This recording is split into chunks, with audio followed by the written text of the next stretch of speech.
Radiant's courier has been killed. True, obviously. And Yeah, and the key thing that you're mentioning, because Jug and Mars are having a good game, it's how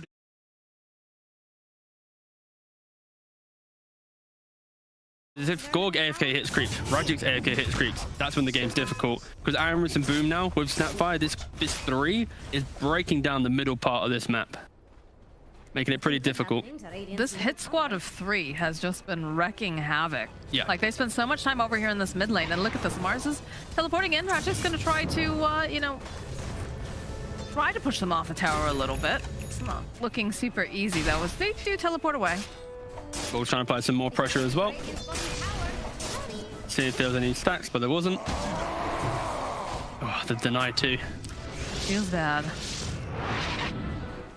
And Gorg just aggressively farm the neutral camp to TP into bot lane. This will give Viking a big window to apply pressure to mid, because if they want to bring 5, Bald can't. Aramis, I almost max it out here, but has the own 3 gank squad here over. Oh, top lane though, 5 up, just gets chased down by Shad. Ooh, and a tip. And a tip, yeah. That's when you know it's bad. 5 up, you could all look at right now, but you didn't pick Pod, you liars. Rip straight through them. This tower is going down very, very swiftly though. Middle tower will fall to Boom. Yeah, Bald need to try and find a way to apply some pressure. The proactiveness of this series so far has been Viking all the way. Bald, they just need to try and get a couple lads together and find some kills, because they're kind of in recovery mode right now. My concern is, where's your tempo coming out for the side of Bald right now, right? You've got the Mars, if he lands a good arena, but it feels like the way that Viking's playing, aside from the PA, right? They've kind of, you know, given her some breathing room, just going to allow... Oh, the second courier death. He has his items this time around, though. He's not going to lose anything. But I guess that's the big thing I'm concerned about, because this Axe is not ready to fight. No, yeah, that's the main thing here. Bald's pressure came from inside the laning phase, bringing in the numbers, utilizing the Jug spin, maybe killing the Tidehunter, bringing a hero top, your spear onto the PA, double stun of the hoodwink into Nyx, and then maybe you can kill there as well. But outside of laning phase, they are locked into having items and being just well positioned to find these kills, and they're just slowly TPing heroes to the top, to the bot lane, in a hope to try and get that numbers advantage, but already disconnected, already away from the engagement. Viking might look to turn though. No detection. They don't see Boom here, and they still have Kasich. He's got Ravage if he wants to go in. All right, they'll go in with the Omni Slash. A lot of it going here over onto Aramis. It's like they're not going to commit though. This Boom goes down, and Aramis also will fall to the spin. Question. Was the Invis rune just running out, or did he just reveal himself because cockiness? I feel like in that, we'll see the most likely a replay in a second to confirm or deny, but the idea of Vikings play there, it was controlled aggression that can be perceived as maybe cockiness in the fight there. Yeah, so he just straight up revealed himself while the rest of the team was too far away and then just dies. So yeah, Viking were trying to bait out a fight. They thought they had the damage initially, but yeah, when Kezu's not in the position to ravage, that's when you can't really fight. So yeah, Viking just looking to try and do a little bit too much there, but props to Board to capitalize on that over aggression, if you want to call it, and getting the kill. We do have the Vanguard online now for Excalibur, so he's starting to do a bit of recovering. It's been a bit of a long road though here, especially when you consider they don't have the greatest means of you know, initiation necessarily in fights, if that arena is of course down. Damage empowers me. Damage. Is that the second double damage over here on Boom? There's been a lot of DD so far. He's chasing down Gork here. He's got the remnant. The spin comes out from Gork, trying to buy a little bit more time. Will he tip him? Boom. Will he go for? Oh. Is he going to tip though? Is he going to tip? There it is. That's it. That's a Viking tweet right there. Just content being produced. Congratulations, Viking. You just got a freebie. It's fine. I mean, yeah, it's unfortunate. Oh, no. Now you got the flame guard. Followed up with a good bushwhack. A couple of these acorns. And a few coming out for 5 up top lane, though. Do you see some of these? And then Gorg's retaliation. Gorg's retaliation over to Boom. And Rajik falls in the top lane. But Gorg knew. He knew. Tip warfare at its finest right now. There's a nice little stack over here for Excalibur. Clean that up. Yeah, Board are going to be looking to do the same thing that they kind of did in game 1, where laning phase wasn't great, but it's their grouping that they're going to lean towards. I'd like to see Axe maybe go for a blink earlier to find pickups onto the Ember. I guess the main thing there is your damage is now coming from Mars Arena and then Sharpshooter of the Hoodwink. Outside of that, it's a little bit underwhelming, but Bald need to start making some group moves because the farming efficiency of PA Ember completely outweighs that of like an underfarmed Juggernaut. He's not that underfarmed, but if the map gets a bit smaller, that's when difficulties kind of rise. They are starting to group up though, which is a good indication of Bald trying to kind of find that window to have some type of lead in this game. Tower is under attack. Radiant's middle tower is under attack. Bid farewell. I can kind of just wandering around here in the woods. Feels like they're not quite exactly sure where they want to go next. Towers to fall? Boom, picking up the illusion rune. Looks like they're going to make their way towards the bottom area of the map. Yeah, both teams seemingly have enough of the skirmishes for a little while. Is there any kind of big item that we are waiting for on either side? I would imagine that the side of Team Bald is ready to fight before Viking in general. I think Axe just needs to have, honestly, with phase boots, he can start running around and applying some pressure. There's no way he can wait for like a Manta or for a blink. It's just a little bit too long, especially when PA is already now 6k net worth. And then for Juggernaut, he's got the Javelin right now. I assume that's just completing the Maelstrom. Yep. But yeah, I'd just like to see him right now. They have levels. They have the ability to smoke up and make a play. Just Do they still have smokes? Yeah, I'd assume so. I'll have a little butchers. They don't have one at the moment in their inventories. Can they still buy some? There's none coming out. Feels There's bad, a man. lot of couriers also. Pretty quick Maelstrom. But yeah, for Bald, they need to start trying to fight because just like this anti-mage game we just saw before, these heroes, PA, anti-mage, even like Troll to some degree, if they're the ones left alone at top net worth for 14, 15 minutes, getting over that hurdle of itemization is so difficult. Dire with the scan. Double scan. Oh, and they... I'll be quiet. No? They found it. They found Chad. All right. Roll in though, followed up here. Immediately drop the arena. This kiss has come out, and that's just so much magic damage over here onto Rajix. Over on the back lines though, we do get a call off. Can they burst down? Casey now not quite able to just yet. 5 up does fall, and Pablo slowly getting clicked down here. The rest of the team Bald on the run. Chad blinking forward, he's got a dagger. We'll be able to slow down Excalibur, and they do have the healing ward up. Boom. Slowly closing in here. We'll be able to hold Gork into place. Immediately, the spin comes out, though. Bit of a chase here, so like Viking had enough. We'll back off, and PA right back up to that top lane to continue her farm. Yeah, the initial step for that fight, Bald. Oh, guys, we got the PA, but unfortunately didn't have that extra bit of damage to kill her. PA into Mars, you have that blink to get out of the arena, and that alone was a big enough disconnect to give Viking enough time to, react to the engagement, get off the Ravage, and now you have all this layered damage on top. So a little bit unfortunate for Bald. They were trying to make a move. It's pretty good finding the PA like that, but just, again, they lack the damage right now. Like, the way that they kill a hero is they need Nyx, Hoodwink, Jug and Mars, all to basically hit PA equally. If they ever do any spell differently, most likely PA will survive. Going for a sweep over here in the triangle area. You're gonna notice that Aramis is trying to go for some stacks. Like, potentially take those away. This is nice. At least they're trying to break down at least the jungle economy, something they kind of lacked in game 1, but game 2, they're invading. They are applying some pressure with no Ravage. Here they go, though. Viking pincering around the side, not realizing here. Boom is invisible. Immediately, the hold up over here on the side. The Blob Aramis. Not going to be available for this fight at all. Shooter connecting over on Snapfire. Pablo getting into position. Nice sidestep, though, off to the side of the Carapace. And they'll follow up with a nice arena. Cookie Hop out here for Celery. Boom. It looks like he might just get left behind here as he is taunted up. The TG branch is even getting dropped. Will Gorg and tip him? Rajix. Moxie, will Gorg tip him, or is it already forgotten? It's a 1-for-1 right now. Okay, no tip. Gorg's focused. That's fine. I respect that. But no, yeah, Bald, like the Hoodwink went for a Veil. I love this item on Hoodwink because when you go for a Yules, you just basically become a budget Lina. But with a Veil, you're enabling all your damage, but everyone else in your team. So yeah, like that. But they're going aggressive. They're breaking down the map. PA just got Battle Fury, wasn't able to access that Ancient stack. Rajix now is just going to get tossed right back. Good hoodwink stun over off to the sides. The Mortimer Kiss is coming out. Not quite enough damage. Eventually, though, they'll take down Rajix thanks to Shad. And it's a good amount of damage coming out from Sharpshooter, but not enough to take down Aramis. Yeah, both teams are playing around their ultimates pretty well. You know, one team doesn't have Ravage, you use your Arena. One team doesn't have Arena, you're now picking off the Mars. So, yeah, a lot of back and forth here, and PA's at 8k, and this time Gorg's sitting at like 7.5, 7.6. Not all doom and gloom. Nope. The goal difference is indeed not there. It's just been very even in terms of map control as well. Ooh, Scabber's close to Blink as well, about 200 gold away.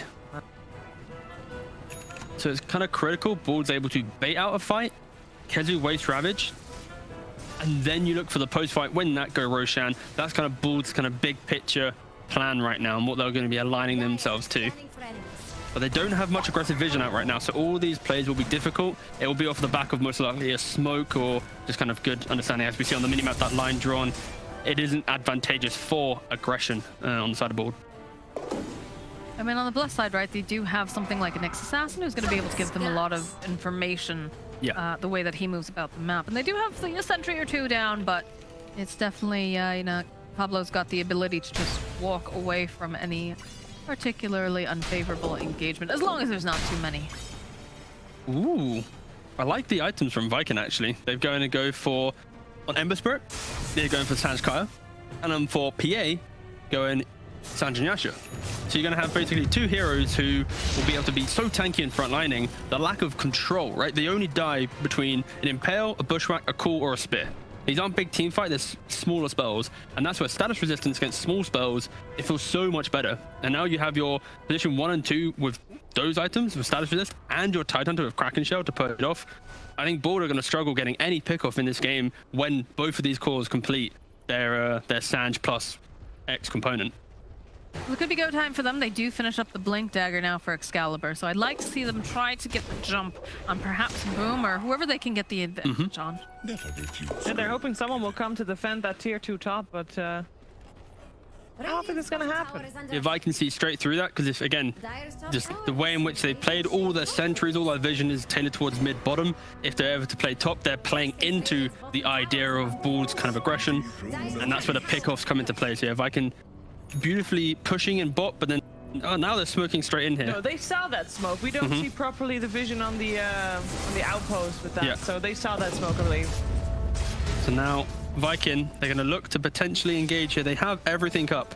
If they whiff this engagement, Bald can get Roshan, but this area, whoever wins the fight, Aegis is on the menu.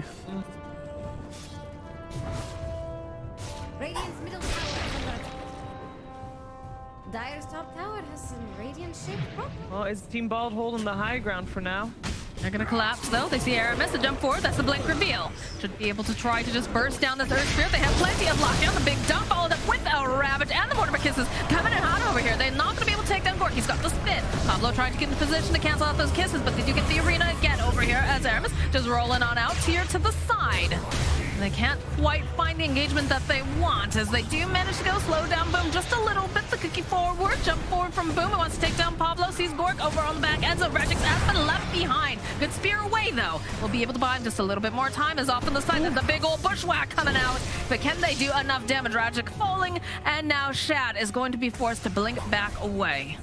Still chasing, though. They are indeed still chasing, but can they get their hands on them is the question. Boom. Going forward with that remnant here. Already hightailed it out. Oh, they're pinging the DD. Yeah, Roshan. Another one for Boom. DD, no Mars. And no Mars Arena, even when he is back up. Yeah, Shad's bottling up as well. There's no Omni Slash, there's no Arena. This could be a time that Viking might look to instantly pressure Roshan, but or at least smoke up and play after that fight, that engagement. It was an instant picker from Bald, a nice Ravage from Kezu to keep them in the area, but both teams just lacked a little bit of damage to ever kind of get that kill. Ooh, the taunt off though over here. Celery with the cookie trying to just go and stun up. GG Branch is getting dropped, but looks like Excalibur's still going to survive. Oh, Aramis immediately the impale followed up here as Gork now over on the side is going to try to man fight, try to take down Aramis. Is forced to spin away. The rest of the team here immediately steered over here to the side. The follow-up, the dunk comes out. They'll take down Shad. And now again, can they take down this Tidehunter? Yes, they will. They'll be able to find the kill. And Celery trying to teleport out. He can't do it. It's a triple kill now for Excalibur. The dunks everywhere. Dunk on dunk on dunk. Boom! You got a little bit too greedy, my friend. He's taunted the GG branch. Oh, Bam! Oh, that could have been the quad. There's the And then tip. Rajic tips him. Okay, because Rajic, he's like, boss man, God, you're not gonna tip once again. I got you, brother. Maybe he's out of tip. Maybe Gork's out No. of tip. He's not tipped enough We've this game. talked about it. It is Monday. Tuesday is the day. It's a of lobby tips. though. Dyer's middle Yeah, tower. yeah, but you don't get 3. You get whatever you have left. But in lobbies, you just have tips. Is Oh, there? no. You have like 3 You tips, have right? whatever you have left for the week. In a lobby? Yeah. Really? Yeah. That's confirmed stats? Wow. As far as I'm aware, yeah. I didn't know that was a thing. You don't have 3 just every lobby. I thought that's what you If did. you have 2 left at the end, you can use 2 in your lobby time and time again in the lobby. Guys, Ah, where I was see. the Roche? This is a good question. They Yeah. didn't get the DD, or rather, obviously Viking already picked that earlier. Maybe they don't really have that good of a Roche lineup, I guess. Yeah, I just like the fact that Board is able to pressure the overconfidence of Viking. Like Shad still, he's taken every single fight without the Sand and Yasha. This is looking like a very dead Excalibur. Oh no. Even grabbing up that regen rune. They'll turn around. They have their vision over here on Pablo. That's a smushed little bug. And Vicious smoke. TP. Yeah, like the point. Right So into the pit. Board did a really good job at pressuring, and then it's just that They want Gork. post aggression. Oh no. Get the courier over on Rajix. A little bit of that whip coming out from Hoodwink. It's too late for 5 ups, and it's too late for Rajix. One by one they fall, and yeah, Has unfortunately. been had. Yeah, Board, they did a great job at having that type of engagement, but then they get a little bit relaxed after it. They get a little bit comfortable, and that's where I can instantly see through that. Finally, Shad has got his Sanjin Yasha in him. He is able to frontline and play as confident as he is, because with that status resistance, like I mentioned, the 4 quite weak stuns they have, it isn't really going to be a problem. With an Aegis as well, Board's next fight, they have 2 options. Wait out the Aegis and look to play around the Aegis respawn time because PA won't have a BKB or something. Or you just run head on, hope you get the perfect initiation with Viking maybe not being in position ready.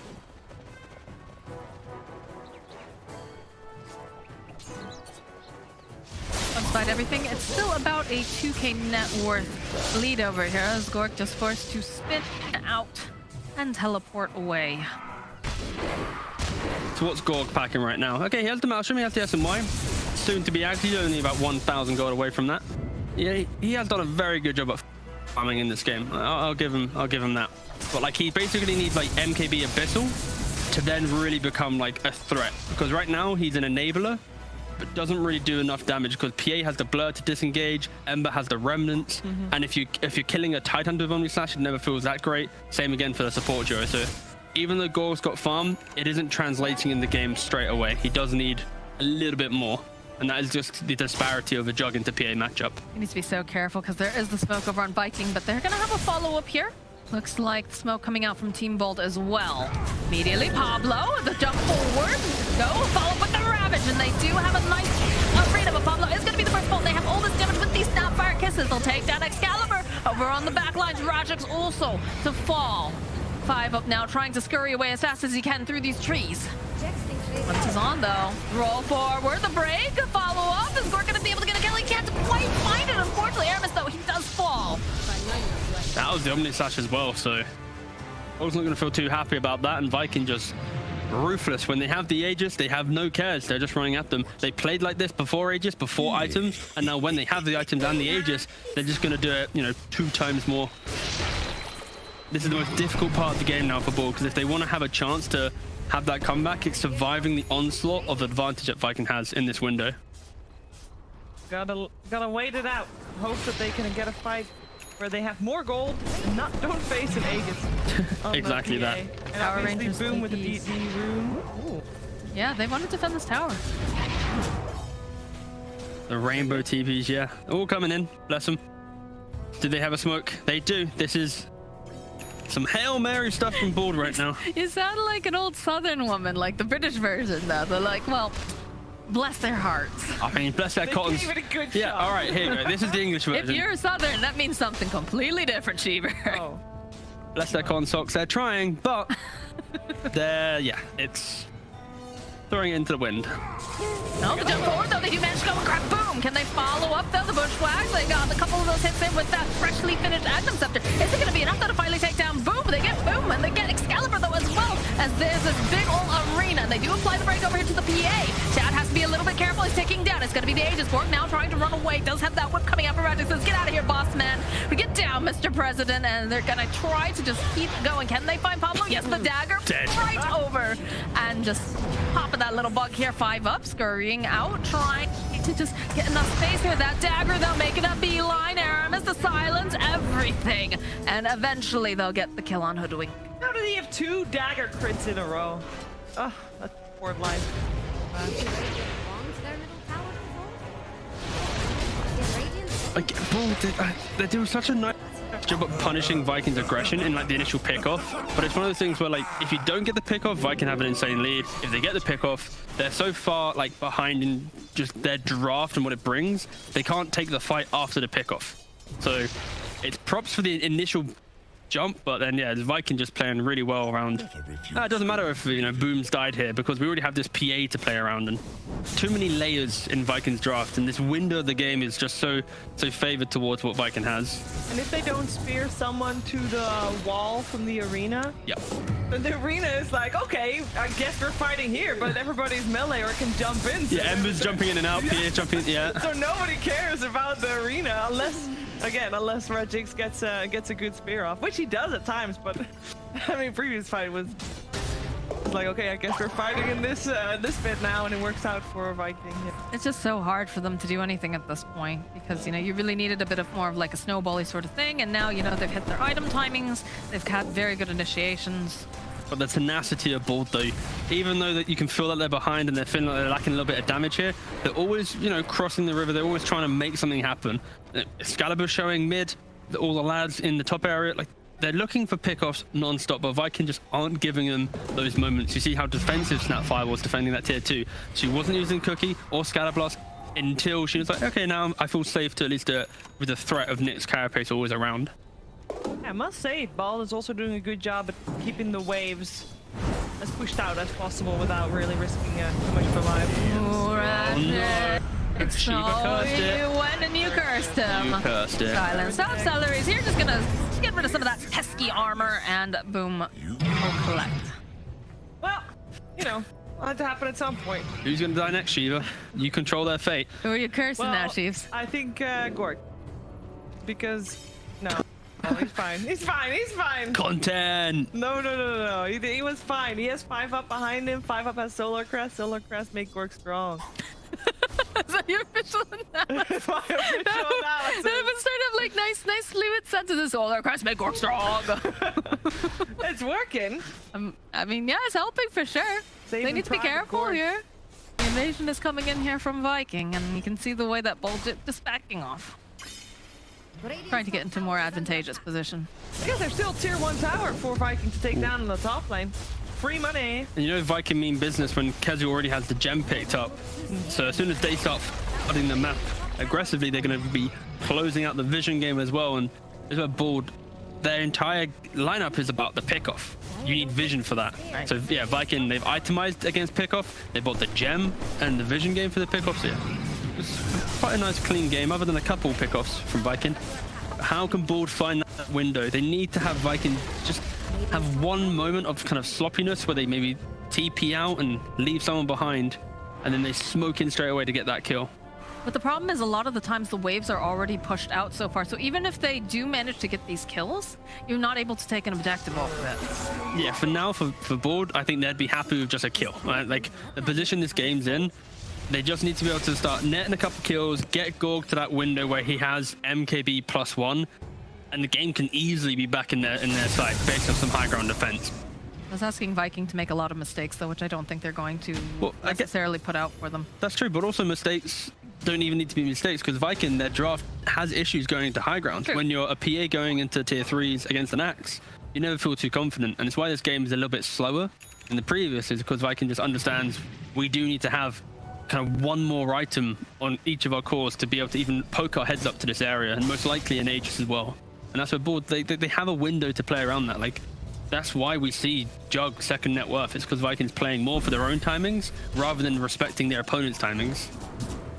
I'm concerned. Rajik just picked up a BKB, which is nice because it's going to enable him to be able to move around a bit more and not be stunned up. But I'm concerned that the damage coming out now from Viking, especially coming out just from Shad alone, is still going to just make that, okay, you live a little bit longer. And I guess maybe that can turn the tide in a fight if you manage to get like a really good spear or something. But I'm a bit concerned. More solar crest. Oh yeah, again, like they luckily have the cover because it's like Axe versus PA. Axe can do some work there. The Jug with the MKB locking down the PA as well. That can also do some work. So they don't rely heavily on Rajix, but okay. Ion Disc though coming in handy as they'll go over to the side. They'll be able to find Pablo. Gets us by Carapace, gets us a call off as well. There it is. There's that arena that we were looking for. They do manage to take down Casey, so they're not going to have that Ravage. Buyback though coming out now from Tidehunter. As over on the back lines, they do finally manage to take down Boom as well. The roll forward here coming out from Aramis. They'll be able to secure Excalibur's kill, and they still have their eyes down over here on the side of the Aramis. Shad now needs a bit of help. He needs someone to bling to. He's all stunned up. They have the control. The kisses are getting tossed out though. Do they have the spear? Over on the other ground. Is it going to be enough? He's actually able to run away. Oh, at the last second. Even with the Ravage, they still will be able to get the kill on Shad. 5 up to fall. As they're gonna try. Oh, the buybacks coming out en masse. They are not happy about this at all as Boom makes his way over. They're focusing down Gork here on the side. Does have the couple of slaps coming out though. Turn back around, manages to get the kill on Celery, but eventually Gork will fall. Wow. That was a really good fight from Board in the reaction. But right now, this is the game deciding moment. Viking, they use all their buybacks to win this fight because they know Roshan's coming up soon. The question is from Board, are they going to have that ability to see through what buybacks are and contest this Roshan? Because if you get the Aegis towards Viking, this fight win just feels like it goes even. But Board is a big victor from this fight because the amount of just economy Viking used to even get even in this.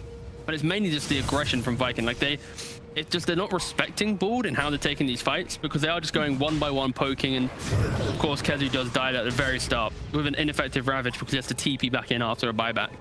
But Surely they know that this is happening though. They have to. They have to. Like yeah, this is. Gork can buy back.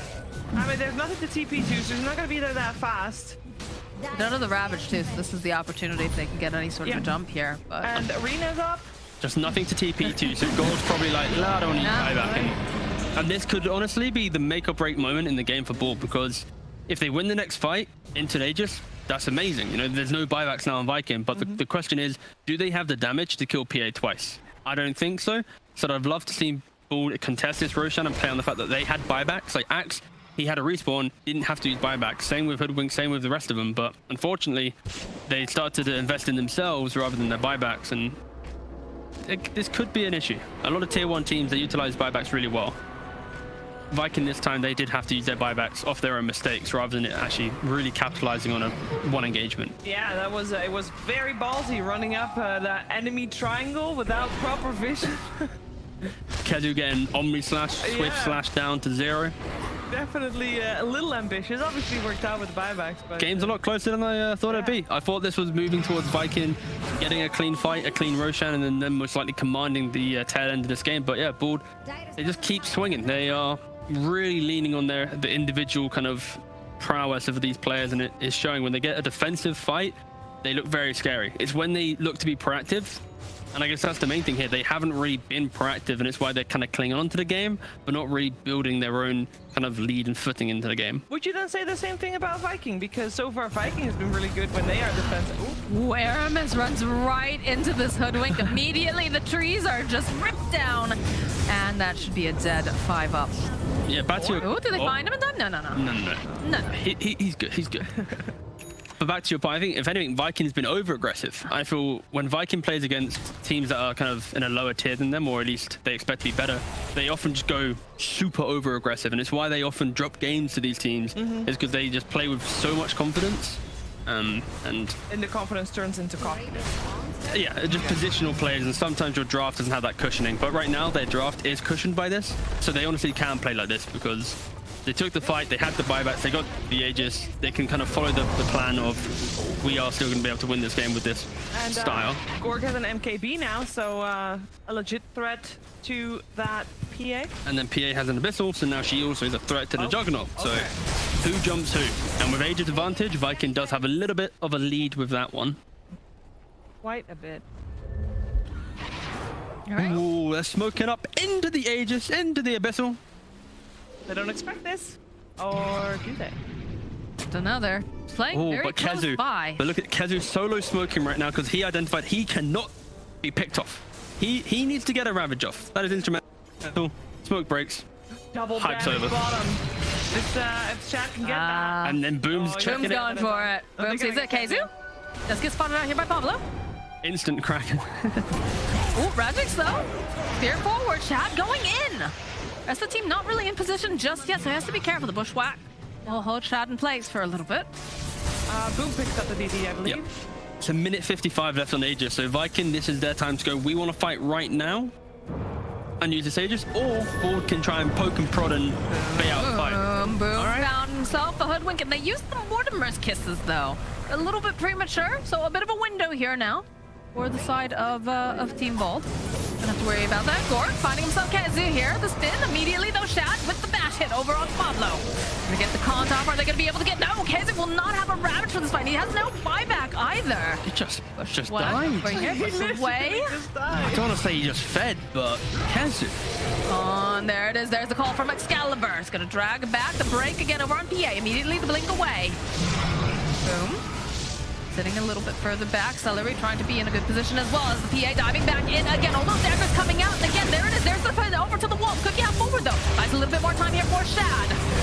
And that's gonna be a dead Aramis. Excalibur also falling though. Coming right back up again. Do they have the lockdown? Are they gonna be able to do it? Good call coming out now from Excalibur. He fought back for this. Shad though, just going to stand over here on support. Can he finish him off? Is the question. Yes. Down he will go. Thanks to Boom. They'll get the kill on Rajix. The dive is coming in hot too because they want to take that Excalibur. They know he just fought back. And they should have the damage. Oh, you have to hit him one more time though, guys. Boom though. Again, Rajix pinning them away. And yeah, Board just doesn't have buybacks. So Gorg, he invested in himself into items, and yeah, he's missing it from gold alone. The Viking coming out on top even without a Ravage. I mean, it wasn't the cleanest of fights. No, it wasn't. No, it wasn't pretty, but Hey, it worked for Team Viking. However, they're not actually getting anything off the back of it. They are literally just going backwards. So that means they won't have an Aegis for the next fight, and there won't be any racks taken at the moment. So which is great for them. Yeah. It's pretty good for Board, but I think this is why it goes back to when Viking took that fight and mass bought back for Aegis. This is the reason why I wanted Board to contest it, because this fight alone, like the way Viking are playing right now, if they didn't have an Aegis, they're wiped. Careful, Pablo. Rather careful, Boo, because they immediately follow up. They have the break. They just pin him over to the tree and an acorn bomb. Rajix will get the kill. Yeah, Viking are just not respecting Board right now, and it's showing. Oh, the jump in though here immediately from Shad. He'll just delete Pablo. The BKB coming out from Rajix now too. Shad, he wants this. He's got to be a little careful though. Thinking about diving. Look at him, Shad. Ooh. Shad, what you doing there, buddy? That's not your home. If he stays there long enough, squatting rights, he can actually take over. That is true. Guess it depends on which country you're in, yeah? Nah, that's true. Yep.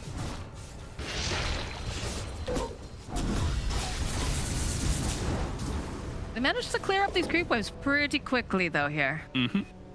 Is a good sign here for Team Bold. They do have that defense, and of course the Agnum Shard on Rajix will also make sure that they can clean up the creeps. We're going to see a replay of this fight. Kezu gets the Swift Slash on him. He tries to disconnect away from the spin, holding his ultimate to try and punish Gorg after that spin, but it lasts so long. Excalibur comes in with the dunk, and then from that, we're now just going to see a chase down of poke and prod damage from Viking. The Aegis value coming into effect here. And this will work Board. If this was a little bit closer, without an Aegis, they crushed this fight. This is amazing for them. But alas, doesn't really happen. And then Gorg dies. Feels bad, man. It's fine. And then Mars dies. And then Axe dies. Eventually. It's a pretty long highlight, to be honest. Pretty long fight. It was a very long fight. I was trying to work out when it was going to end. You're gonna put me out of a job here, T. You keep up with that flip. I mean, I just say what's the short and sweet. That's how I do it. Well, the This is short and six sweet of it months. is waiting for the next roach. Yeah, Pretty much. I don't want to be okay. I don't think any single person watching a game ever wants to hear, and the team's waiting for next stages to make a play. Well, one just died. Let's wait for the next. There we go. That means we have two fights on the horizon, though, because it means we have the fight over the Roshan. We saw how much emphasis both teams put on that, so I like to see that. And then afterwards, we got a fight with the Aegis. And we're gonna wait about 30 seconds, 25 seconds until the next Roshan respawns. Really exciting stuff. Very cool. I think for viewer entertainment, we'd like it to be like 5 seconds so that we get a massive clash straight away. But knowing our luck, it'll be about 2 minutes. Yeah, but now you get the... Hold on, guys. You get the build-up. You get the fact that you can see Team Ball, they're playing on that upper side of the map. They go for a smoke, too. They know that this Roche is going to be so incredibly important. But so they're going to go Viking. quietly They're gonna do through the the same. river. They're all grouped up. Yeah, but Viking has not smoked yet. Yet. Oh, wait. Here we go. Mate, a minute. I'll take that. All right. Oh, they Okay, broke Zoo, out. walking in first. Can they start immediately? Split flash coming into play here. This immediately, though, a little bit too far over here. Aramis, though, he does get taunted up. He does have an A on this as well. Chad jumping in. Big old Rina coming through, and it doesn't seem to matter. They get off that down these slash. It doesn't do it. It's a follow with the Ravage, and they're just so tanky as a backline. Shad just chasing that Excalibur. He wants to get this kill. Boom, following up here, trying to get the slides off. Does manage to get the root off over here onto Excalibur. He will fall. Mortimer Kiss is coming in hot. The Zoom forming here from Boom. He's looking for this opening. Wants to just take down 5 up. He wants to also take down Gork too, but not quite finding it. As maybe he's going just a bit too far. Immediately sliding away. CK Dagger getting tossed out over here will slow down Gork. They need to get just a little bit closer. There is a nice roll in coming out from Aramis. They'll get the kill on Shadow over on the back lines. 5 up is left. Oh, a Lotus Shatter Test to the face. And then... Well, and then you don't need an Aegis. Roshan is up at the moment, but they know Excalibur doesn't have buyback. Hi, Roshan. Hi. Yeah, that's now meaningless in this game because Viking just did a really nice job in that fight. Unfortunately for Kezu, another Whipped Ravage, not one of his finest games. no, Razix. Oh, buddy. Razix, he stepped outside the base. He thought maybe I could push out a wave. Maybe I could do anything to help my team. Oh, Pablo tipping his teammate. Ooh, rifts within the... Tune into the YouTube highlights to find out if Pablo hates Radix. Team disbanding coming, clearly. Hey, one Trouble tip. in paradise. That one tip, revealing everything. And look at the Shad's just like... Straight for the end. Get me Just out of this finish. game. Yeah, all right. Let's finish. That was Shad saying that. Of course, we just had the comms come bleed into the live production. He has the same accent as you. Crazy, honestly. Yeah. Buyback So sorry coming for out now from Gork. Not sure how he can approach us as Pablo is kind of moving around here. Not going to be able to quite finish off this. Oh, Shad just jumping in immediately over onto Gork. The follow-up, though. Nice stun and tail coming out. Get a couple of these slides off. They'll be able to take down Pablo. Buyback coming out immediately from the Nyx. They'll lose Gork. Gork, he doesn't have any buyback. I think that's it. I think that is. That's it's just going to be GG. Yeah, I mean, all right, Excalibur's going to try to drag him into the fountain here. Immediately, the bounce back, though. All right. Yeah, the GG. Conveyor belt of survival. Yeah. Roller coaster. What a weird game. Strange game. That was very strange. Very strange. I mean, props to Viking. Like, you can see, even though, like, the way in which we phrase their game plan of, like, the aggression.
Just not someone you really want to kill. 5 seconds.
Once herald of the Golden Lords, now I serve no master.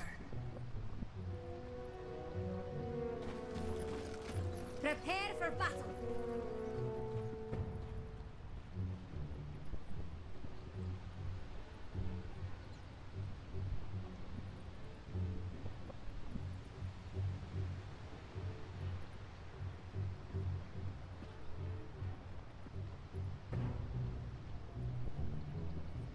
Why do they always choose the hammer?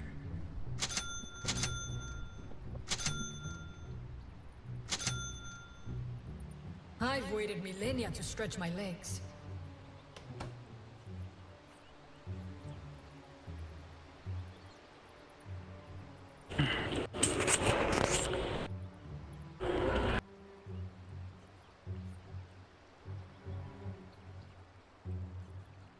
"30 seconds to battle."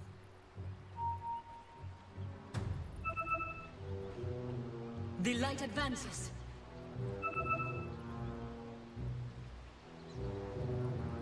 I am needed.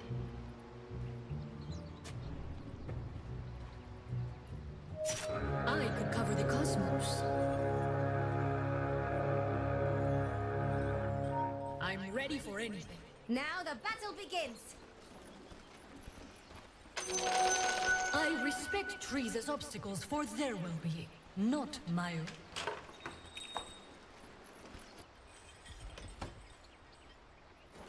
I've been waiting. The hammer wants to go this way. I love it. I'll move the ground. A flash in your eye. Vast sums are made of insignificant amounts. I can't be stopped. Traverse the field. Let's change the horizon.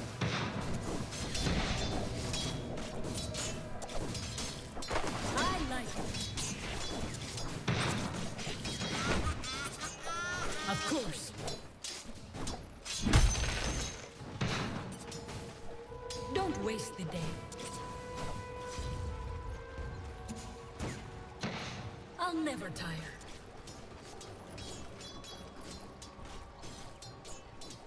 Hammer's ready. Yes. Unrelenting. Stay the course. I'm almost 1/1000th of the way to my former self. Follow the sun.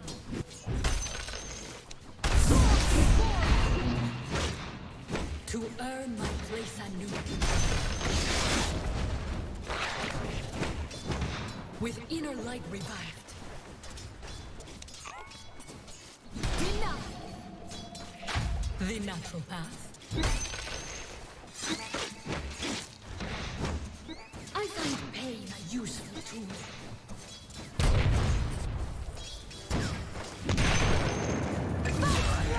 That decides it. First blood! Start with a bang! Some things I cannot allow. With light goes life.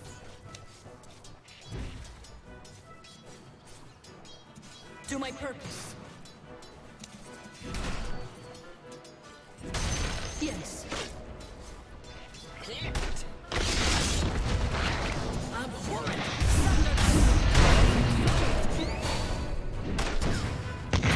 Right. There are no limits to one like me.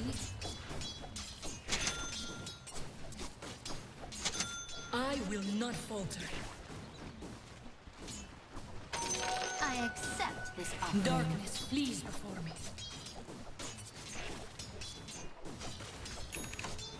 I like this course. The sky moves behind us. You cannot evade.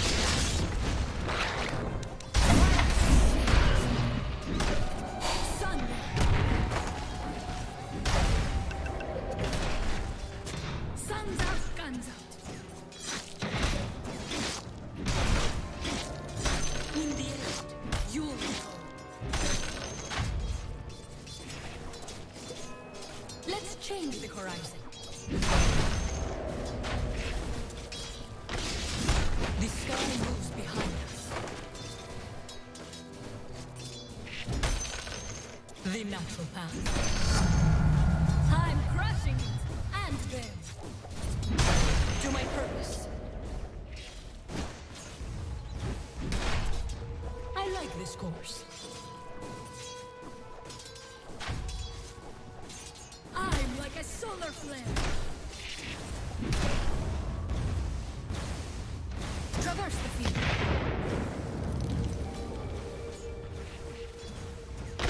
Cheer up, son. Crumble. The light advances. Darkness flees before me.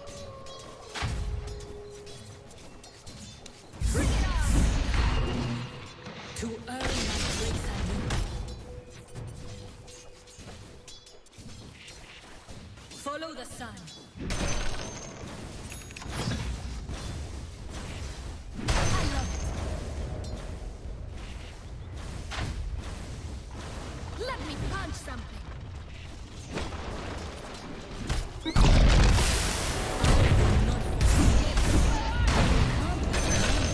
That never gets old. I was made for greater things, but someone told me to stop and smell the roses.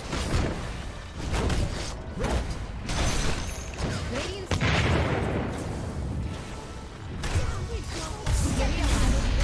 Satisfying balance. recover the cosmos. Who wouldn't want me on their side? The hammer wants to go this way. I'm ready for anything.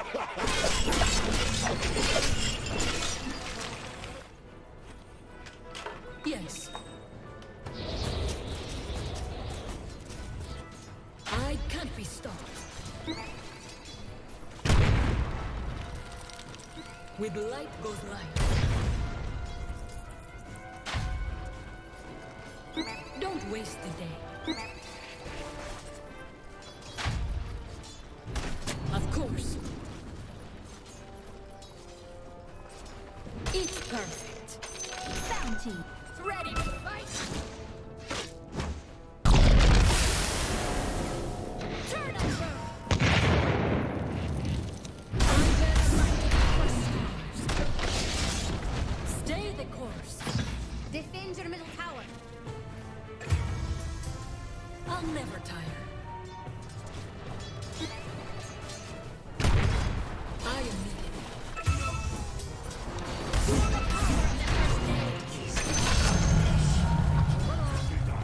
Yes.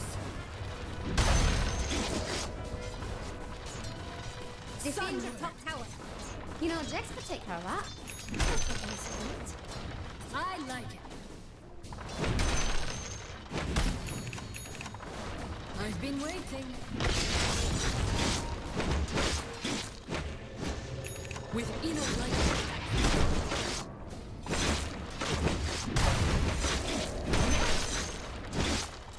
To my purpose.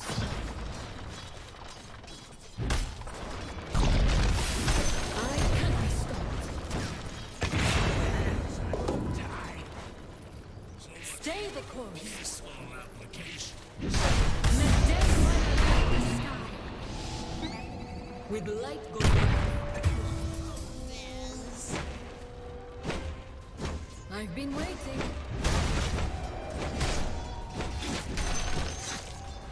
Good day.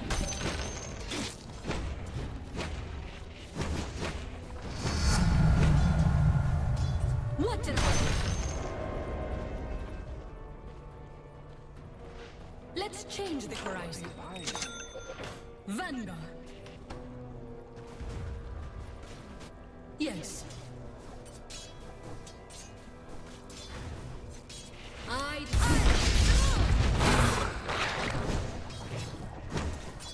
Yes. Surrender. Gold shines in the light. Of course.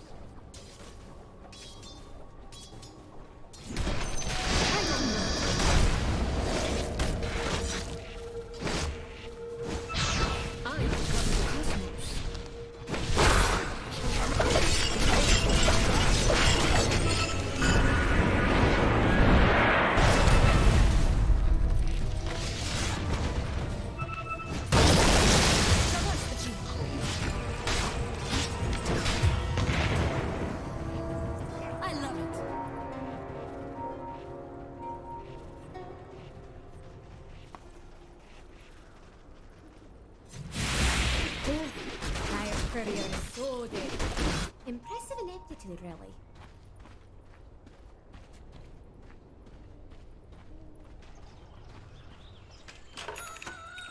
I'll never tire.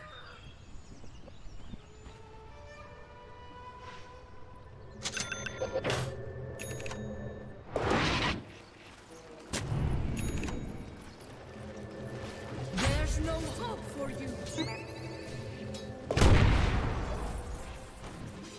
I'm ready for it.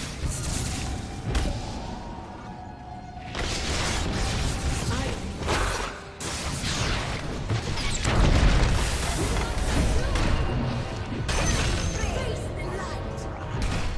Who's next? I've got all day. I like it.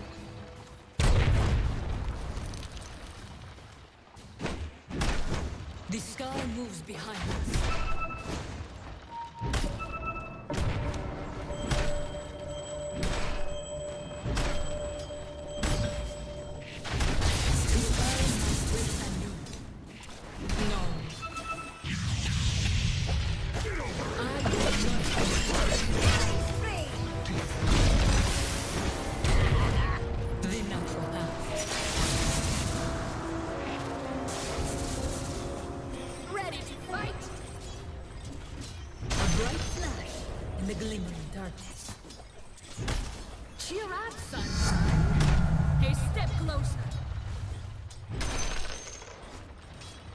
this course.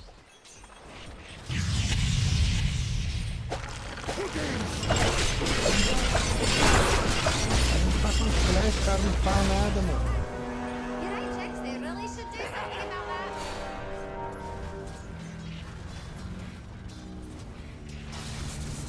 Your bottom tower is under attack. Dire just fortified.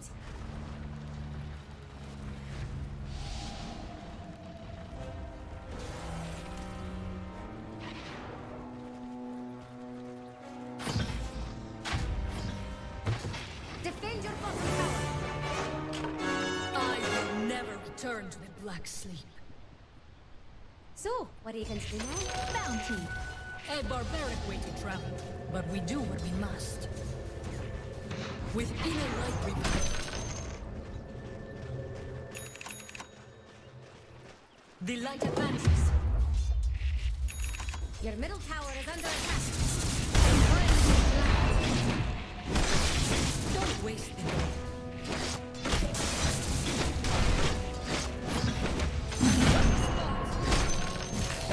That Your top tower is under attack. surrender. Right. You know that all-important little tower of yours?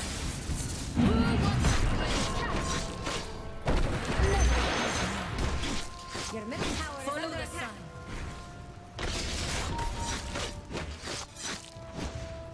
The hammer wants to go this way. Radiant transport.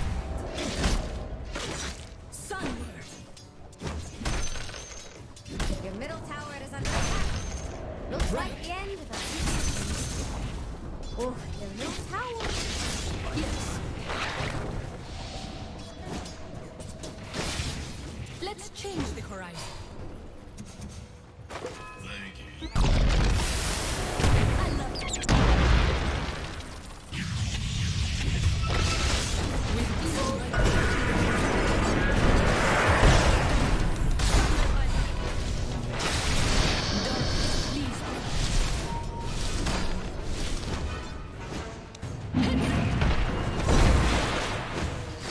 Yes. Arcane power. To earn my place anew. I like it. Another attack. I'll never tire. Sun.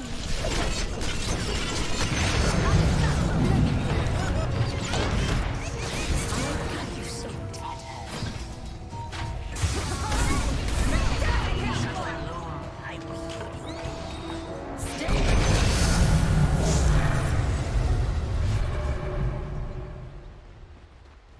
I will not. You are. The hammer wants to go this way. What? For your money. With light goes life. I'm ready for it.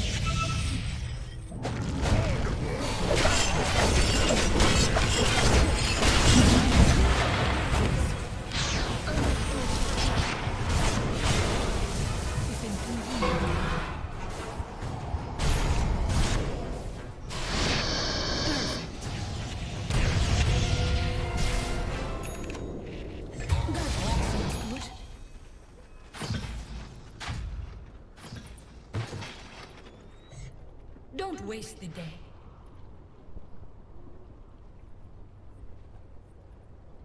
I could cover the cosmos.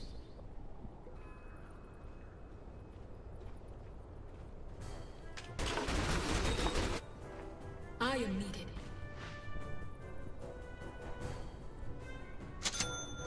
Not Hey, many take things a could look make at me your say bottom this, tower. but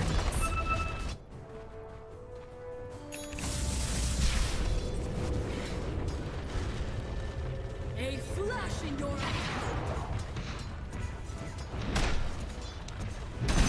The light Bottom advances. tower spent tonight.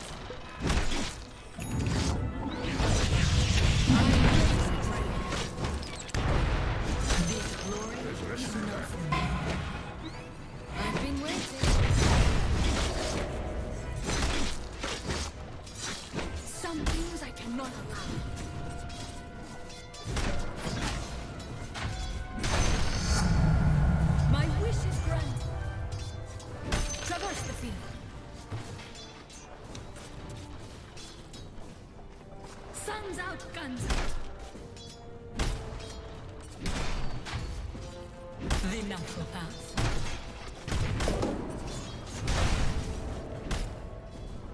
There's no hope for The enemy's middle tower has been lost. good day.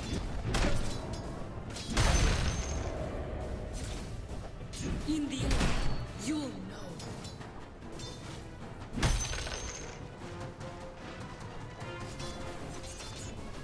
To my purpose. Follow the sun. I like this course.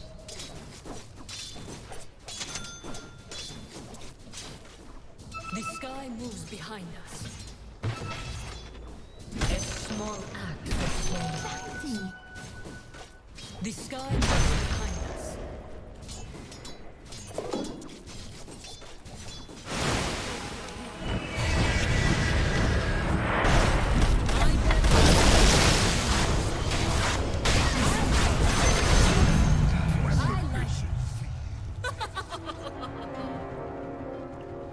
I can't.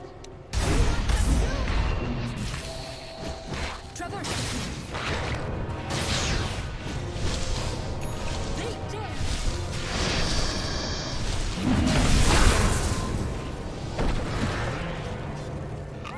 Don't waste it.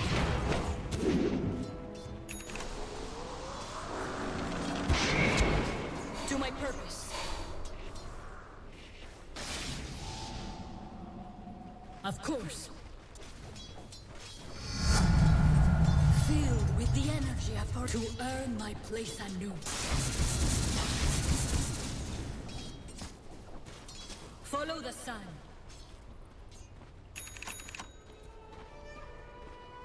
I don't like your attitude. You played your part, little one.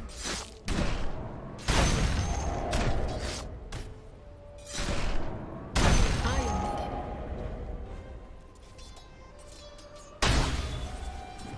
I'm ready for anything. Radiant structures are fortified. Yes. Your top tower is under attack. Stand clear. I will not falter. Your top tower is under attack. I love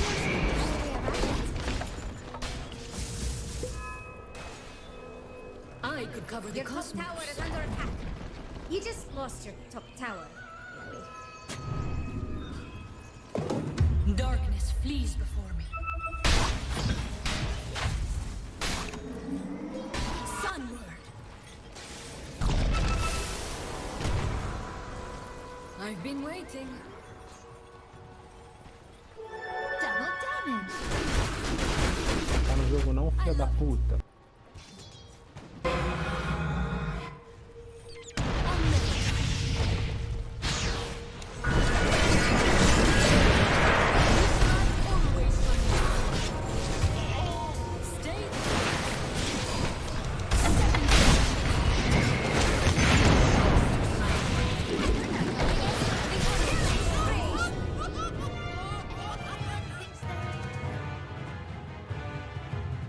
With light goes life.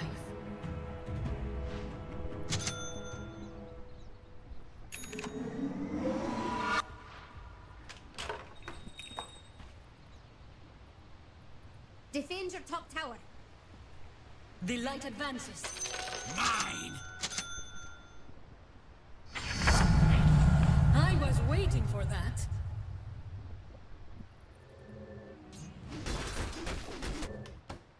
With inner light revived.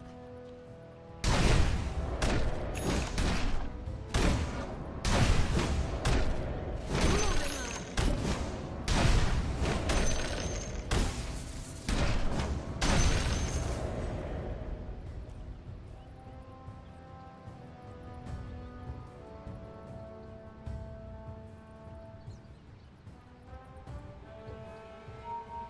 The natural path.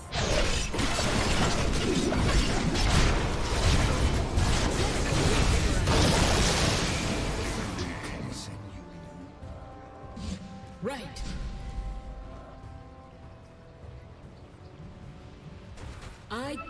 stopped. I find pain a useless tool.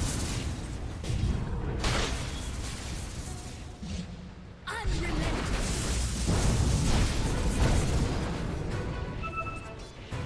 I could cover the cosmos.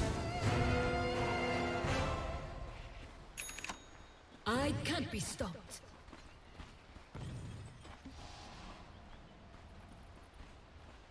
With inner light revived.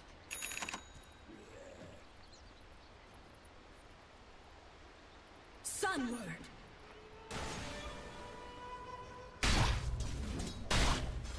Hammer's ready.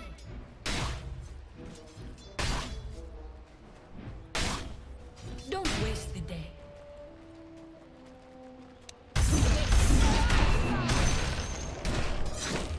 I'm ready for anything.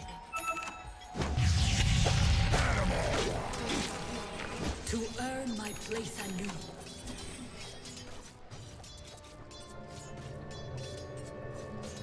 I've been waiting.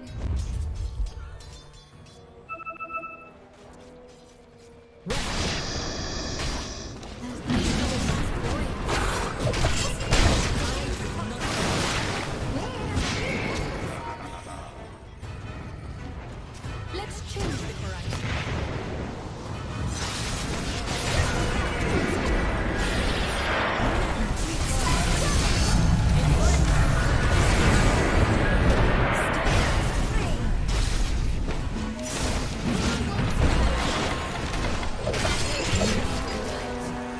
Give me.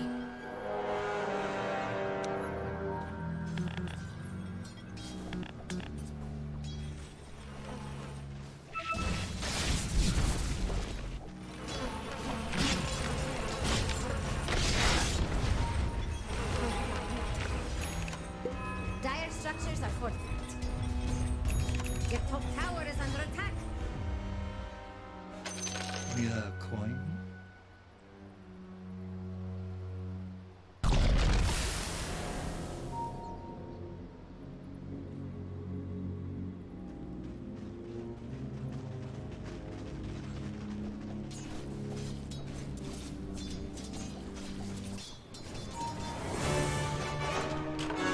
The dawn star rises.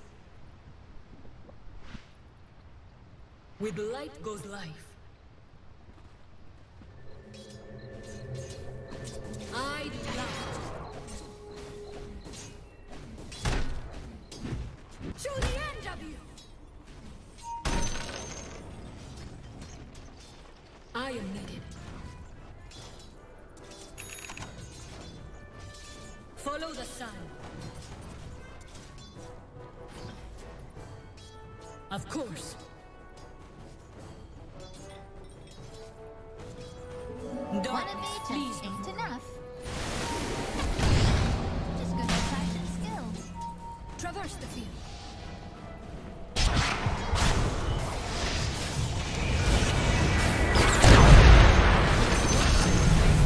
Is it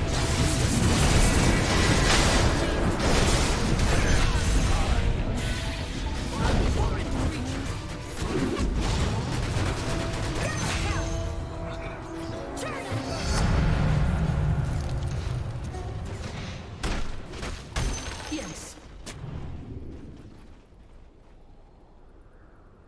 The sky moves behind us.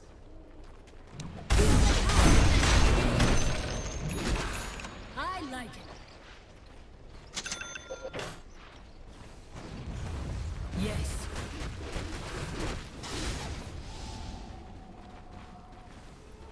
I like this course.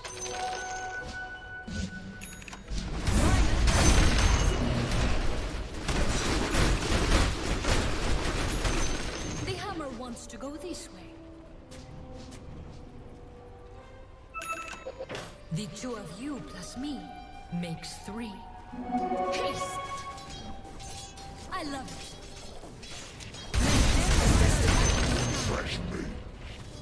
To my purpose.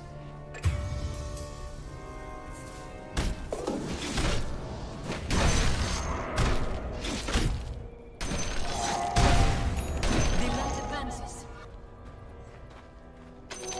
This will provide. I bet it's not more of a stretch or a crunch. I'll never tire.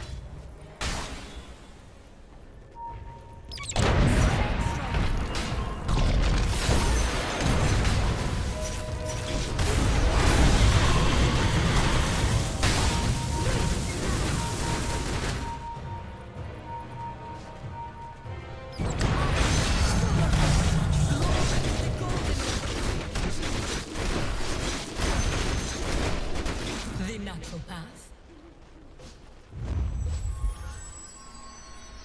Yes. I could cover the cosmos.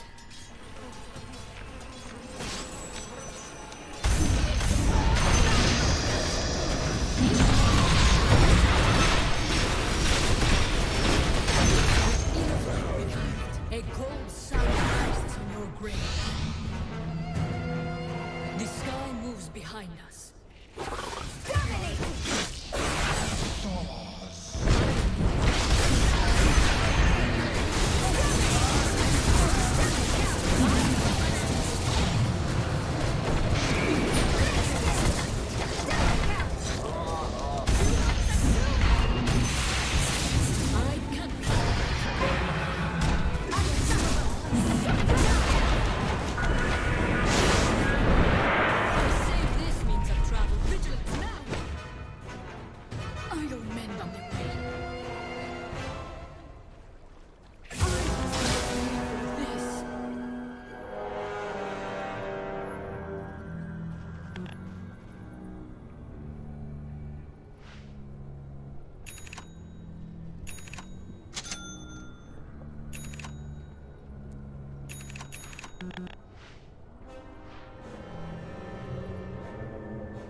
Your bottom tower is under attack.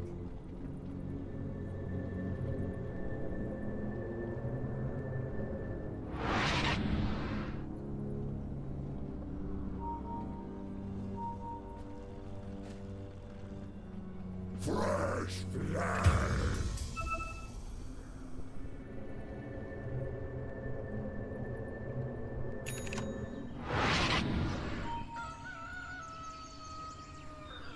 You realize your middle tower is under attack? I will not leave my charge undone. I love it. I'm ready for anything. The hammer wants to go this way. Let me punch something.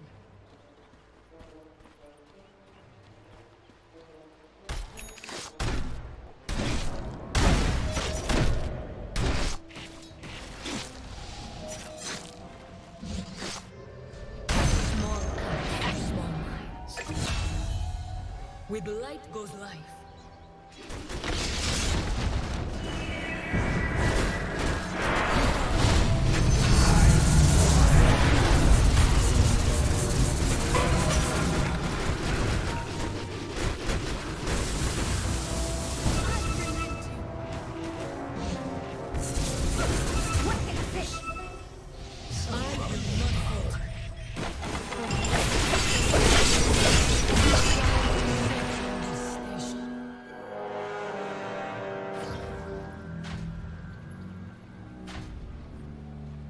Your bottom tower is under attack.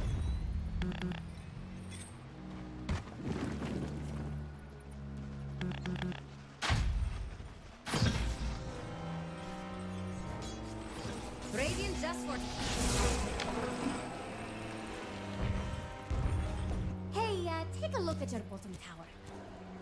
Dire just fortified. Your bottom tower is under attack.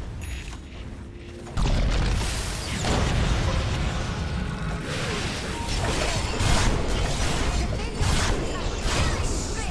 tower.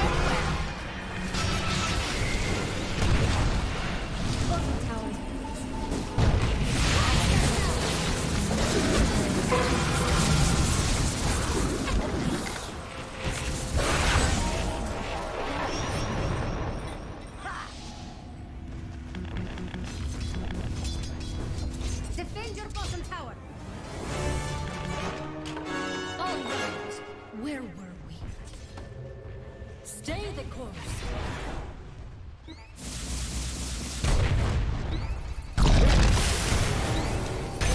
Within no- Yes!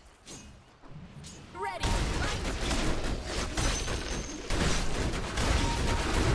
Defend your middle I tower. was always good. Perhaps it's time to learn some new tricks. I'll never tire. Your middle tower is under attack. Yes. Your middle tower is under attack.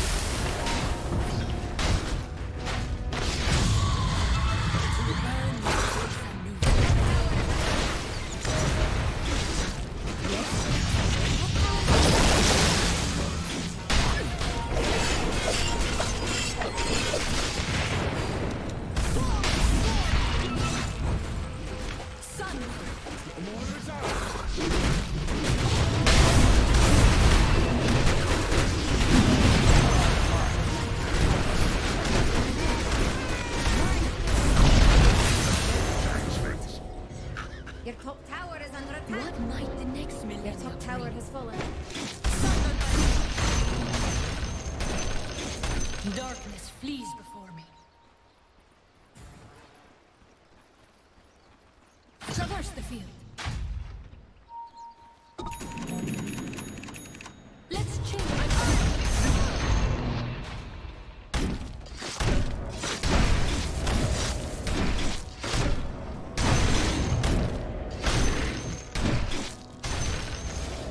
I've been waiting.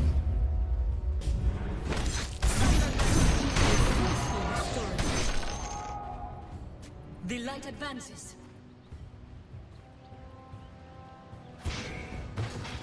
I like What do you like?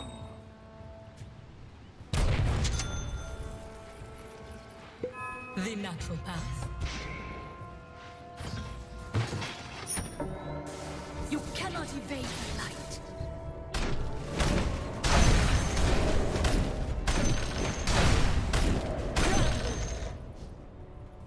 Don't waste the day.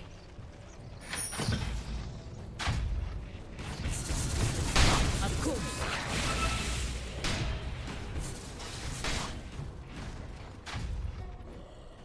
To my purpose.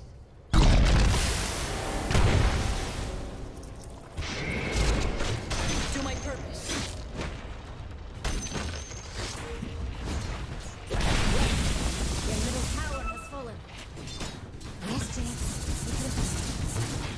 Stay the course. I'm ready for anything.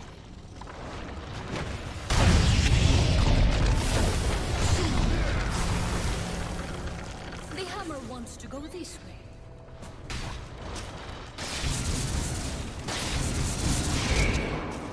I could cover the cosmos. Darkness flees before me. I like this course. What can I say? Nature loves me. With light goes life.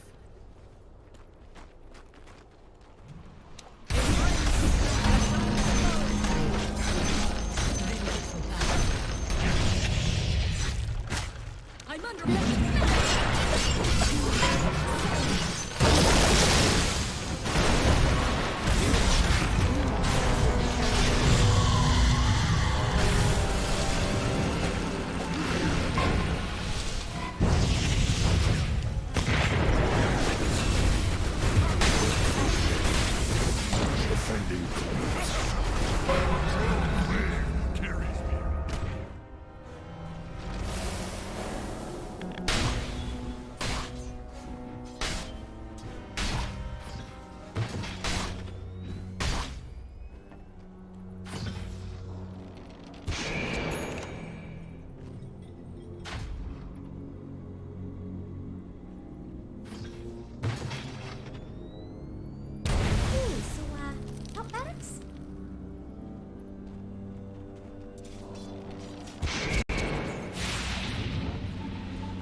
Or you can get out there and raise hell. I will not falter.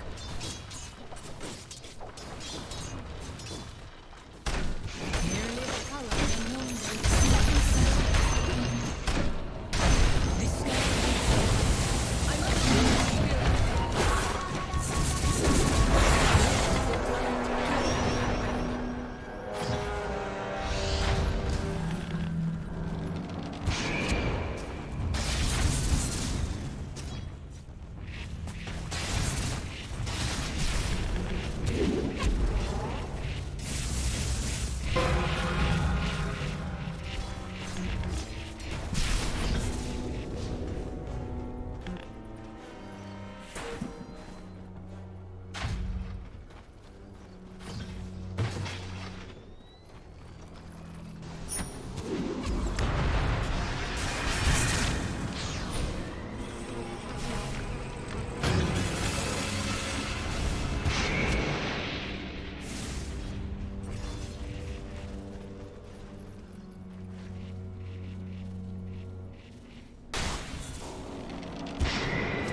Any thoughts on who to ban, Jix?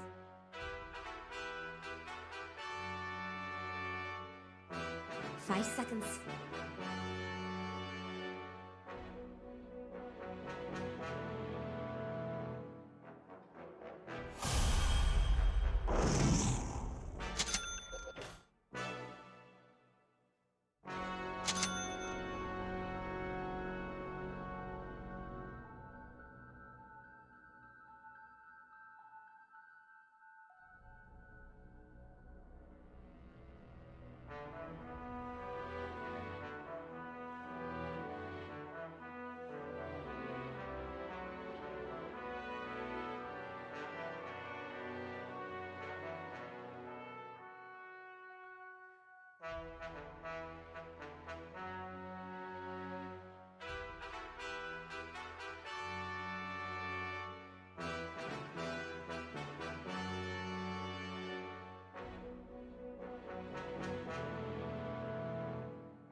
Still last hit or two.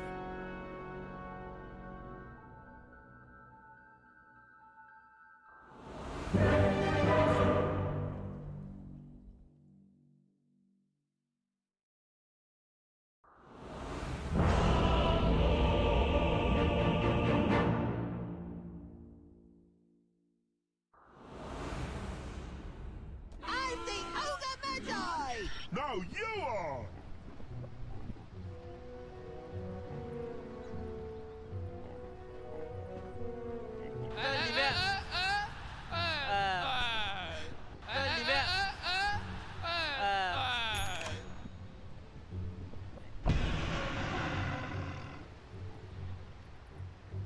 You go first!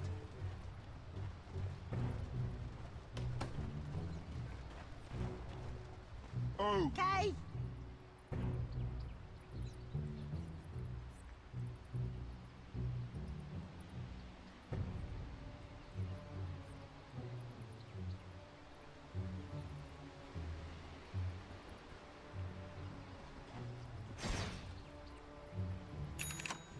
Why there? Who knows? 30 seconds. With Good idea! we could give him 30 days and they still wouldn't be ready to fight.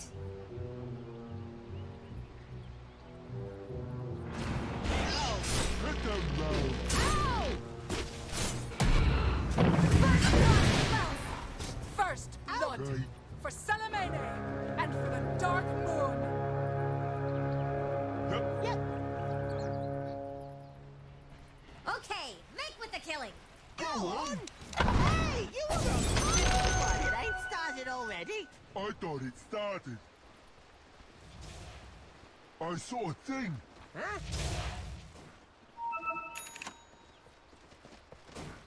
Yep. Here we come!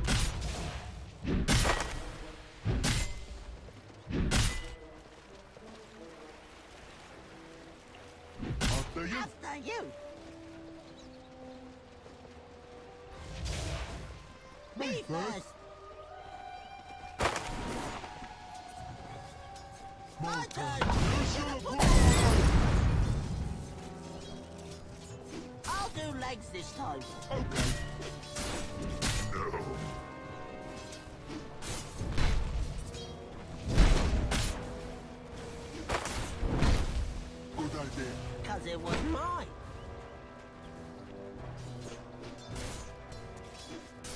Guess we better. Yep. Let me through. Ow!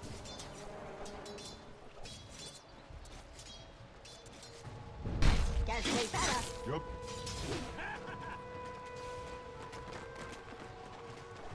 Running's not as fun as hitting. Not one bit fun.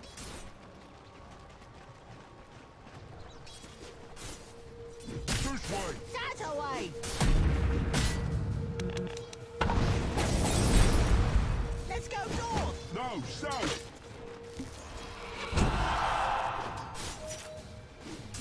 Yeah. Out of my way. Hey, we go.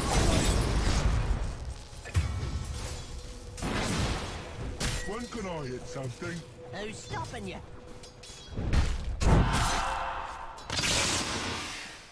Is that squirrel? Come on. How many levels is that? One.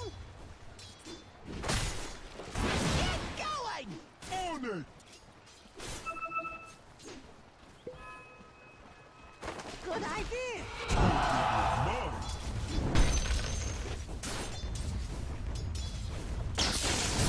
Guess we better. Yep.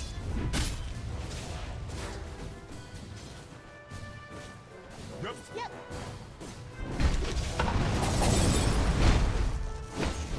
This way. That away.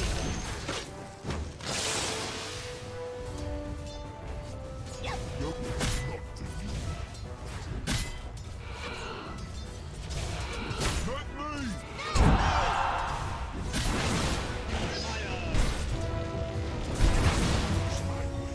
Well fought. When can I hit something? Who's stopping you?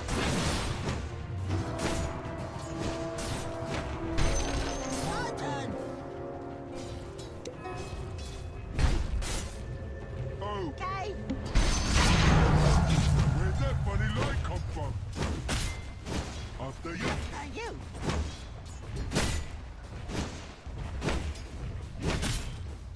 Oh. Okay.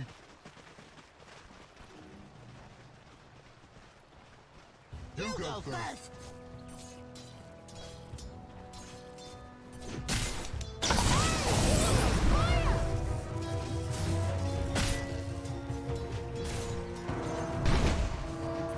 Why there?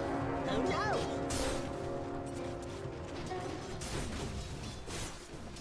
Hit the road. Ow!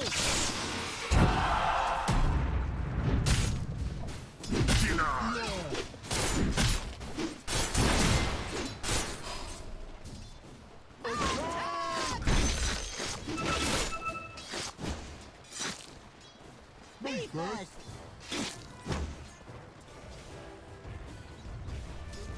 Out of my way. Hey!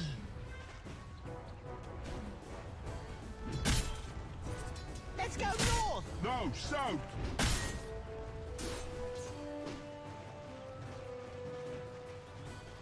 Let me through. Ow!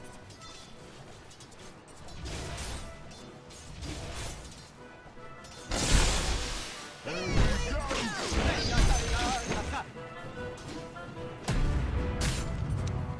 we go! Is that a squirrel? Come on!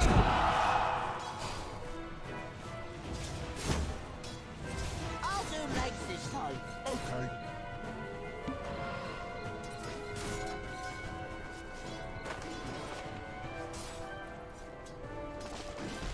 Guess we better. Yep.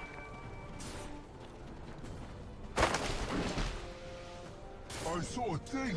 Huh?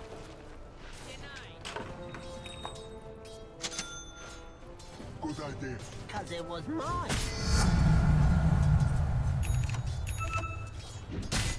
Why there? Who knows?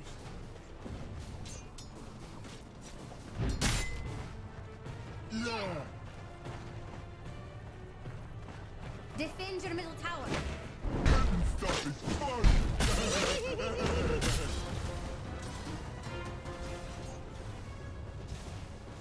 The middle tower is under attack. When can I hit something? Who's stopping you?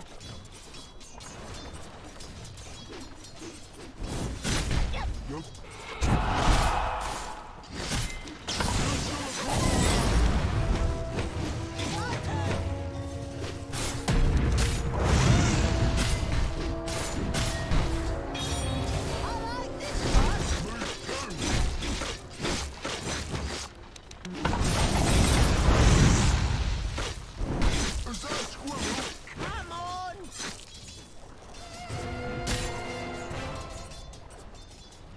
I'll do legs this time. Okay.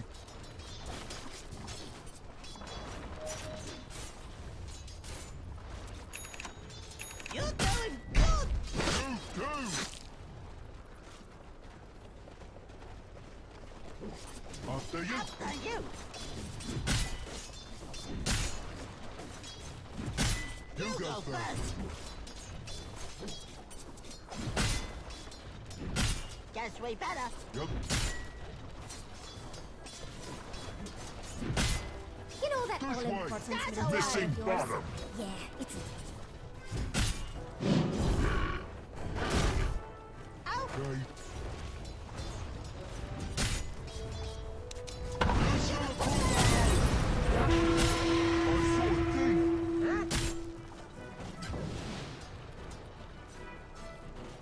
Let's go.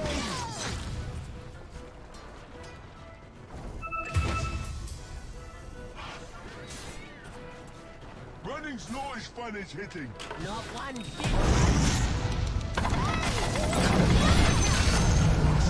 Hey, always. Let's go north. No, south. Nice try. Good idea. Caught it. Hit those roads. Ow!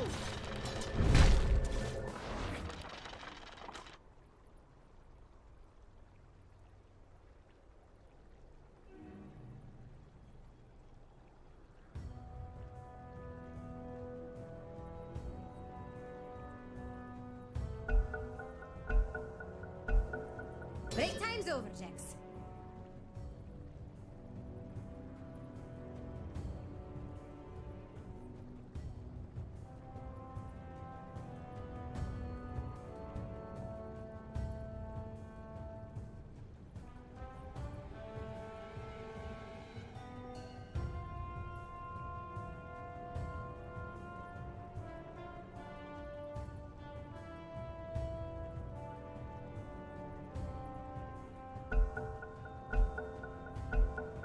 Time to go.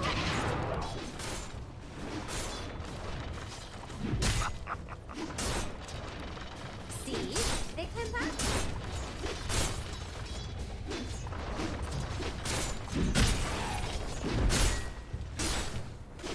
Let me through. Ow!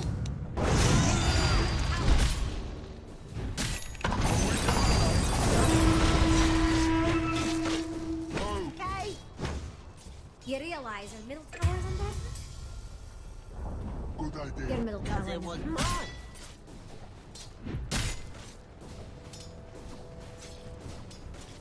Yep. Yep. Your middle tower is under Guess we attack. better. Yep. Why does that tower even try? Out of my way. Hey.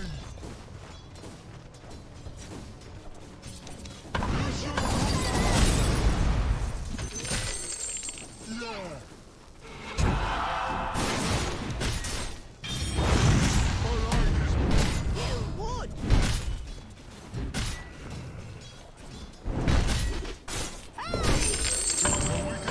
I just had an idea. Running's not as fun as hitting. Not one bit fun.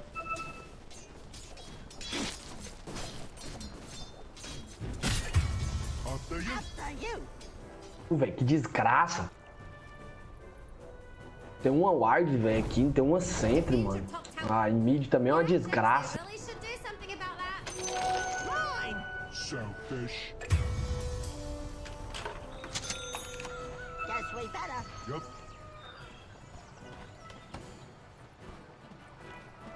Yep. Yep.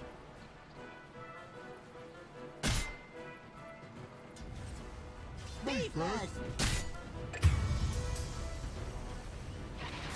So, what are your feelings around having a top tower? Yep. Yep.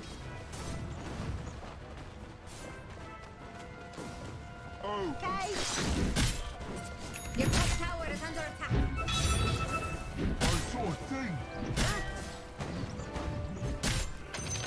Coin of the realm. Your top tower is under attack.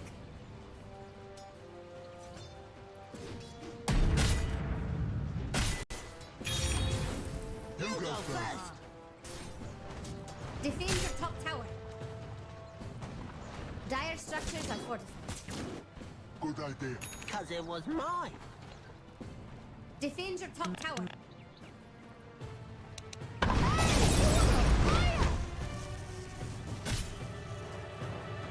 Your top tower is under attack. That away. Looks like the end. Your top tower is fallen.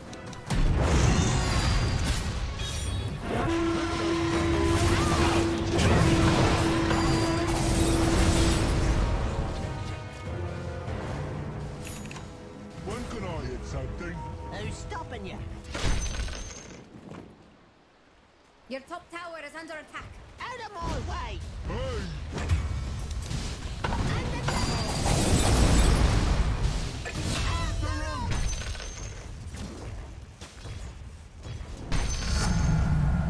I think I just got smarter. Nope. Good idea. 'Cause it was mine. Your middle tower is under attack. Hey! Wait for us!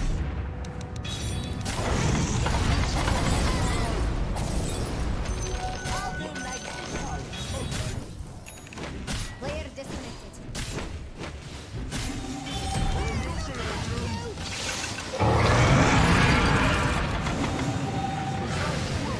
Come on. You realize Let's your go middle tower is north. under attack? No, south!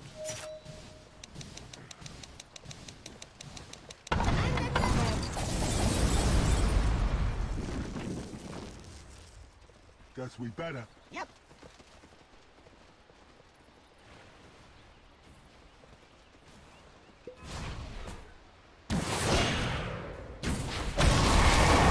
Let me through. Ow! Right there. Who knows?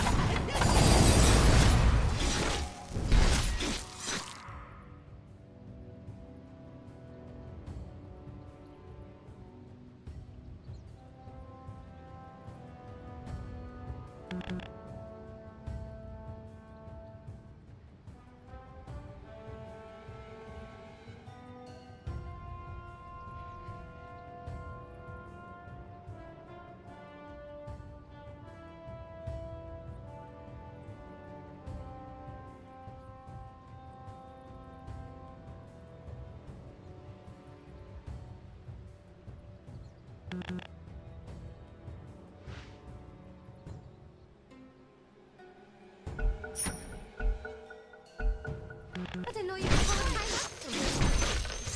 Good idea. 'Cause it was mine.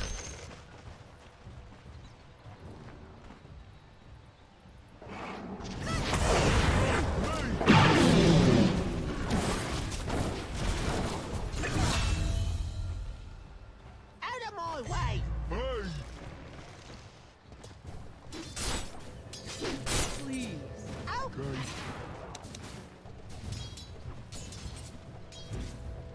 Why there? Who knows? Good idea. Because it was mine. Hey, you were on fire.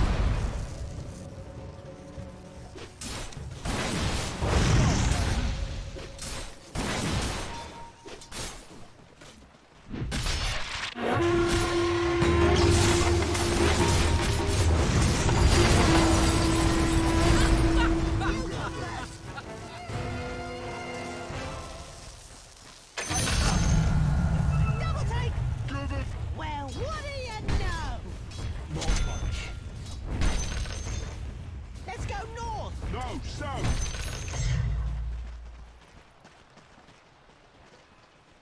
Guess we better. Yep.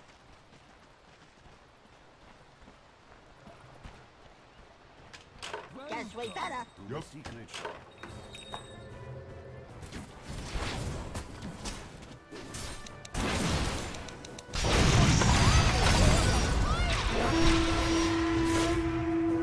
Yep. Yep. I saw a thing. Radiant carrier is there.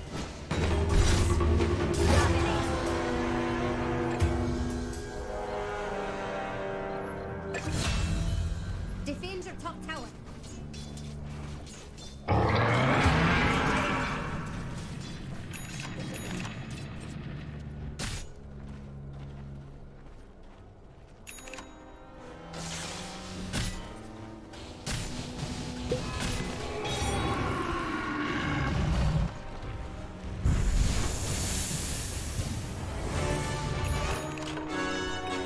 You're back. Me too.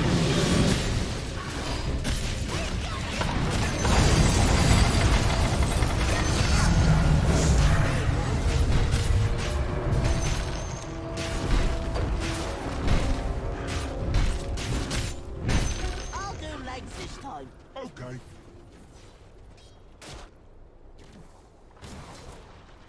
Oh, Okay.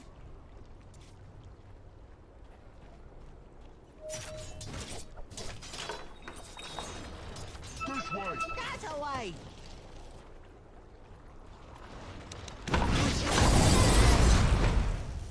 You're doing good.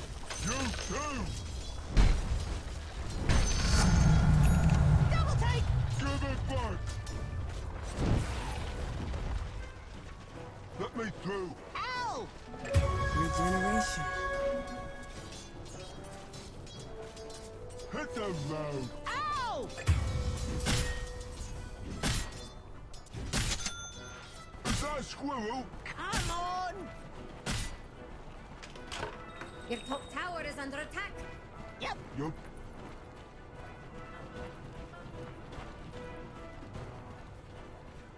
Yeah.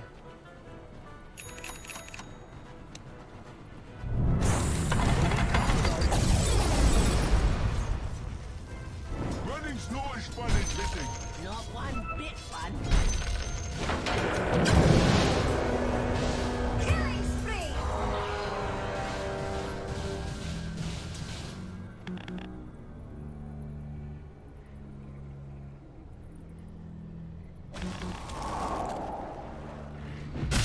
Your middle tower is under attack.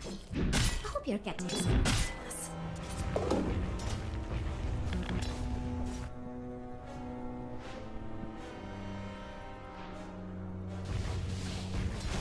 Radiant just fortified. Dire structures are fortified. Killing spree. Again? No. Is that a squirrel? Come on.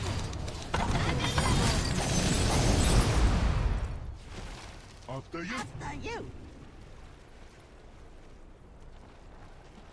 Invisibility. Loud. Ow. Not yet. Hey, you were on fire. Guess we better. Yup. Hey, So did I. Guess we better. Yep. your bottom tower has fallen. Good idea.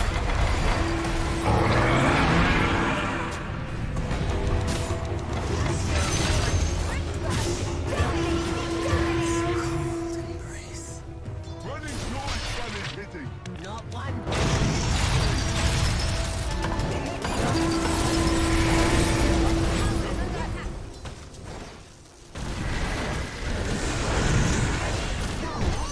Na porra da Mirana. Your bottom tower is under attack.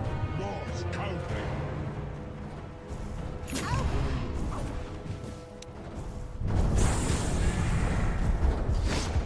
Let me through. Ow!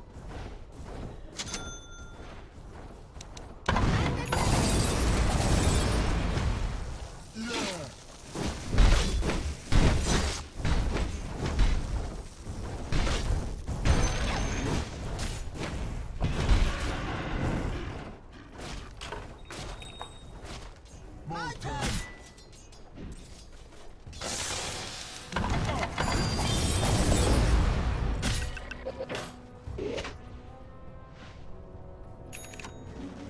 do legs this time. Okay.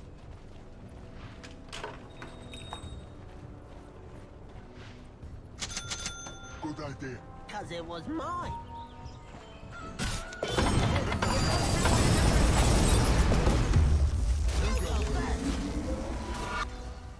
Okay, that. Me too.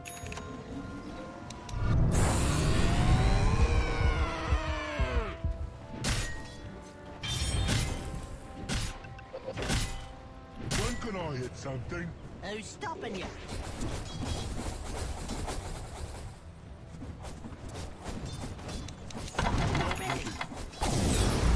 Me first.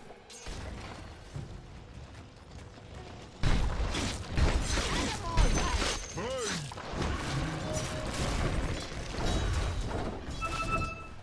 Let's go north. No, south!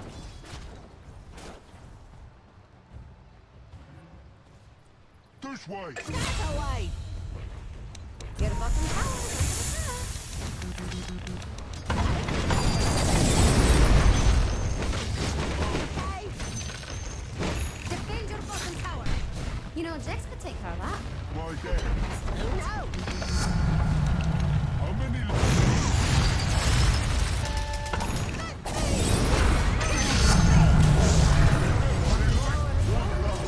Nice. I guess it was inevitable. Your top tower is under attack. Me first.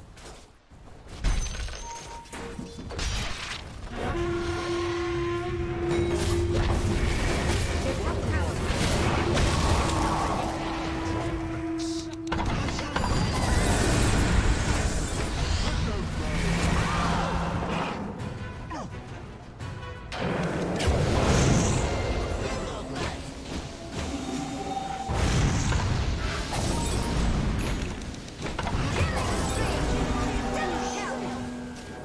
Defend your middle tower.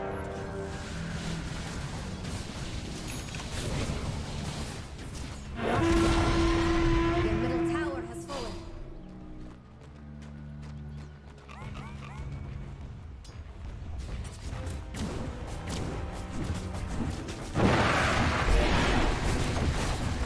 Dire just dominate.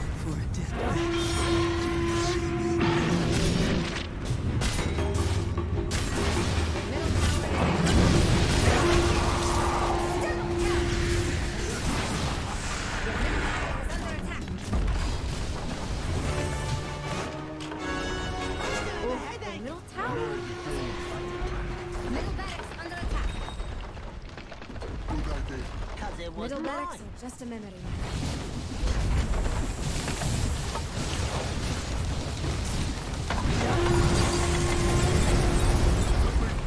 Ow!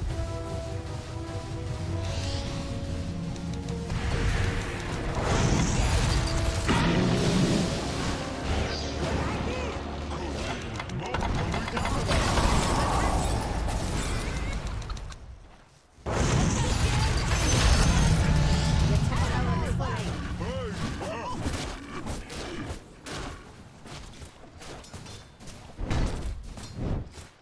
Oh, Okay.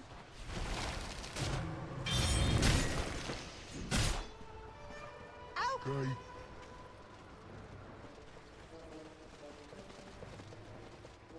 Running's not as fun as hitting. Not one bit fun.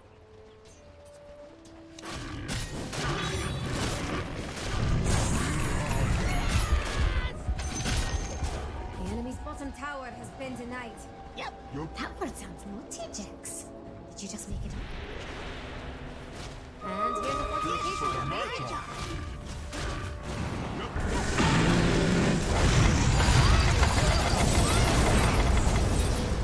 After you. After you.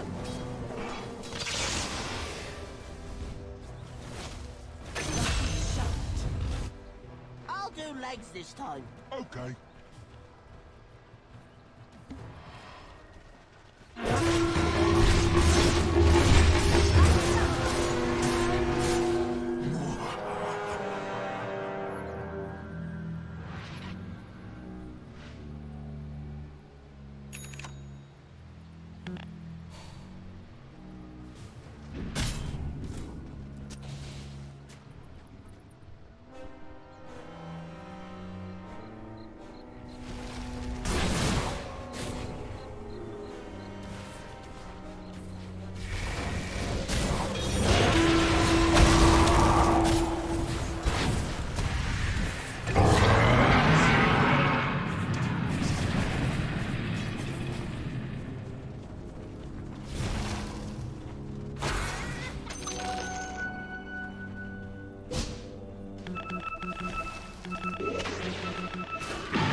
No, south.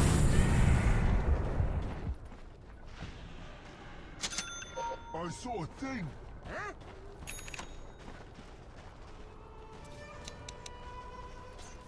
I never did it. Guess we better. Yep.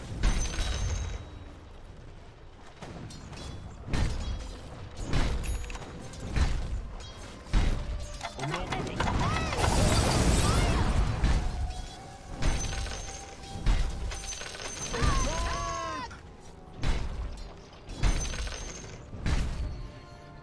Is that a squirrel? Come on! There's absolutely nothing happening. Is that Steve? Why there? Who knows?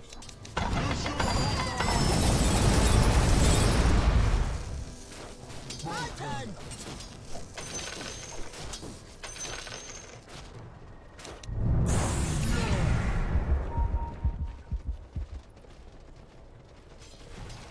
This way. That away!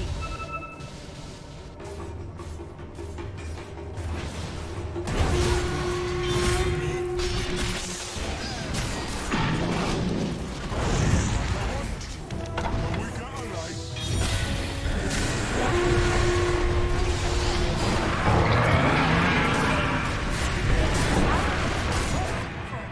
Why there? Who knows?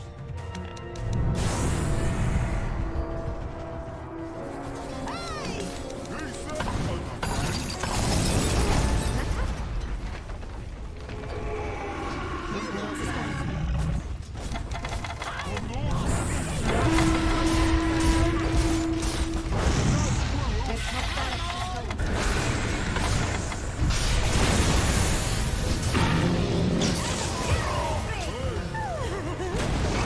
Your middle tower.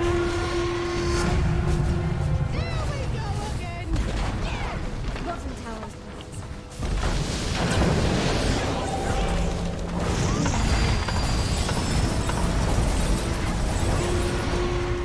Their bottom barracks. Enemy now invading.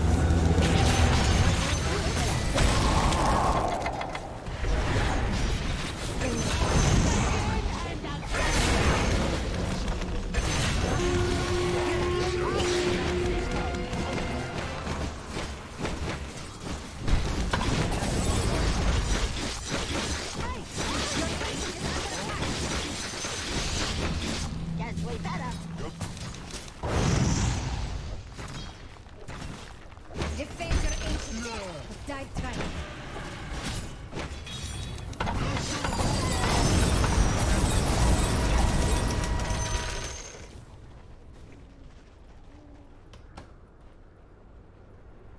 More to him.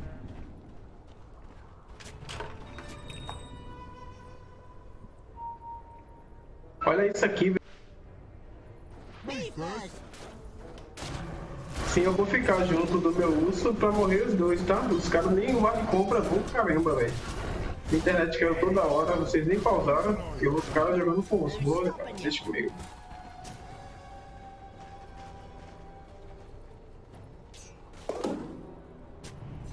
I like this part. You would!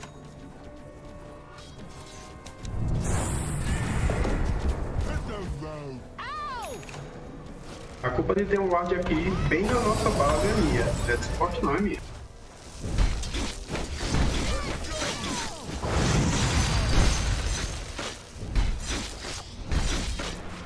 Running's not as fun as hitting. Not one bit fun.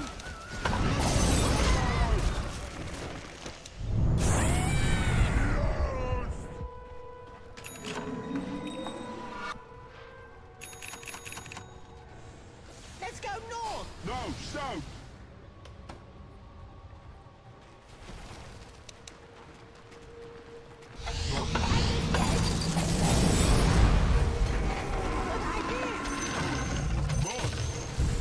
Dire's courier has been killed.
So yeah, DK versus Drow. It's actually really good for DK to play into the Drow Ranger because he gets that plus armor thanks to the Dragon's Blood, which is really nice. And then you also have the Breathe Fire that reduces the Drow Ranger's damage too. And she needs to be right-clicking a lot, so... Like all these range heroes, like Drow, Wind Ranger, Medusa, they get punished by Breathe Fire. Oh, okay. Stampede bottom. They've already killed FCR. And it's a slaughter from Sexy Fat and Jupiter. And what is that now? 4-0 in the bot lane from them? Yeah, pressure the tier 1 tower. They try and keep the catapult alive. Doesn't look like they hit level 6 faster than the Nature's Prophet, who has 20 denies. That is crazy. Yeah, what is his CS right now? 33 and 20. Net worth wise, saying a 2.7k. TPs and sprouts onto Sexy Fat Centaur. He's got Vanguard, 2 points of retaliate. See ya. Yep. Not touching that boy. And then in the mid lane, Dar Observer went into the Radiant Triangle, spots the Snap and the TA. Mirana was kind of lurking there. Maybe Mini could wrap around into that vision they've got because they're stacking and farming Ancients. Nuage is also angling towards that spot, but he's under a Radiant Observer ward, so vision for vision, I think Crewmates kind of feel that something is coming their way. And Jupiter going to show in that mid wave as well. Yeah, has to leap away from the creeps. Yeah, they see Ryer just farming the Ancients and can just freely push lanes out. And look what he's going for. Straight Desolator. He's got 500 gold plus 1 Mithril Hammer already. This is going to be some super fast Deso timing here, as long as he doesn't die. It's quite greedy though, isn't it? Going for that Deso rather than the Blink first. I would be okay with it, just because their plan on Crewmates is just to run at towers and take fights like that. Oh man, hijack. Kills the ET and the Wrath of Nature. Benny has a Quelling Blade. Cuts through the Sprout. Off he goes under his tower. Benny's still in a bit of trouble. He's going to have to just keep it back. And that tower looks pretty dead here, with Dragon Knight form still up for a decent amount of time. Looks like it should be a trade though, like Sexy Fat with this Retaliate build. He's pummeling the bot tier 1. No one can defend against him. Sand King, he's TP'd up to defend this. Sandstorm's out, no sentries out from Mini. They don't have reveal, so they can't see him. Arrow doesn't scout anybody out. D-Flash is still lurking. Mirana, hello. Is this a freebie on an Abaddon for me? Mini can come in with a stun if need be. Looks like they're still very tentative, knowing that Crewmates had 4 heroes up here just recently. That Boots of Travel sanking is so nice to have right now.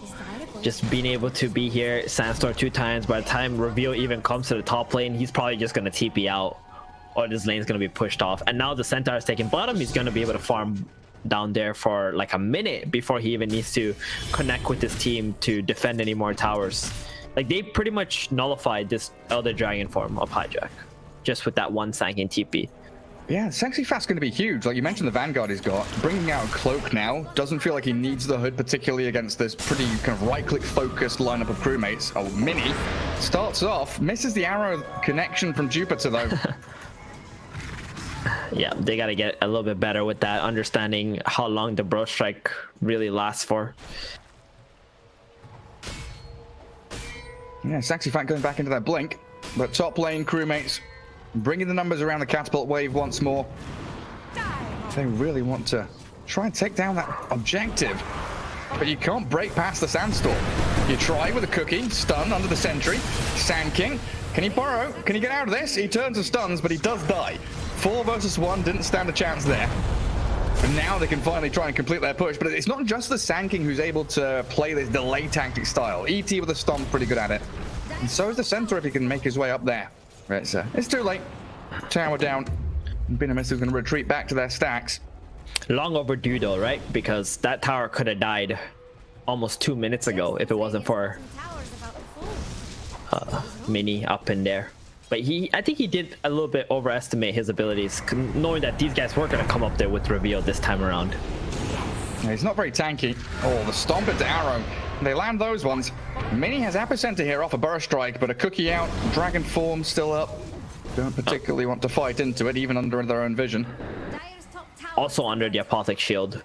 Someone just gets instantly shielded after the burst strike, they would just walk away before your epi even comes out. Mini should just be focused on farming his Blink Dagger, so you can get that double burrow stun epi. Because then D-Flash can't save everyone, right? You can only choose one target. It's got to go from there. It's been a good job though of TA and Nature's Prophet to keep their farm rates up. It's felt like they've been grouping up a lot and you're pushing that tower top, spending a lot of time with it. But they've still got 2 of the 3 top net worths now as Drow kind of just pops just ahead of the Prophet. Yeah, the Prophet just unable to get any Ancients because of the Templar Assassin, but that's okay. You know, this is what TA is all about. Just farm very fast, push mid in, farm the side lanes really quickly. I'm just surprised that the mid tower is not dead with Mini being top lane for such a long time. Because who can actually defend middle against the Templar Assassin? Hey, it looked like Benny was doing it. Yeah, I think that's just not really possible for a Draw Ranger to sit there. She should be afraid of the potential psionic traps behind the tier 1s and the Nature's Prophet TPing in to kill her. Yeah.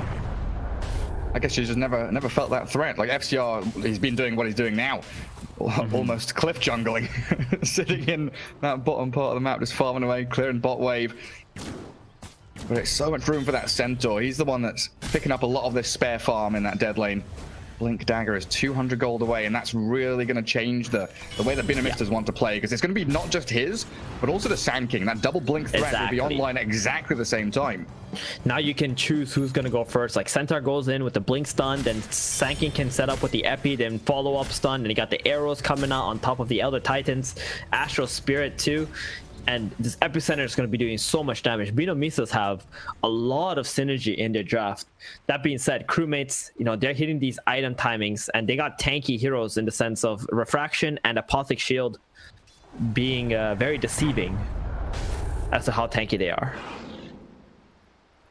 Yeah, these Binamistas heroes also very good at catching out the split pushing heroes. You know, the nature of TA and Prophet, they do potentially want to be hiding in the trees, pushing away, splitting waves, farming alone in particular, like the TA is mid. They've got a shield behind her. Stomp, Epicenter with that burst strike in. The kisses to try and turn it back, but Ryan was already dead. A lot of damage on the Binamistas, but onto the DK they'll move. A bit more for Hijack to fall, and 2 cores. They crumble while Sand King, Centaur, and ET inches away from death. So close. If FCR was there, they'd probably get a couple of kills.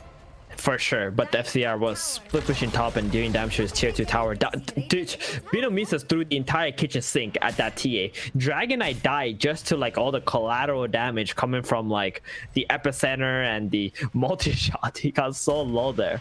But you can see Binamistas, they gotta keep playing like that. They gotta keep playing off of their cooldowns, keep getting kills going, because at some point Crewmates might just become unkillable.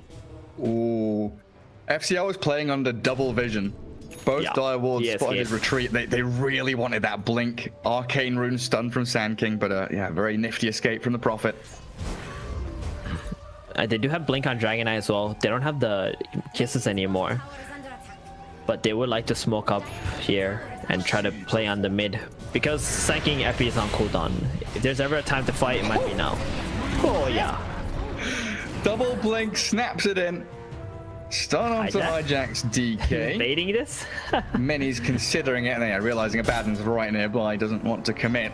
Now we start thinking about Roshan. Yeah, we don't think about Roshan, we go for Roshan. You got so much minus armor with the low shredder, plus the meld, and all these physical damage heroes, and the curse, giving attack speed bonus. Let's go. Arrow scouts them. They know it's happening, but that question is, can we do anything about it? Answer being no. That was like 12 seconds. Incredibly speedy. And this is where, you know, so fast. Yeah, the Crewmates don't have to play that split map solo farming style anymore. They can go for that 5-man move into just objective after objective, can't they? That's what their draft is kind of built for. They need to just take these tier 2s, right? Don't think too much about catching people as Crewmates. Your job isn't to get some rats, just take objectives and force Binamistas to come and fight you. That's a Binamistas' job, is to catch the rats, catch the stranglers. Yeah. With their blinks and the gap close they've got. Now there is a hero that we haven't talked about much since laning phase. It's Benny's Drow Ranger. What's he been up to? Is it just role-playing as Medusa at this point? Yeah, he is. Just farming it up, you know, ready to fight when the enemies run into them. Just waiting for his team to do something. Got to make sure that he doesn't die to the Templar Assassin blinking on top of him. That's pretty much his item build this game, right? It doesn't buy anything else apart from that. Manta, pike, disengage, dodge. He should be able to stand pretty well up against the TA, the DK, the Nexus Prophet, as long as he's got all these team fight heroes around him. The resets we mentioned earlier on with ET, Sand King, they're very good at saving out that Drow Ranger with just a couple of stuns. Looking up towards the top. Everybody's here, like you called for. Crewmates want these tier 2 towers. Mini Sand King with 200 mana. Yeah, he's going to TP out there. There's nothing really he can do against the entirety of the crewmates, but they do go for a trade. So outpost for outpost. Also going to be grabbed up by either team. That feels alright for Bina Misters against Aegis. Oh, definitely. You're just trying to wait out this Aegis, right? Like, there's no point to fight into this extra life here. Plus, there's an Abaddon, so if you do run into the TA, she might not even die. And if she does, you gotta kill her twice with the Abaddon supporting, so... Jupiter, though, he's in a little bit of danger here. If the Dragon Knight... Oh, can't get close. Yeah, he feels it. Stays for the D-Ward, and then leaps away. Now we got the tier 2 top. It's time to go bottom. You know, you got the TA or the Nature's Prophet who can go down there, push a lane out. But it looks like D-Flash gonna break the smoke possibly here. They have this dire vision. This dire vision is like really good for Vietnamese to play off. I don't think they should jump TA though. That is. Well, they do. There. They've got the chain stuns on her. They've got a shield. Borrow time popped. First life gone. Stampede to disengage with a Dragon Tail from DK. Allows the kisses to land on the Sexy Fan. Trading the Aegis for that Centaur's life. And the Stampede. So even when the Centaur's alive, it's going to be rough for them to team fight.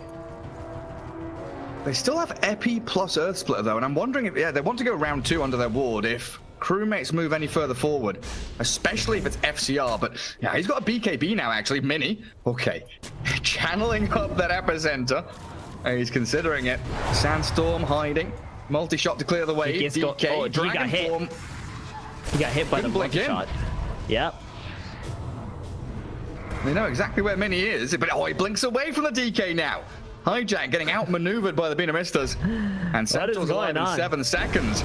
Can FCR split push? What's going on here, guys? He's got global teleportation. Yeah, when this is happening, all you have to be doing as an NP is sitting top lane and waiting to TP in.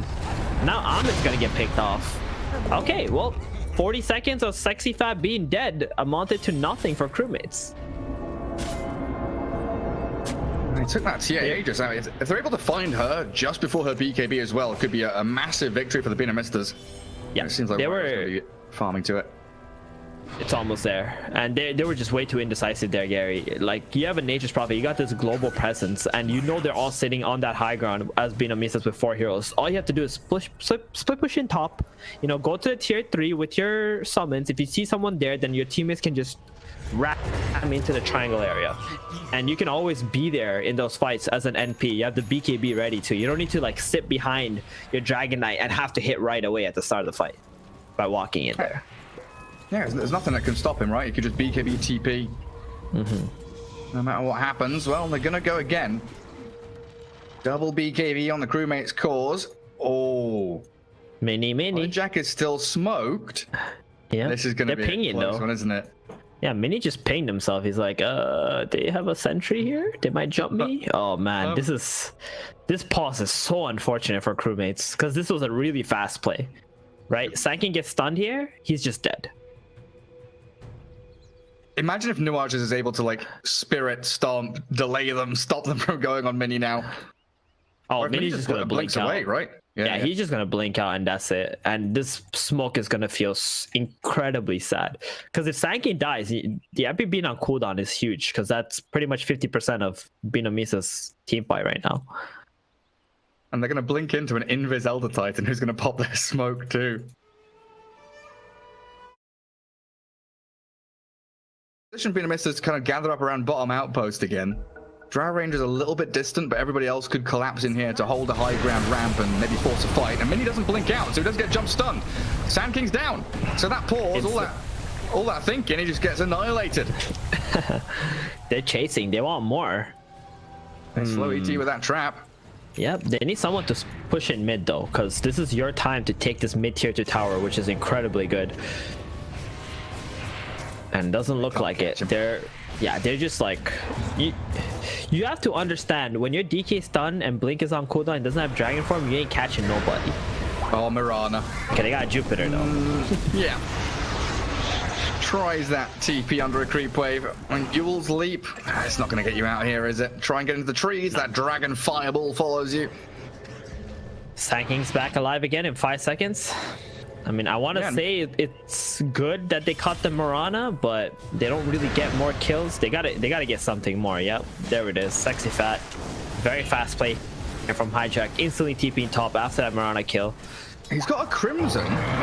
Who's coming in now? The Snap with a cookie, trying to dodge it. He stampedes, runs in. ET with an Earth Splitter, Drow with a Gust.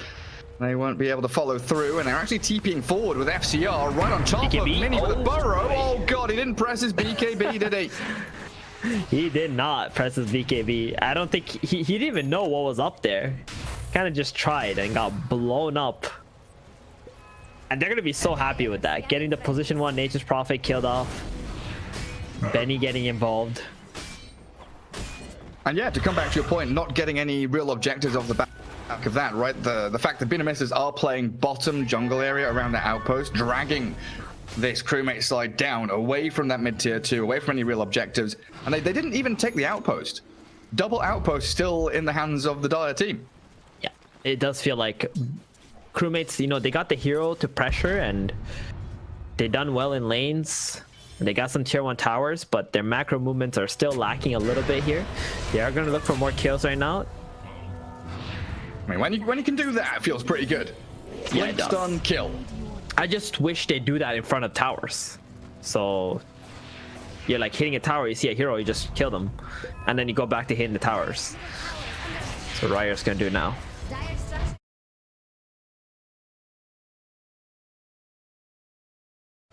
It's pretty handy to know as FCR as well, especially, you know, split push in that top lane.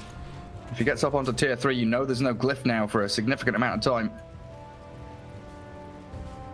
But the counter push is that Sand King. He's actually shoved bot lane all the way into that Radiant base. The trap slow on Mirana. Jupiter uses arrow to kill off a large neutral. DK, blink on cooldown. Can they catch Jupiter with no leap charges left? A new Moonlight. No, Moonlight. Oh, go. Blink stun. Yeah, dead. No Moonlight Shadow. Can't Yules. Can't run. It almost feels purposeful, though, you know, finding these Mirana kills on the wrong side of the map time and time again. You're backpedaling. Yeah, you are. And look at Mini. He's already at your doorsteps bottom. And you feel like you're controlling the map. You're getting kills. You're getting some object. Like, they didn't get the mid objective either. Like, no one was defending that mid tower. It's just Nuage, you know, throwing some spirits or whatever. And they still weren't able to get it. So it's really rough. I think Binamistas, this delay tactics from them is working out in their favor right now, even though they are losing a few heroes on the map. Eventually they're going to be able to fight back, and crewmates are going to be surprised when that happens. Yeah, I guess that brings us to the real hard-hitting question of late game. You know, 35, 40, 45 minutes in, the amount of initiation Binamistas has, the jump and catch when they've scaled, and I guess this smoke potentially is going to show it. To be fair though, farm might actually pay off. Gary, I do believe that crewmates do have the better late game, but I don't feel they're playing the map out in a way that they can utilize their better late game. Oh, the Roshans respawned. Arrow onto him. Lots of traps around the area, though. Yeah, there is. Eventually, you're gonna need a gem against these traps. They're just absolutely obnoxious to play into. And you're running out of sentries as well on Binamistas, probably. When you're playing this far behind and you got like so much of the map you gotta try and de-ward. It's very rough. I'm surprised they've not taken that bottom outpost again. Like, Dire just keep taking top outpost whenever the Radiant steal it. I do walk into Roche. Second one, of course, Aegis Cheese and Shard, Mirana and ET, both very good at scouting the pit. Spirits and arrows give them all the information they need. And TA playing behind the Roshan, but they blink, borrow, arrow flies, connects on Roche, the multi-shot coming in, and Ryor's dead. They kill up Hijack in there as well. The kisses are landing onto the centaur and the Mirana, but this ET tries to break up high ground. Sprouted runs, turns his tail to try and dodge away, and FCR's BKB does pay off. TA with that buyback blinking onto Sexy Fat. Burst strike arrow connecting onto FCR. They want this profit so badly, and with a multi-shot they get both of them. Benny with an ultra kill, break up the high ground for a rampage. Drow Ranger comes out of the jungle 25 minutes into the game and just stomps Crewmades. Yep, there it is. The untouched Drow Ranger just able to sit there, multi-shot, right-click as she wants to. Look at this perfect initiate. Sanking goes in, Centaur follows up, the arrow hits the Roshan. Doesn't even matter though. You got the multi-shot, you got the spirit, you got so much vision there. Dragonite, he just wanted to go in and help. He just dies to all the collateral damage. And you know, Nuage, she makes a little bit of a mistake going into high ground, but it doesn't matter. You see D-flashes, all these out. He gets popped. Manta's off the TA. TA is focusing the Centaur, and look how she just melts without a refraction. Like those multi-shots just shred right now. And you can see like Crewmates, because they didn't apply the pressure earlier on, they didn't get kills. Even this Roshan attempt, they just took care. They didn't have any pressure on the map. They have Nature's Prophet on their team.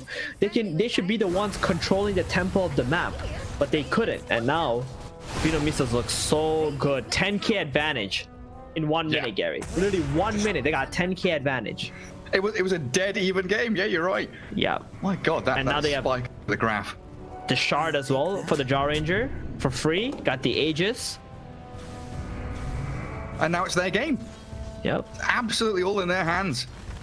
But I think you're right. You've hit the nail on the head. FCR has been playing this Prophet as a team fight hero almost. He's walking into team fights and thinking about TPing after the fight rather than moving into a lane, pushing it and TPing into.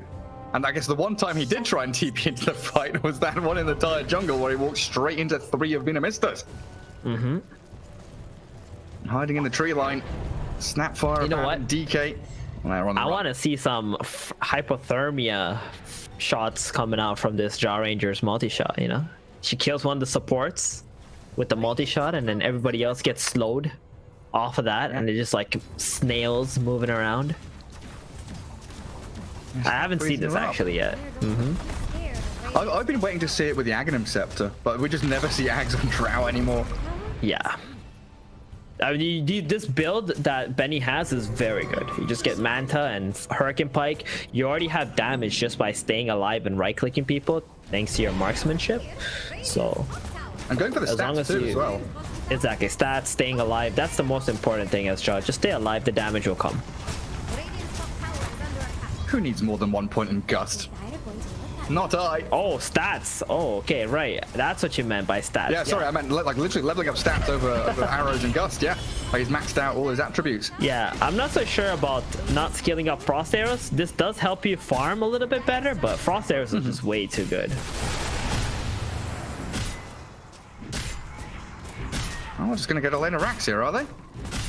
Creep waves coming in. It looks like, yeah, TA and Prophet have kind of just given up on the top lane. They want to try and farm to their next items. FCR. Mini's looking for it. Epi blink, burrow in. He didn't press his BKB, so he's done for. A well-deserved tip, I think, there. Coming out of Mini. I mean, he's been very underwhelming this game, FCR. We've seen him play very well in a lot of different games, but this Nature's Prophet, definitely not it. Like they're winning, but I feel like he's just been playing this hero very wrong this game, and they're getting punished for it. Yeah, it's definitely not been smooth. So what they do up in this top lane with this Moonlight Shadow, though. Sexy Fat. He's angling for a go onto Armin. He knows the cookie's down. And he's going to click into the Snapfire. He's baiting them all in. Go on. Stun the Centaur. He's got Halberd. He's got Crimson Guard. He stampedes to run. But look at this backstab coming in. He's baiting. Arrow onto Hijack. He's absolutely baiting for them. They snipe a courier first because they know they can go and pick up the pieces. Catching out Hijack's DK. The streak continues for Benny. And the multi-shots flying through. The Yules on the D-Flash. He's still got borrowed time, but no more TP. So he's out here stranded. Another freebie for Benny. There we go. Oh, like, so strong. Got that Grow Ball too. Even more attack range on Benny. This is a badass Drow Ranger right here, Gary. Yeah, Pike Grovo, and what is his attack range right now? 725. Yeah. These are the kind of games that make me want to just go into my next pub and pick Draw Ranger. But, you know, I'll probably feed, so don't play carry. Oh, no, sorry, it's even more than that. My tooltip's bugged. I just saw the observer feed pop up. It's more like 800 and something.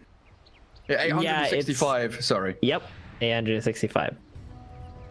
I'm not bad at maths. I'm not bad at maths. I just added up the wrong numbers because my tooltip's bugged. Sure, Gary, that's what it is. I'll take a screenshot of numbers. Well, sure. Actually, my tooltip now no longer shows any of the bonuses. It doesn't show. Oh, he swapped out the Grove Bow now. You know, it's okay to say you were wrong. It's okay to admit you were wrong. All right. I was wrong. It takes a very courageous man to I've learned say that you're wrong. Honestly, one of the most powerful phrases in human history is "I don't know." You don't have to have an opinion on everything. Just straight up, I don't know. It's possible.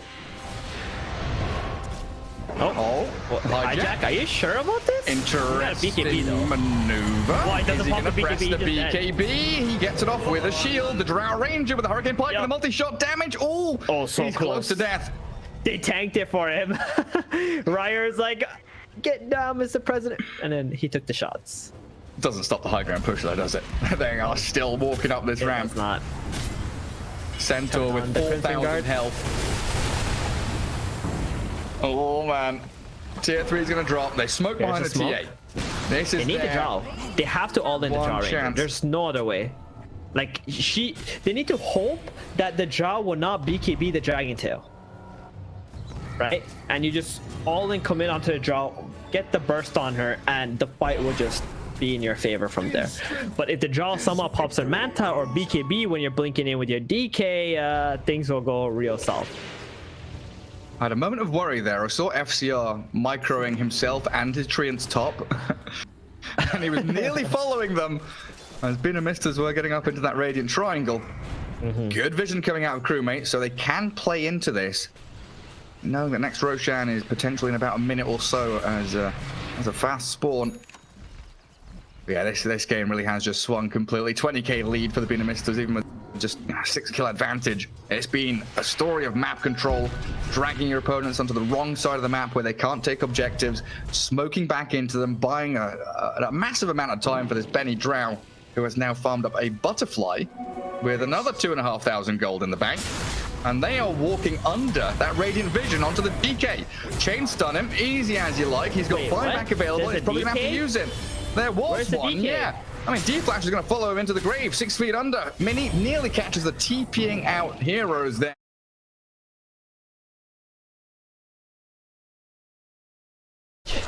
It's possible, I don't know. He's just gone. I blinked and he's gone. Oh man, crewmates. You know, I would have loved to have been in their situation like 12 minutes into this game when my TA has this monstrous Dessel and blink timing, but they just kind of butchered the mid-game macro control. And you can see Binomisos, they're just on a whole nother level in terms of macro play and understanding their strengths and when to fight and when not to fight. Even when they died, there weren't even awful deaths. Oh my god, that was close. Mini walked up the high ground. So close. He's got so much armor too on Mini now. Kaya-san, Shiva's going for the Octarine core. Gives them extra cast range and cooldown reduction. One build I really like on Sanking is the Eternal Shroud for the spell lifesteal, which is nice. And then with the Shivas, and if you buy like a heart, you're just unkillable on Sanking. It's a really good late game build. Well, interesting there, Crewmates didn't feel safe buying items from their secret shop, so TA sent hers to the right-hand secret shop, bought a Demon Edge, gave it to the next Prophet, who TP'd back to Fountain. So she does finish off the MKB. Yeah, well, that's how they have some sort of damage versus the TA now.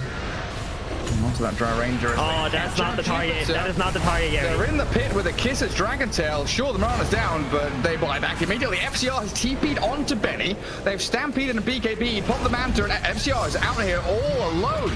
stranded with no teammates, and in comes the epicenter, two-man burrow, a double for Benny, and Mini clears up with a final target remaining. The snapfire drops, and yeah, they've got buybacks, but I just don't see how they can actually stand a chance in these fights. If you're not jumping the drow, you're never winning the fight. They jump the Marana, and it's just over from there. All Bino Misos have to do is click that one gold little button buyback, and Benny will already have won the fight for you because he didn't get jumped. I'm surprised Marana's not dropping the Dota Plus applause chat wheel sound. Yeah, you got me. Good job, boys.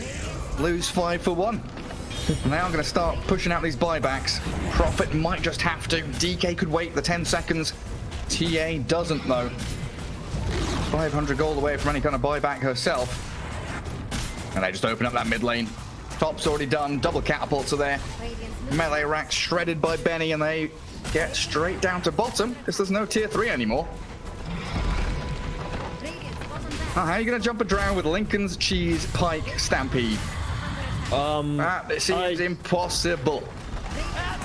Well, how you jump a drow with Lincoln's Pike Butterfly is you don't. Well, they've attempted it. She's just so tanky though. Solar Crest put on her, she turns, FCR, the arrows pummeling into the Prophet, stampeding away, the DKs walk onto the Drow Ranger, and yet Benny just stands his ground. GG's forced down because they're going to get another 5-man wipe. Benny with a perfect game, 15-0-6 on the Drow Ranger, given all the space in the world. Happy Benny. Very happy. Lots of farm, lots of kills.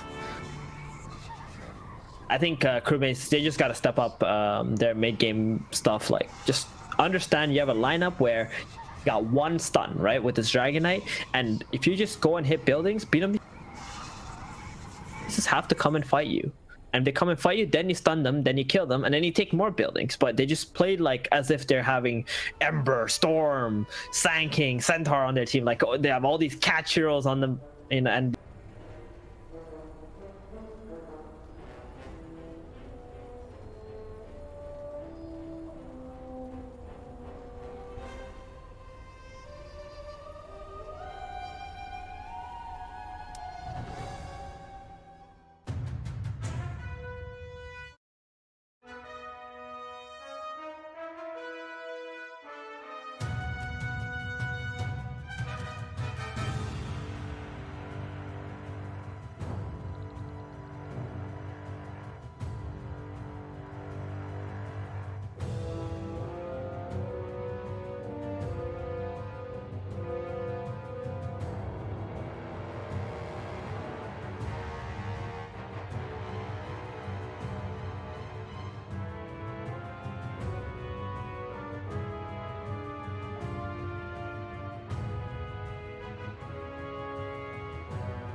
na sua opinião.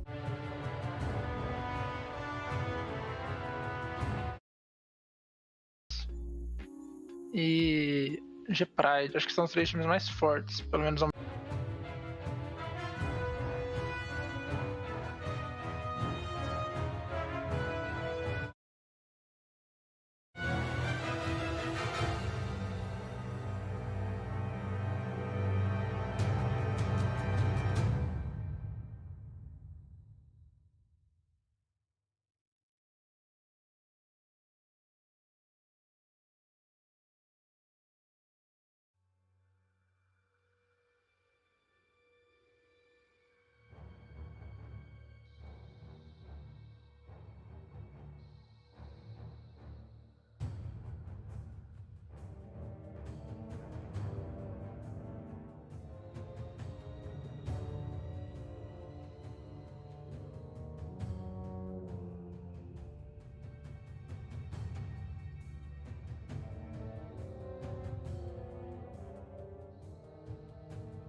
Ten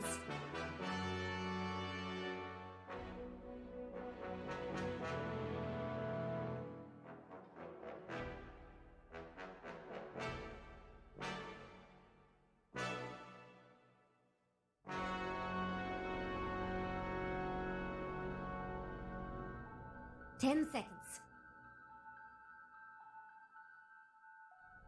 5 seconds.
Bristle back here. Yes. Os caras que me soltam um Lucifer no Sup 4 já fica até com medo. Com medo do outro time perder, que vai dar nós isso aí. Bom demais. Nesse caso, então... Só tem doido.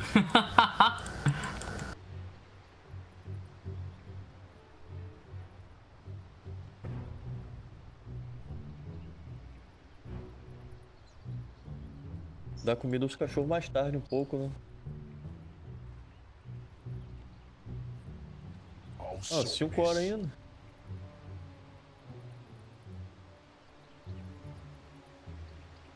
Ah, o time tá maneiro. Acho que falta só um pouquinho de controle, mas tá bom.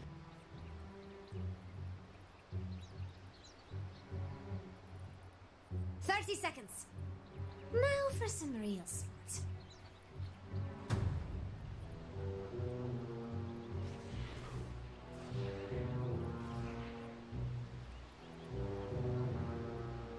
Com as moedas ali também.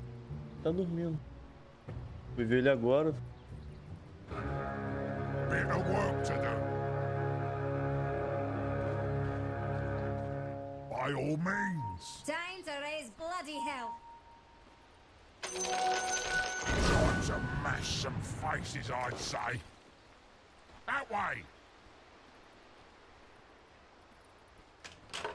Time for a good scrap. Yes. Ui. Here we go. Morrer tá bom. I'll sort this out. One step at a time. Indeed.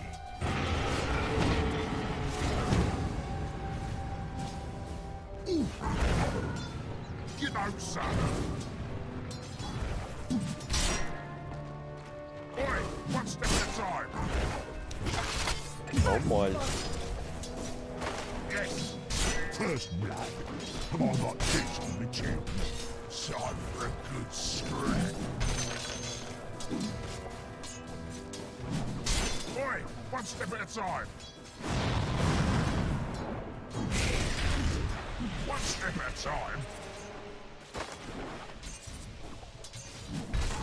don't say.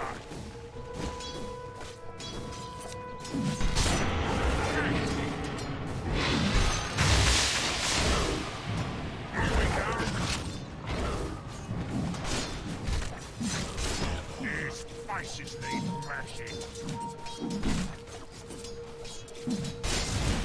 I'll sort this out. Denied. Indeed. Faz um pullzinho lá, pra nós. Deck.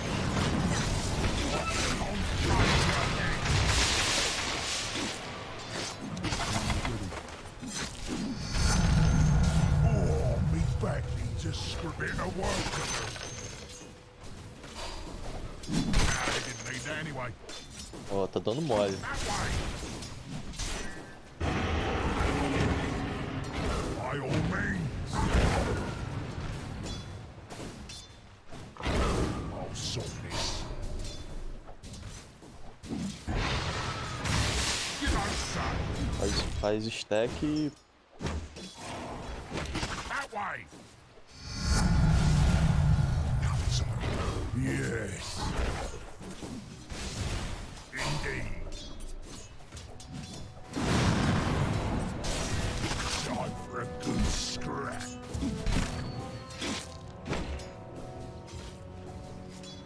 Put your lights out. Oof, Dire's courier is so dead. Impressive in equity, really. Not time yet, mate. These faces need mashing. I'm under attack. Yes.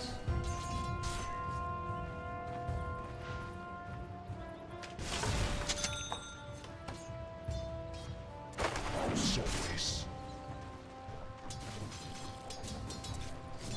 Bit of work to do.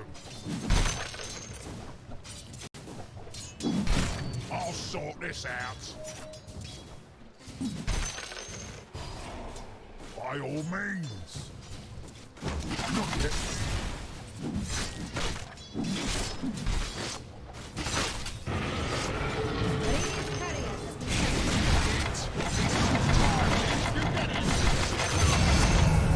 Have some quills. Oi, one step at a time.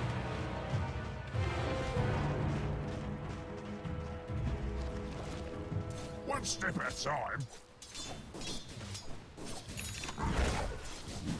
Here we go. You don't say. Indeed. Now on you. I am not ready. Oi, one step at a time. Oh, shit. I'll sort this out.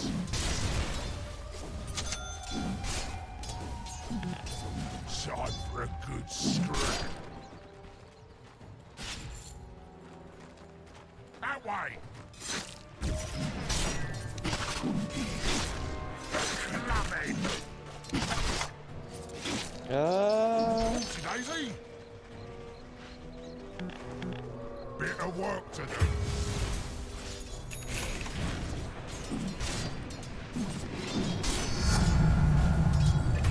I'm a right prop by all means.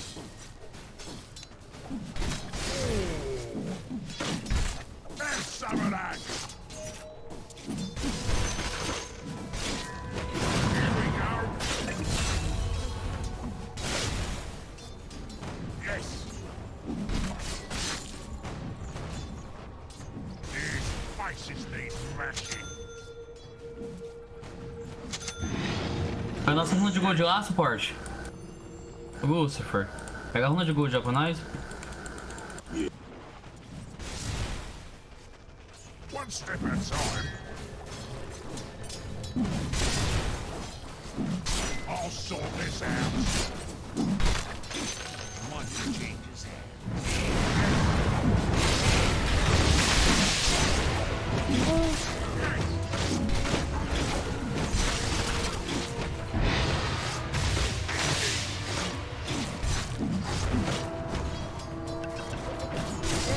One step at a time.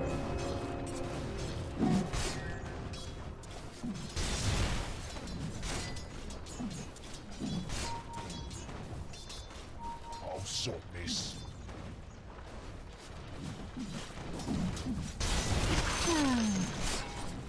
These faces need mashing. Here we go. That way.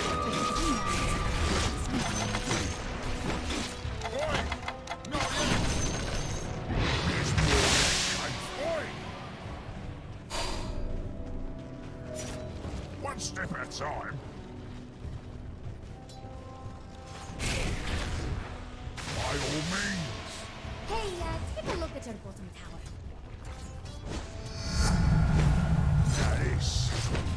This is proper smart.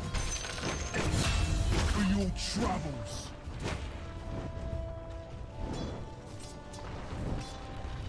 You're getting me blood up now. You don't say.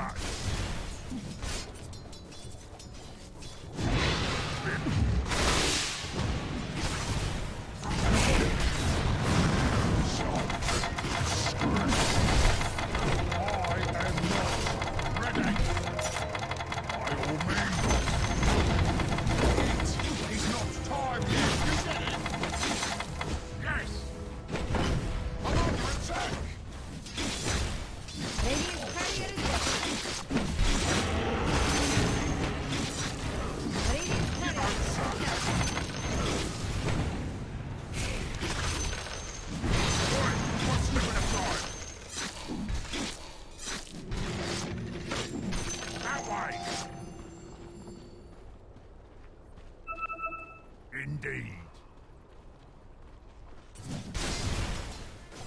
Here we go.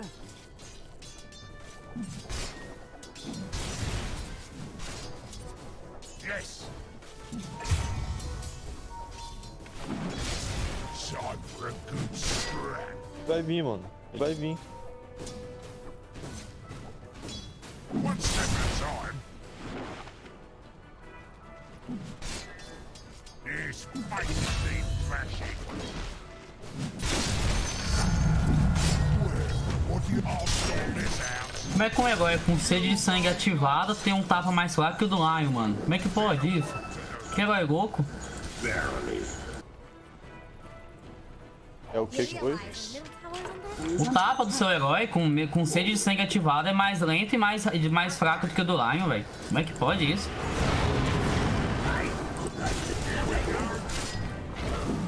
Acho que agora no início mesmo. No final fica muito OP.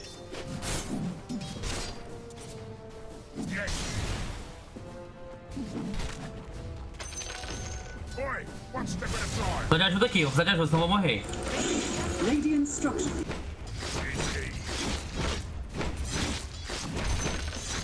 Vai pegar a runa nossa também, pessoal. Pelo amor de Deus, só eu que tenho que pegar a deles. Desgraça do Lucifer Suporte 4 aí, não tá fazendo nada, só fica parado lá, mano. Filho da puta. Ainda compra o livro pra enfiar no cu dele, esse arrombado. Why not? One step at a time.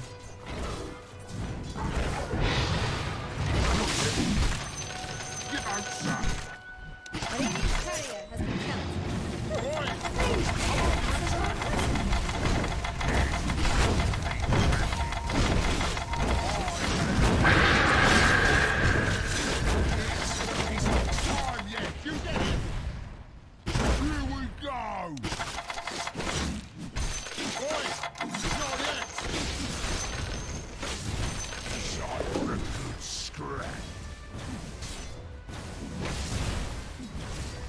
You want some of this, son? You want it?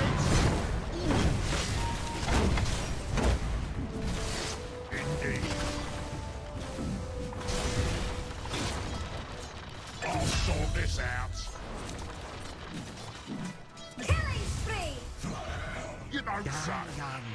And leave a purient in the corpse. Right, one step at a time. Dire's courier has been killed.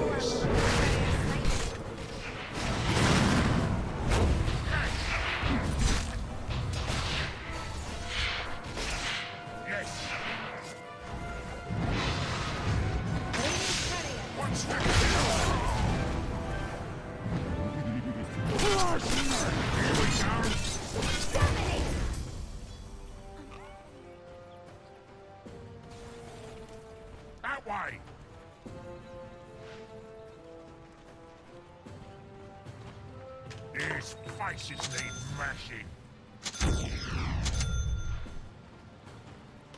Time for a good scrap. Bit of work to do. By all means.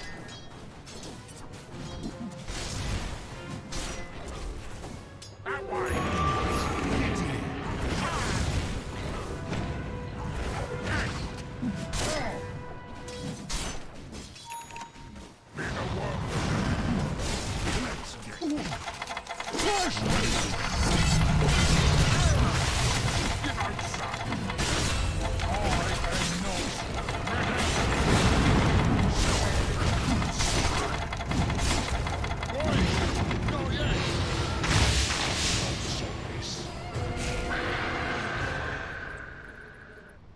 Here we go.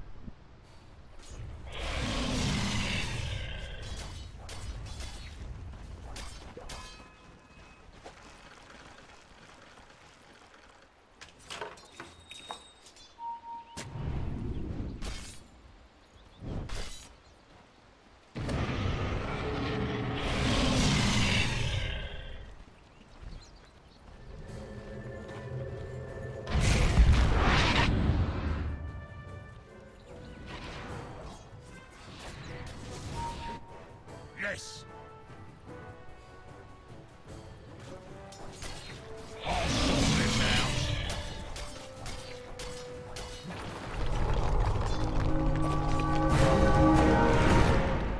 Boy, his faces need mashing.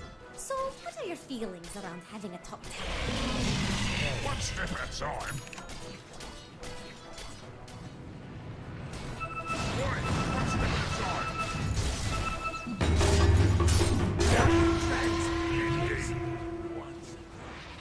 It's not time yet, mate. It's not Spicy! By all means. You know that all-important little tower of yours? Yeah, it's in I am not ready. Yes. Esperando chegar na minha conta. Indeed. It is not time. One step at a time.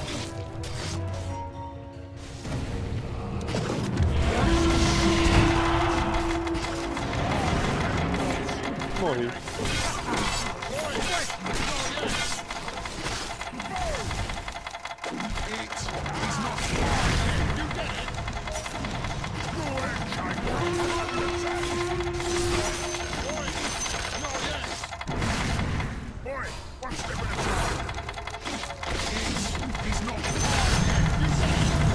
Deixa eu ver se eu recebi. Eu vi mais cedo, não recebi.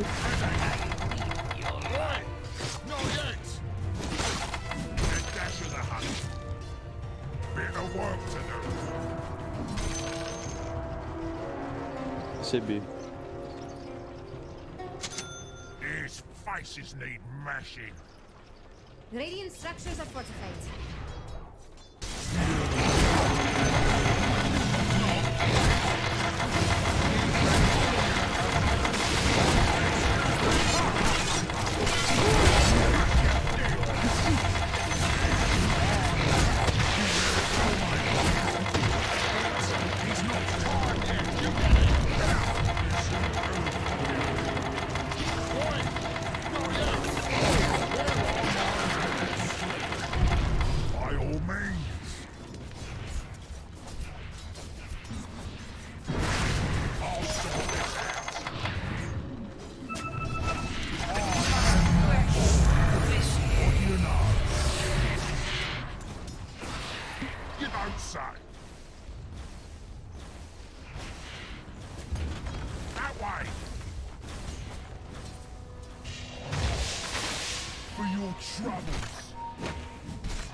Radiant just fortified. Here we go. Yes, Jex, I know top tower is your favorite. They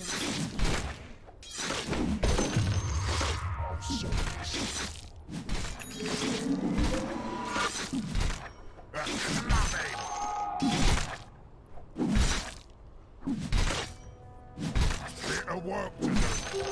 Invisibility. His faces need mashing. Yes. Boy, one step at a time.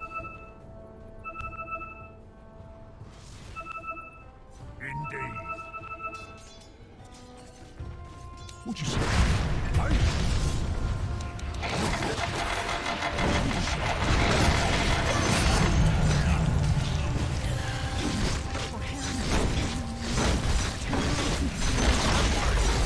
middle tower is fallen.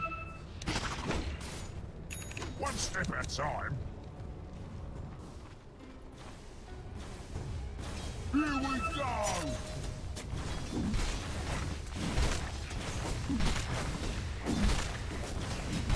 By all means. It's not time yet. I am not ready. You don't say. Ah! Oi! Fresh! Not yet! Bomb! I'm under attack!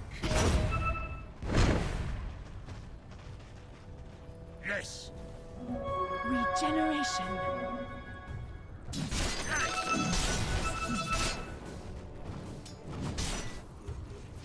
Indeed. That way! It's not time yet. Oi! One step at a time! Time for a good scrap. You don't suck. Your middle tower is under attack. You're right, Jex. They Vou really brigar should aqui, do ó. something about that. Fica aqui debaixo da torre. Bit of work to do. Defend your middle tower. I'll sort this out.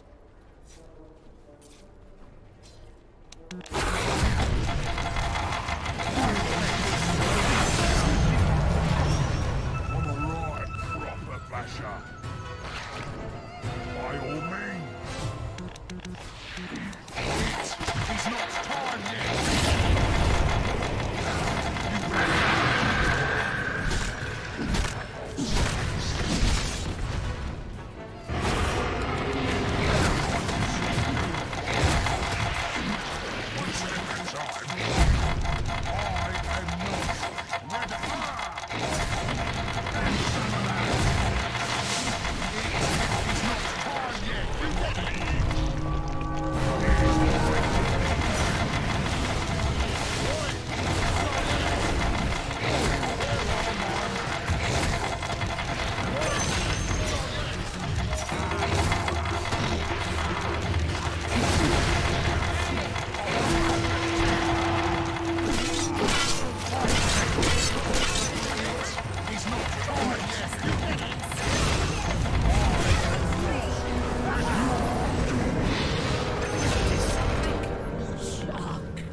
Your top tower is under attack.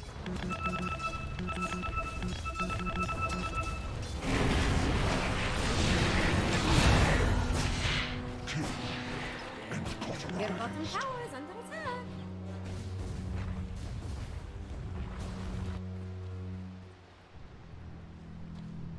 Hey, take a look at your bottom tower.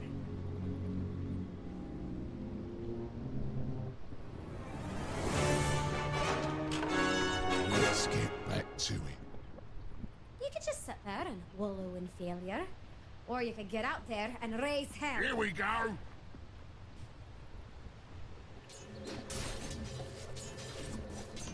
His faces need mashing. Not yet.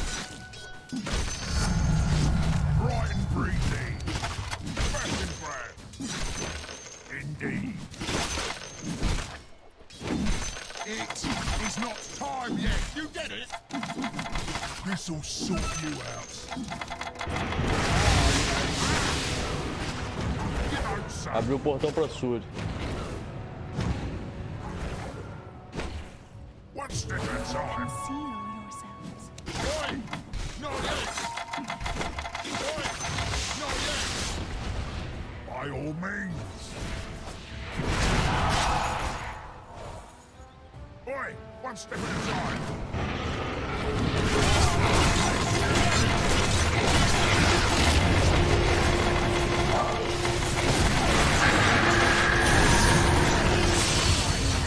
You want some of this shot?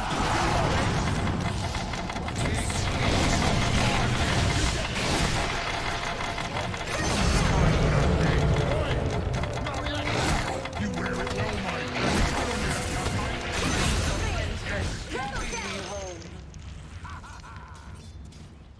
Put your lights out. I am not. Falar, a gente tá o jogo inteiro arrumando esses TFs sem objetivo.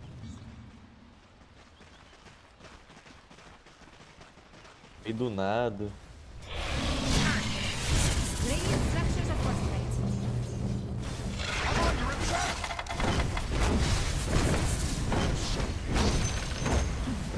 I'm not ready.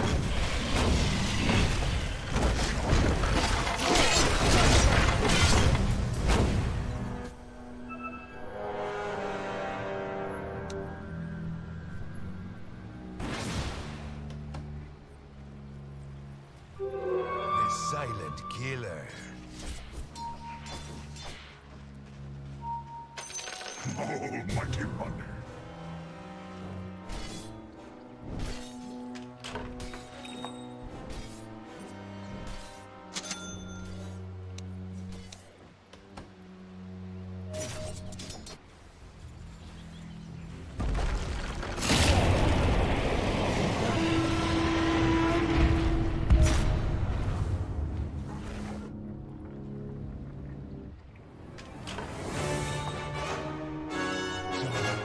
For a little bashing.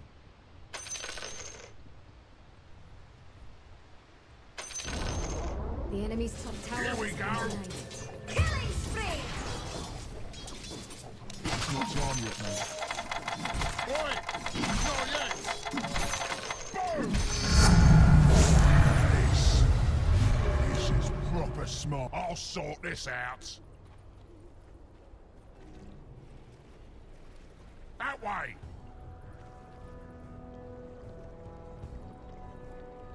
Bit of work to do. Here we go!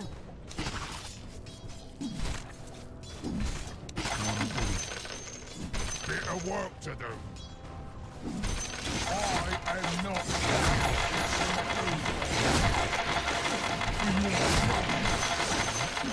It is not time yet. You get it? Yes. Your middle tower is under attack. I'll sort this out.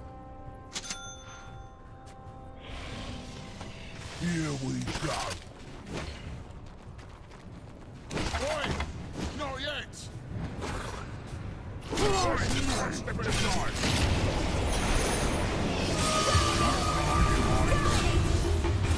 One step at a time. It is not time yet. You get it?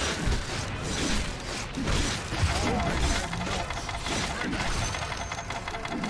I'll find your dead.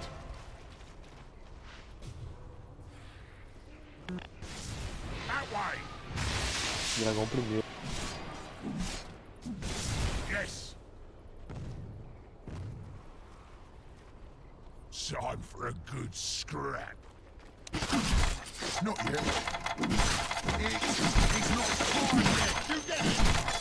I am not ready.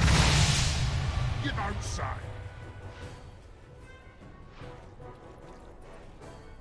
Indeed.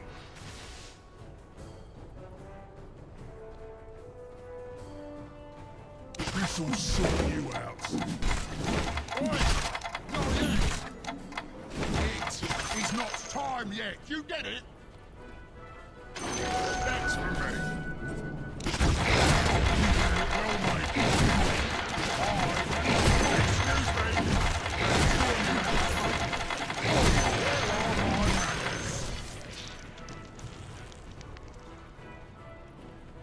His faces need mashing.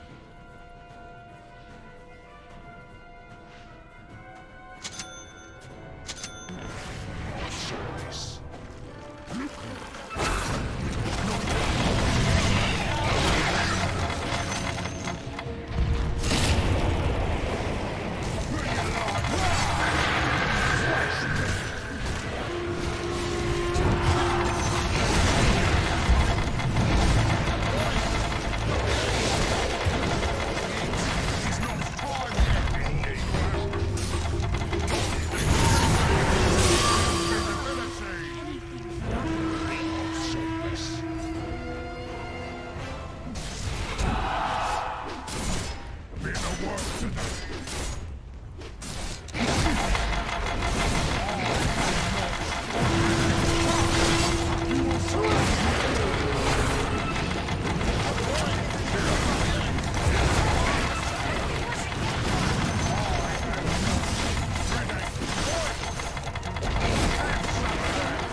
In a line of duty. Defend your middle tower. Faces need mashing. Radiant just fortified. Time for a good scrap. It is not far. That way. There's more where that came from. One step at a time. I am not ready.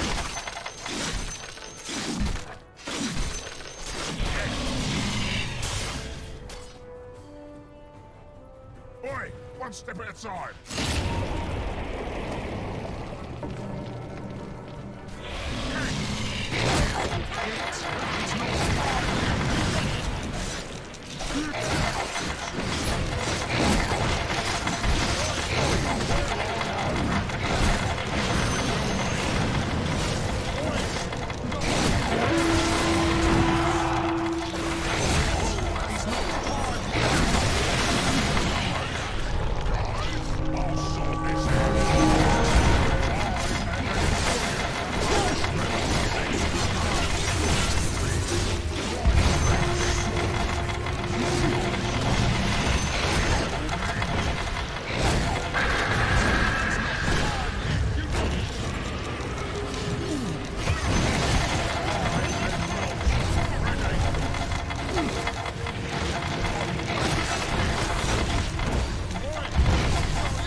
Okay.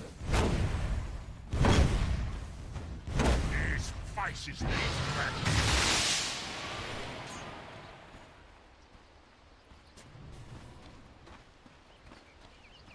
Oi, one step at a time.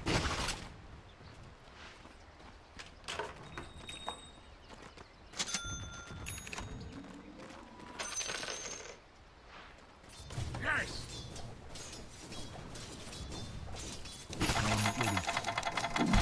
I am not ready. You don't say.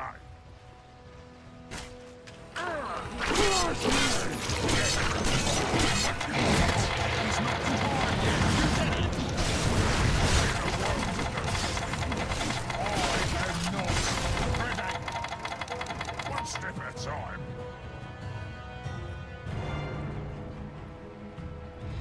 I'll sort this out.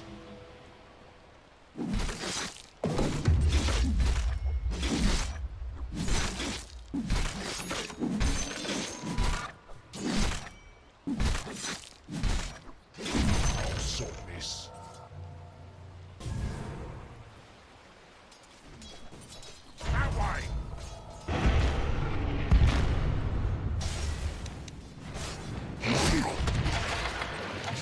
yet, mate. Back to scratch.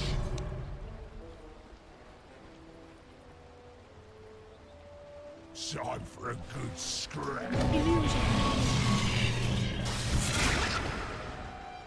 Here we go. Indeed.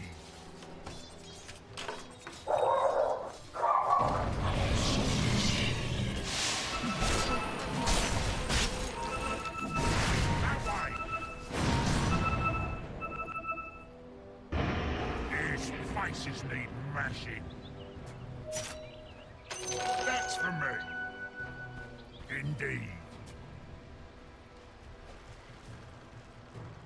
Yes. You don't say. By all means. Bit of work to do.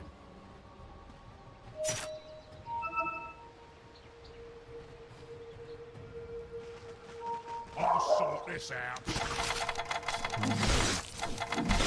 Oi! Not yet! You're getting me blown out.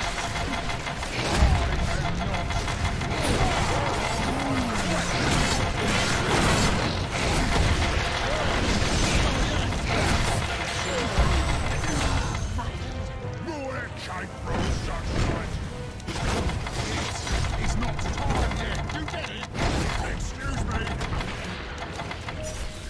Here we go. Well, what do you know? One step at a time. Enemy's bottom tower is down. Call me when it's alright. Yes.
One step at a time.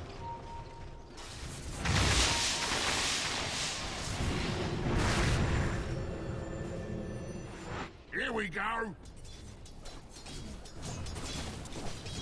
It is not time yet. You get it?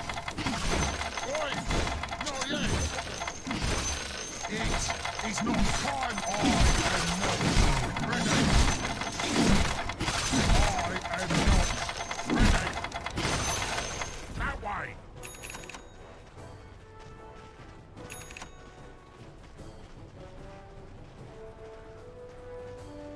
Oh, shucks. It is not time, you don't say. Bit of work to do. Right, not yet. You're getting me blown up now.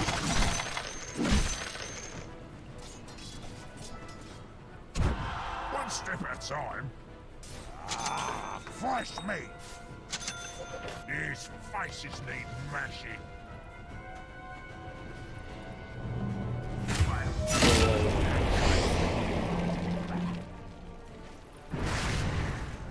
By all means. I'll sort this out.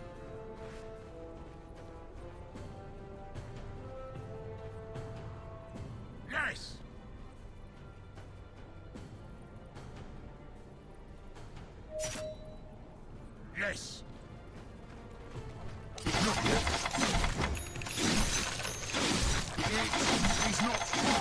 You did it!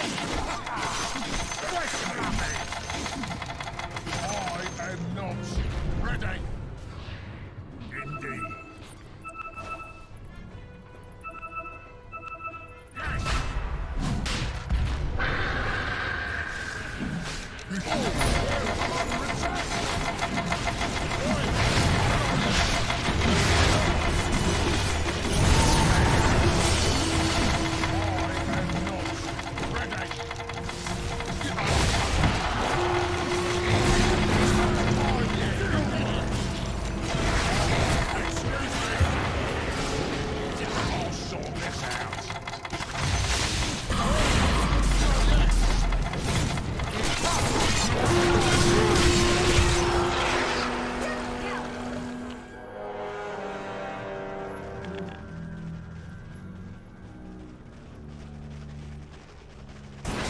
Eu tô querendo reduzir o mamá dele porque ele precisa comer comida sólida. Pra voltar a reaprender a comer sólida. Your middle tower has fallen.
One step at a time.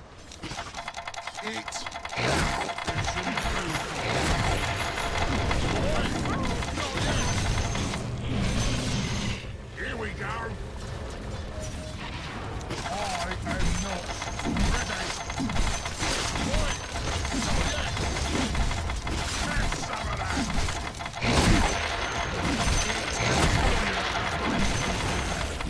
One step at a time.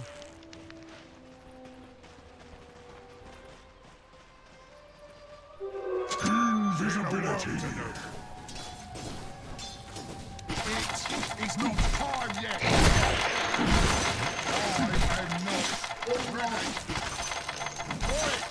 Not yet. That way. You destroyed the enemy's top tower.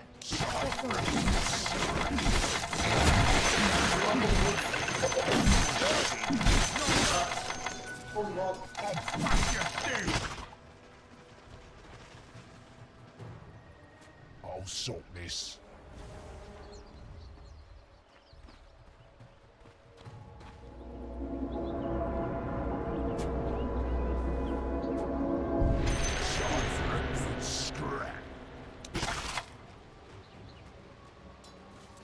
Bit of work to do. Not yet.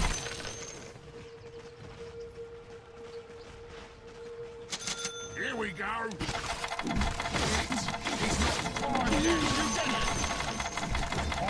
am not ready. Fresh meat! Oi, one step at a time.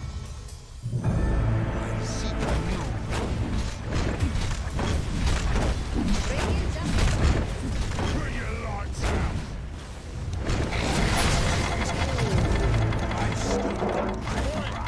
Not yet.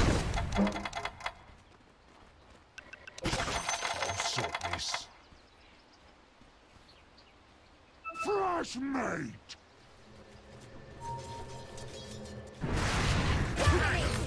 The twins. I'll sort this out. It's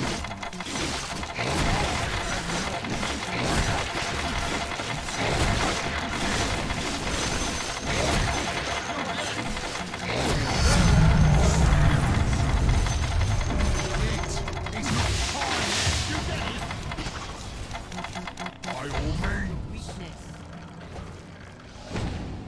I am not ready.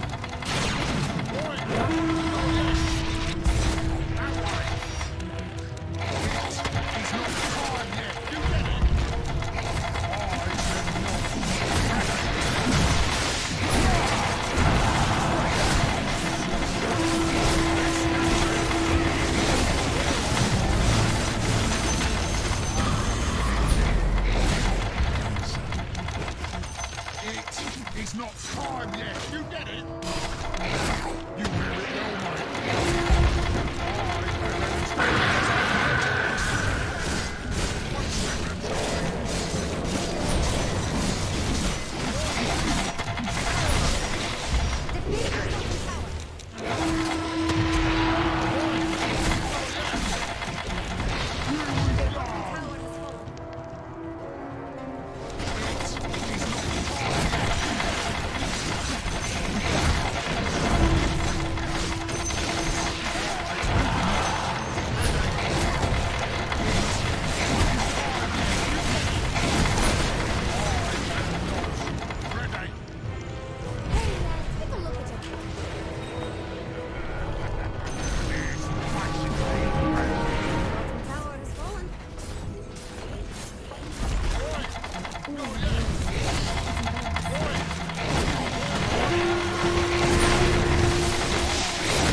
One step at a time. Your middle tower is under attack. Bit of work to do.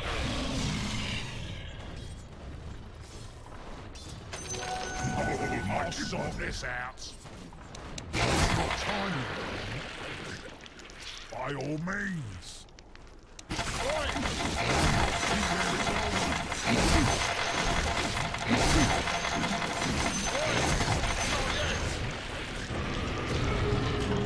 You don't say.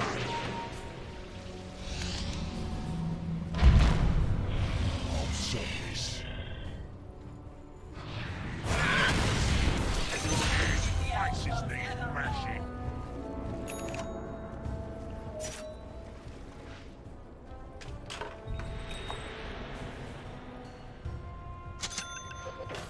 Here we go.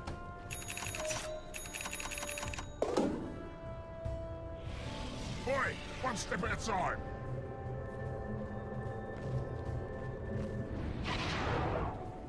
Indeed. I am not ready.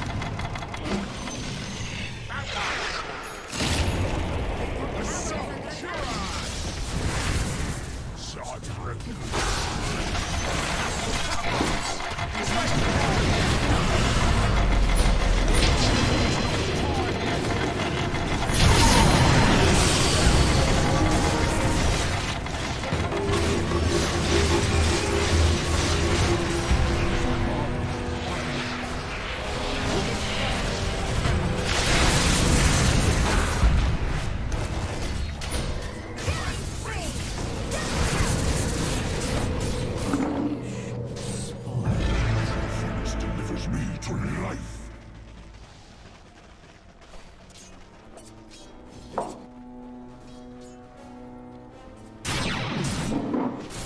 Radiant structures are fortified.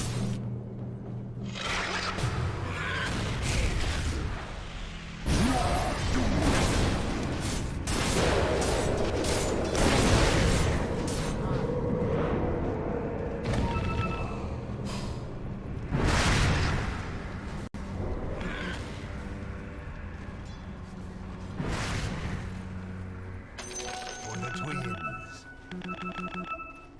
Dominating!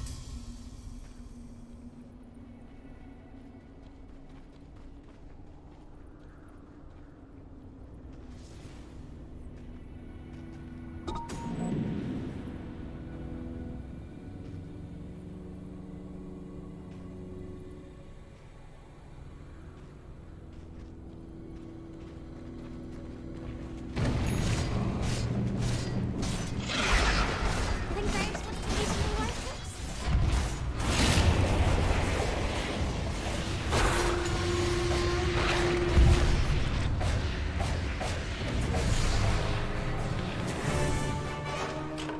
Boy, calm down. I just took a quick trip to the bog.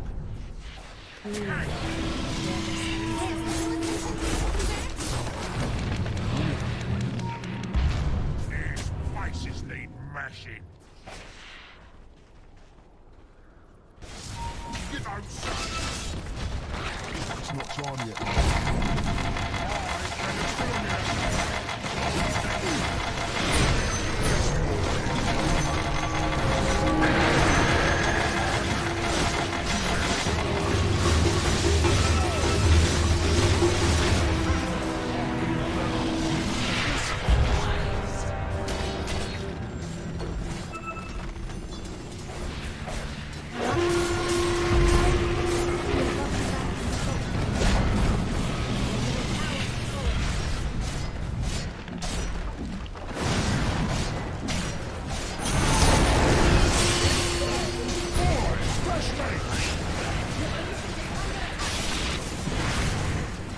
Killing spree!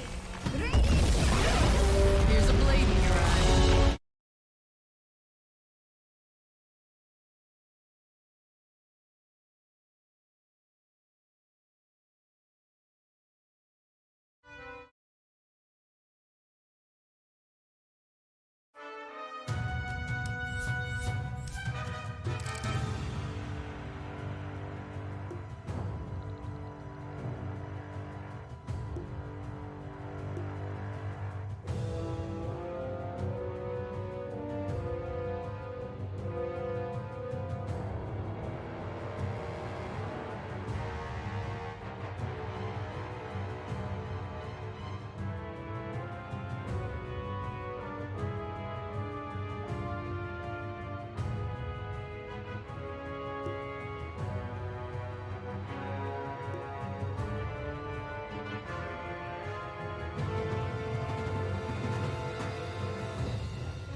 I think.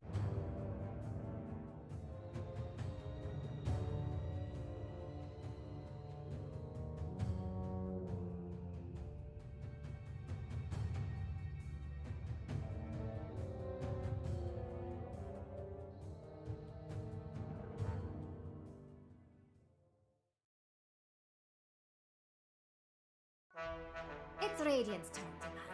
Just who will dire ban? What's Radiant's ban plan anyway? It's Dire's turn. It's Radiant's turn to pick.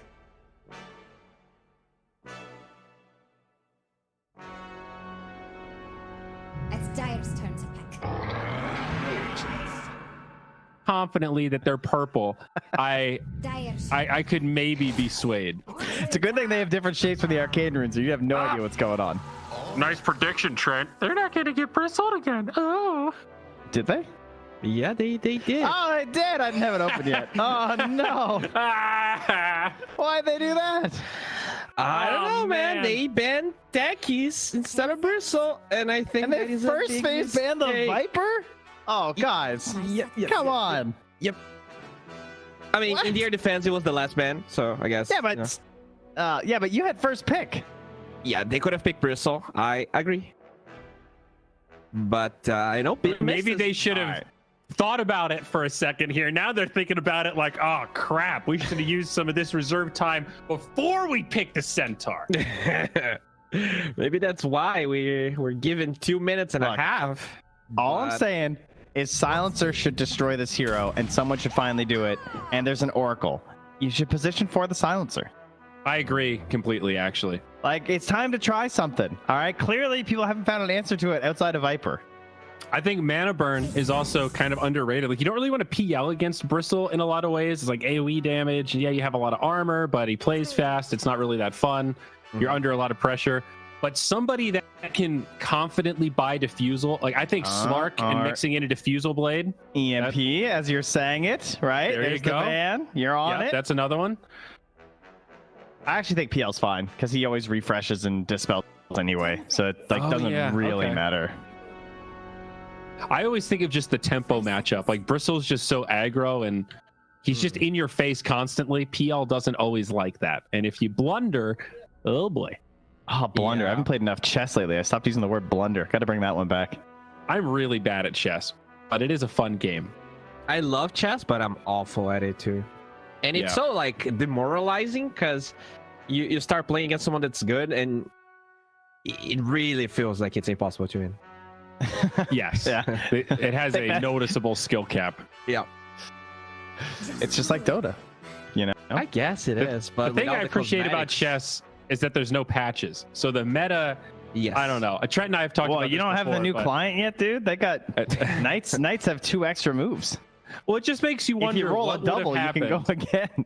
If we had gotten Dota to this place and then just left it there for like whatever, 3 years, 4 years, 5 years, even like the troll sniper meta, was it really that broken, or were there things that we just didn't really ever figure out because a patch came out and it's like, okay, well, everything's just reset now? Oh, there certainly was unsolved stuff. There's always going to be unsolved stuff. It makes you wonder. Yeah. I mean, you can see in other games that haven't been patched in ages and the meta still keeps developing. It's not like we'd be any different. It's not like we're that good at our game that we would have solved it in 6 months while other people are still playing the same game 20 years later and solving new stuff. So, yeah. But I love Dota because of that. I think that's what makes Dota so beautiful, is that we keep updating it and patching it. Yeah. I would prefer it this way because then it makes more heroes interesting. And I love the learning a new game. I recently realized this, that learning a new game is one of my favorite things about video games. I love moving from game to game and trying to like just get really good at it very quickly. So there's no wonder I love Dota. Yeah, that's something you just get to do constantly over and over with Dota 2. Right. And even if we had perfected it into a good place of one of those really broken metas, I think you have to push through this period where the gameplay is just kind of not that fun, because sometimes what starts as a good patch a year later ends up being kind of dry and unfun. It's like, I'm ready for fundamental change. I love the begging posts. Please. It's been weeks. Please. Someone get rid of Slark Shard, please. I just want to fight again. Please. It's not fair. I have been loving Crystal Maiden. Like the same heroes are the ones people complain about all the time. Like, you don't see people complain about like, I guess Bristleback's a hero people do complain about. But there were like patches where carries were super strong, but if they're not Earth or Slark or like Void, people are much less vocal about it. If you're like an OG Dota player that's now an adult and you've got real life and you only play a little bit of Dota a few hours a week, I highly recommend you give Crystal Maiden a go, buy that shard, and how good it feels to pop that ult and walk around. After 10 years of playing Dota and just standing there watching CM dance, I can finally do stuff while I'm ulting, Trent. And I'll tell you what, it's a goddamn game changer. It just makes me feel good. Multitasking, dude. You increase your productivity twice, at least twice, because you know, I'm also on a actions. 6-game win streak playing support, so I'm just gonna flex real quick right now. Crystal Maiden, half those wins. Anyway, very nice. You know, I actually am just doing some quick math here, and now I see why Silencer sucks versus Bristle in pros. Because I mean, maybe he doesn't suck. I'm sure he still has his value, but what's frustrating is that Fortune's End goes down to a 6-second cooldown.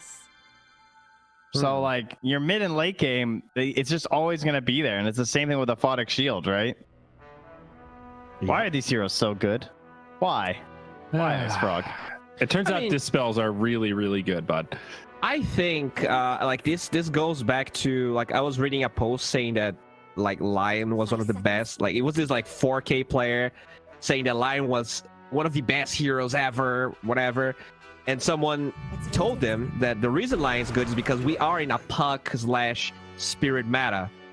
So I think Oracle is good, but I think the fact that so many strength heroes are also popular is why Oracle is good, you know? It's like the heroes are good because of a certain meta, not necessarily because their skills are necessarily that good, you know? If it makes any sense. I'll stop talking. It's all ebbs and flows. All right. No, it's true. That's how it works, right? That's Dota. Yeah. Ebbs and flows, baby. Ups and downs. Oh, whoa. 2 heroes with a passive PA gets picked. All right. So you banned the Viper. We were just having this conversation. How apropos. This is an AoE break. It's a shard, right? So pretty cheap. And it's PA, so she's in there against Bristle and DK, so she should be able to get some pretty good breaks off. I actually also really like this. HP damage, which is really good. Oh yeah, you know, you're right about that, Bowie. Thank you. It's Dire's all right. I mean, this is a good response. I was not a fan of PA in the past, but I guess I'm a fan now, and it definitely the shard definitely works. There's like real purpose in the pick here. It looks like it's dispellable though, unfortunately.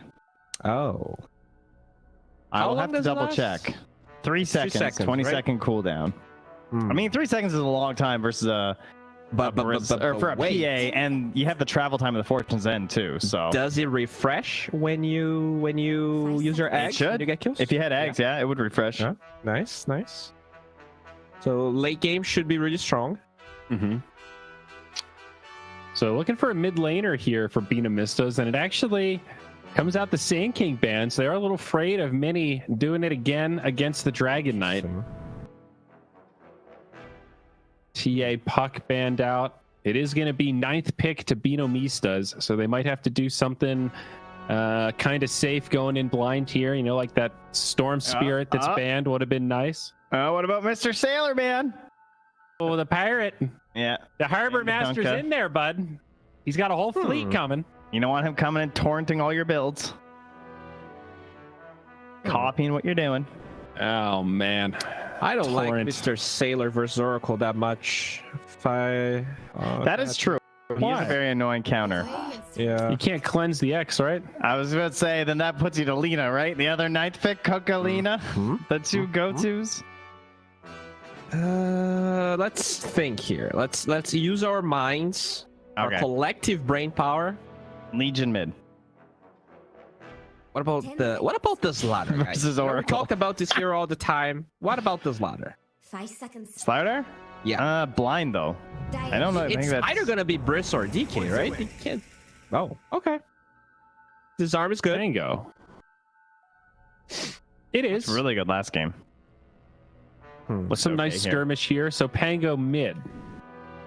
I assume so, yes. Unless this is... 10 seconds. But isn't that a little risky? Because it could be offlane DK, safe lane Bristle, and now couldn't they pick a mid that kind of dumpsters Pango? Is there a mid that dumpsters Pango? I think Queen is kind of annoying. Bloodseeker, obviously, I guess, is still in. Ooh, yeah. And we've seen him. He's been going mid. Oh, versus PA too? Yo. Yeah, And I think you're Stampede. in a- Yo. I mean, even if you want the DK mid, you could still 3 Bloodseeker also. Like, you got options. Ooh. Razor was banned last game and it's left in this time too, but I don't think Razor's weird versus PA. It's like it probably shouldn't be good. Yeah, it's not that good. She's got the have jump, center so too. I would not be stoked about Razor. And they could look for some catch if they want a mid DK. They could go for like Underlord or something. Really beef up and commit to the roots. The thing they're missing the most is definitely team fight. Right, like actual AoE control. Everything is single target right now from Crewmades aside from the AoE damage of like Bristle and like Starfall. Yeah, It's so the just take Kunkka. Kunkka. Yeah, Yeah, I like the that. Pirate on this Best side of all the- worlds. Yeah.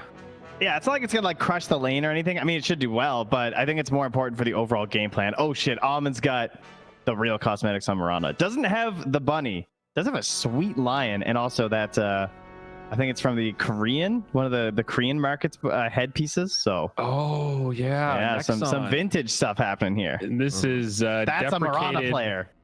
Korea moved on from Dota a long time ago. Yeah, that's the Arteezy piece. He always has that on. I forgot about that masquerade. That's actually a pretty cool little cosmetic there. You don't see it so often.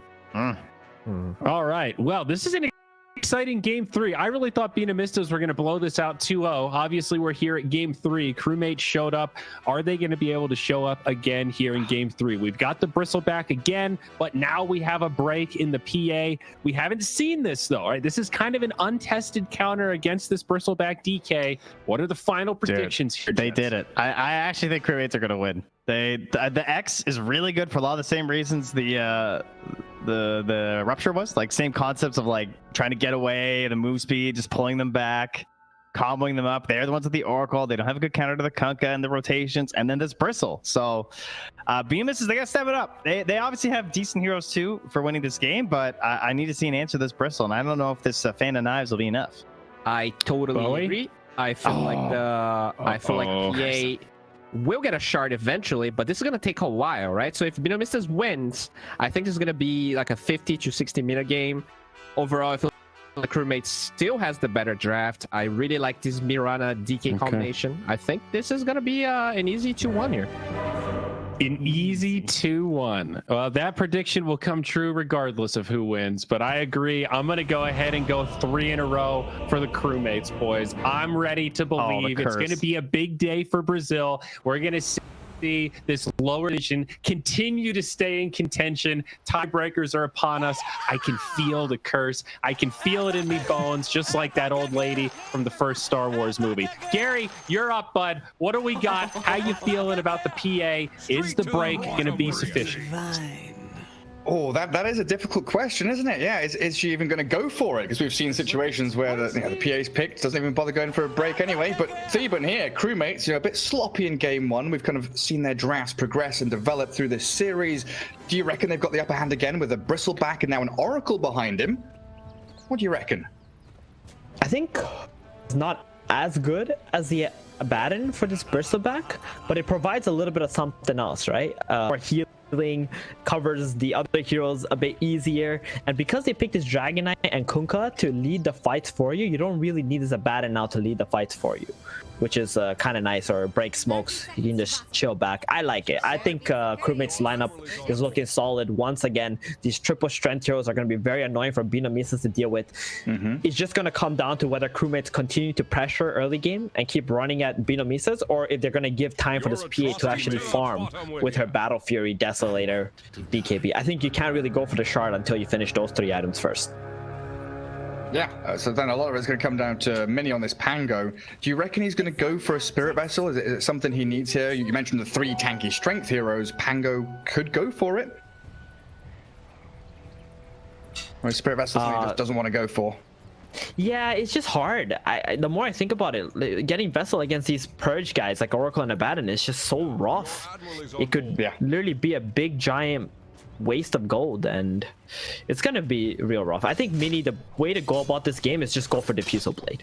You have so many tanky heroes on Dire. The way you can buy time is just get Diffusal, burn their mana in these fights. There's no hero that can pump their regen, so why not, right?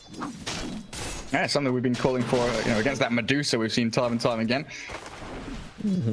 Medusa can get her old mana back with her snakes, but these Kunkka, Bristle, and DK, yeah.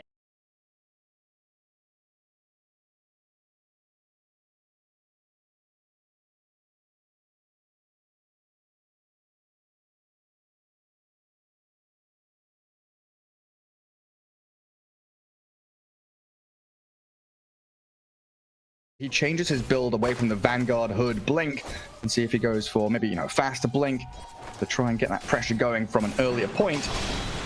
As he is up against this Bristleback again, already stacking up a few cool sprays. An Oracle behind him gives him a nice little safety net. I think we'll come back up there when they hit level 2. And bottom lane already looking like Benny and Nuage is taking a lot of damage. Armin's Mirana just pummeling into that poor little Enchantress, and Dragon Knight, we've seen, you know, level 1 Dragon Blood. You can't touch him, he just out-sustains everybody. I don't like it. I think they're supposed to get the Breathe Fire and just keep harassing the PA so she can't... Oh, there it is, the first blood. Onto the Oracle.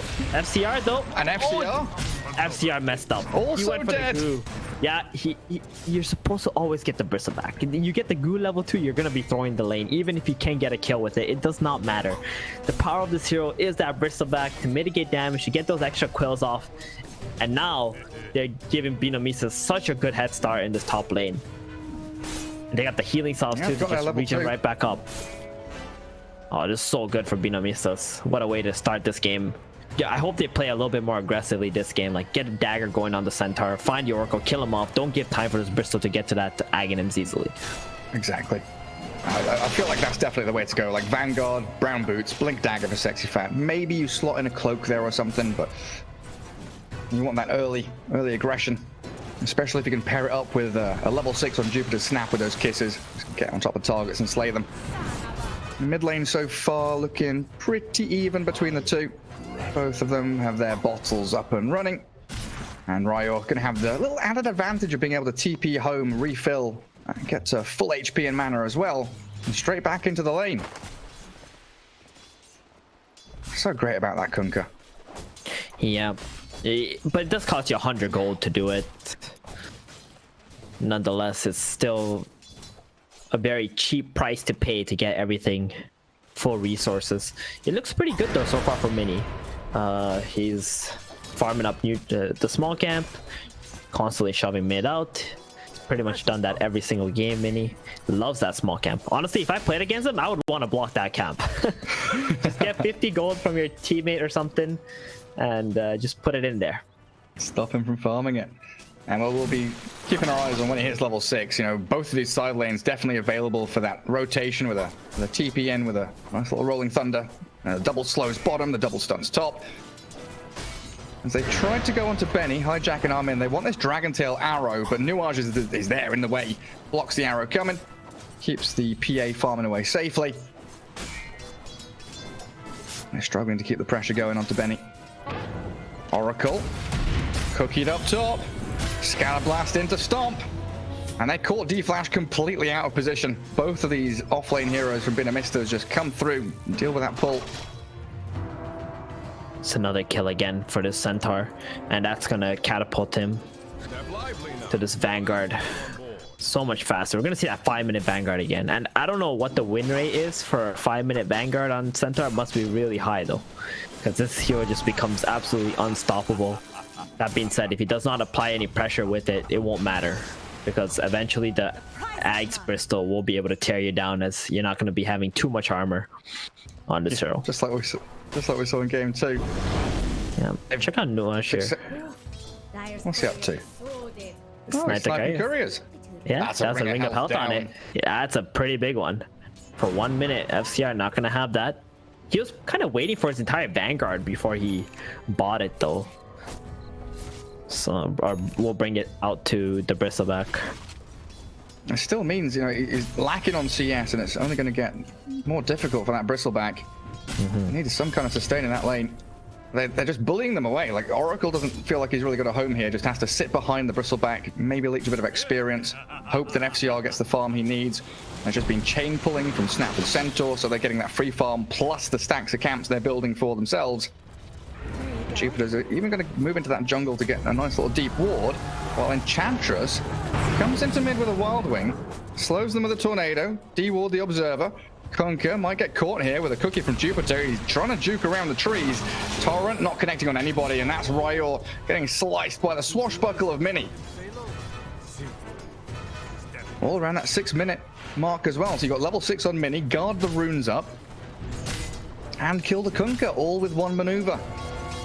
Nuash has done so much there with killing the courier, then coming in mid with the tornado and forcing the Kunkka to just pop that ghost ship as well. I think that's the biggest part now, because there's no more kill threat onto this Pango, and they're going to be able to apply pressure with the catapult, and he should be afraid on Kunkka, because if the Rolling Thunder does come out, it doesn't have mana though on Mini. Raya could be in danger again. He could. Oh, they do successfully take out the catapult. Nice. And nicely done by Armin. It's an aggressive move from Armin. Kunkka's X mark and try to kill the pet. Turned out to be a defensive move in the end, with their mid tower getting pressured quite a bit. Oh man, Oracle.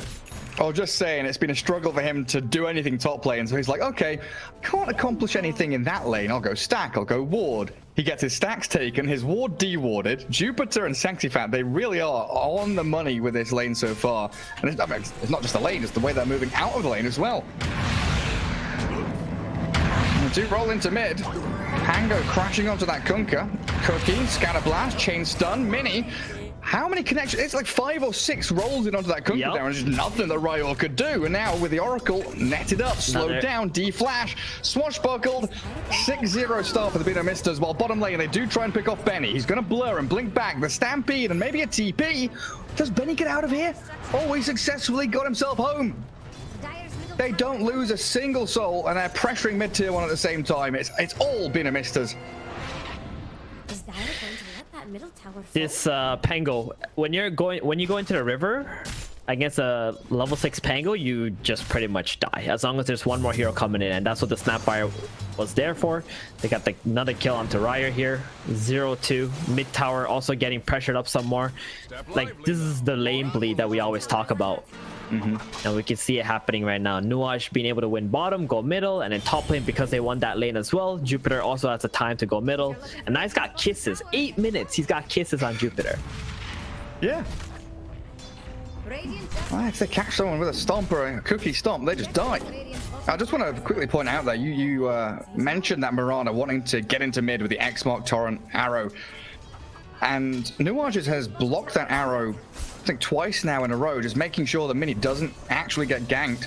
And Enchantress is playing a really good defensive blocking role, stopping anybody from moving into the mid lane, spotting Armin, trapping him, making his life a living hell. Armin also went for a Tranquil boots in this game. I don't know the last time I've seen first item Tranquils on Mirana. There's very good reason why you don't go this build. It doesn't let you get to those arcane boots or Yules faster, and it's so rough for Armin. He's being pressured by an inch. Oh, the roll kisses! He's boated himself. Mini misses that one, but look at Nuage is going to slide in, slow him down, catch up the Kunkka with some impetus hits, and Chant, there it is. And they'll take him out with Mini's killing spree. He even pops the invis and could think about transitioning down towards bottom lane. Tier 1's taking a bit of a beating from D-Flash and Hijack with that Elder Dragon form. They smoke down there. They don't know this is coming. Hijack is looking super dead. He really wants this tower. They want to go D-Flash first. Take the easier kill. I mean, Hijack is turning with a Dragon Tail. Stuns them into the arrow, missing though. With a Stampede allows Benny to sidestep that Mirana's attempt. And Hijack is getting hit down. They've got Swashbuckle, they've got impetus hits. Are they going to finish off this Dragon Knight even under his tower? That's a difficult prospect. Dragon Tail Starstorms there onto Nuages. Yeah, they overextended there. Yeah, the first Swashbuckle by Mini missing onto the Oracle, making them having to overextend a little bit to get that kill. Sexy fat. These guys got a TP. Yeah, Centaur knows his limits. Even cleared off the creep wave. Oh, he went for the hood build again on Sexy He Fat. did, yeah. But he is Man. 5,000 net worth right at the top. He is. I mean, I understand he's farm, but I still think you go for this dagger. Just get the dagger so you can keep getting kills, like play faster, right? Because now after getting the hood, you still need to farm that blink dagger. Should make my life easier. He could already have a blink right now. He could be with his team middle or TPing bottom, blink stunning this oracle, getting 2 kills, taking the bottom tower, and then buying your hood afterwards. And the hood doesn't do anything against Bristol either. It just gives you HP regen. That's it. Like, no one's ganking you. There's no magic damage threat onto Sexy Fat in this game right now. Force the TP bottom. Nice move by the Radiant, like this process of elimination. Radiant obs in the triangle, and a couple now around this jungle area knew that Bristleback was around the top tier 1. So they force him to move, but he does have some ancient camps stacked up and waiting for him. Yep. Just 1 stack, nothing too big. And he's gonna make his way towards that Aghanims, as we saw in game number 1. And DK taking the bottom tower. He's almost got that blink dagger. And we're gonna see movements from DK before we see movements from Centaur. And that's just really weird because the Centaur had the freest lane of his life. And he's so freaking farmed. Yeah, especially when you want to create that nice barrier in front of the PA. Allow her to farm triangle safely, but it seems like they're going to make a move to attempt that anyway. Bow arrow onto the Enchantress. Kisses are coming with a Stampede Stomp onto the Bristle and the Kunkka. These kisses landing on Ryo, but they are very tanky, and the False Promise is backing them up, saving the Kunkka. Rolling Thunder going to end soon as well, so Dragon Tail to Mini allows them to turn onto the Pango. X in with a Torrent and Fortune's End. They've controlled that Mini beautifully, and it looks like the Benamistas there. If they've had a Blink Dagger, maybe they could have jumped a little bit faster. Yep. I mean, he couldn't do anything on Sexy Fat in that last engagement. He just kind of walks around, casts some... his double edge is also level 1, so not a whole lot of damage output either coming out from the Centaur. I'm gonna cook you away. Scraping past the arrow. These are just like movements to get this base for Bristleback to finish his Aghanims. The PA is farming very well too. Look at it. Oh, that's a straight rush Battlefield. No boots, nothing. Just slippers, 2 branches. Battlefield now has got boots coming out. And we're gonna see Benny just racing to that Deso. I mean, he needs to. Like we saw in game 2, that timing, 15-16 minutes. Bristleback, DK, and his Kunkka, they're all incredibly tanky, and they could start that bulldozer movement, especially with Moonlight Shadow to allow you to play aggressively. Down bottom, Enchantress, very nearly dead. FCR out of mana, unfortunately, couldn't finish it off.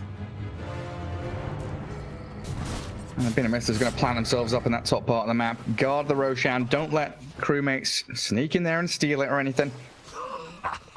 Put a bit of pressure on that top tier 2 and force them to play the wrong side of the map for themselves.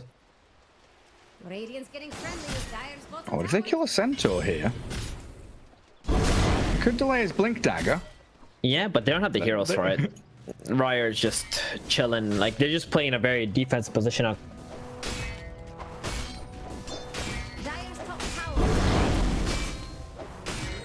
I think we've got a bit of lag going on. Oh, not sure what's happened. Sorry, I had a hiccup. I just lagged, or my internet had a hiccup. I think we're good. We're good now? Can you hear me? Yeah.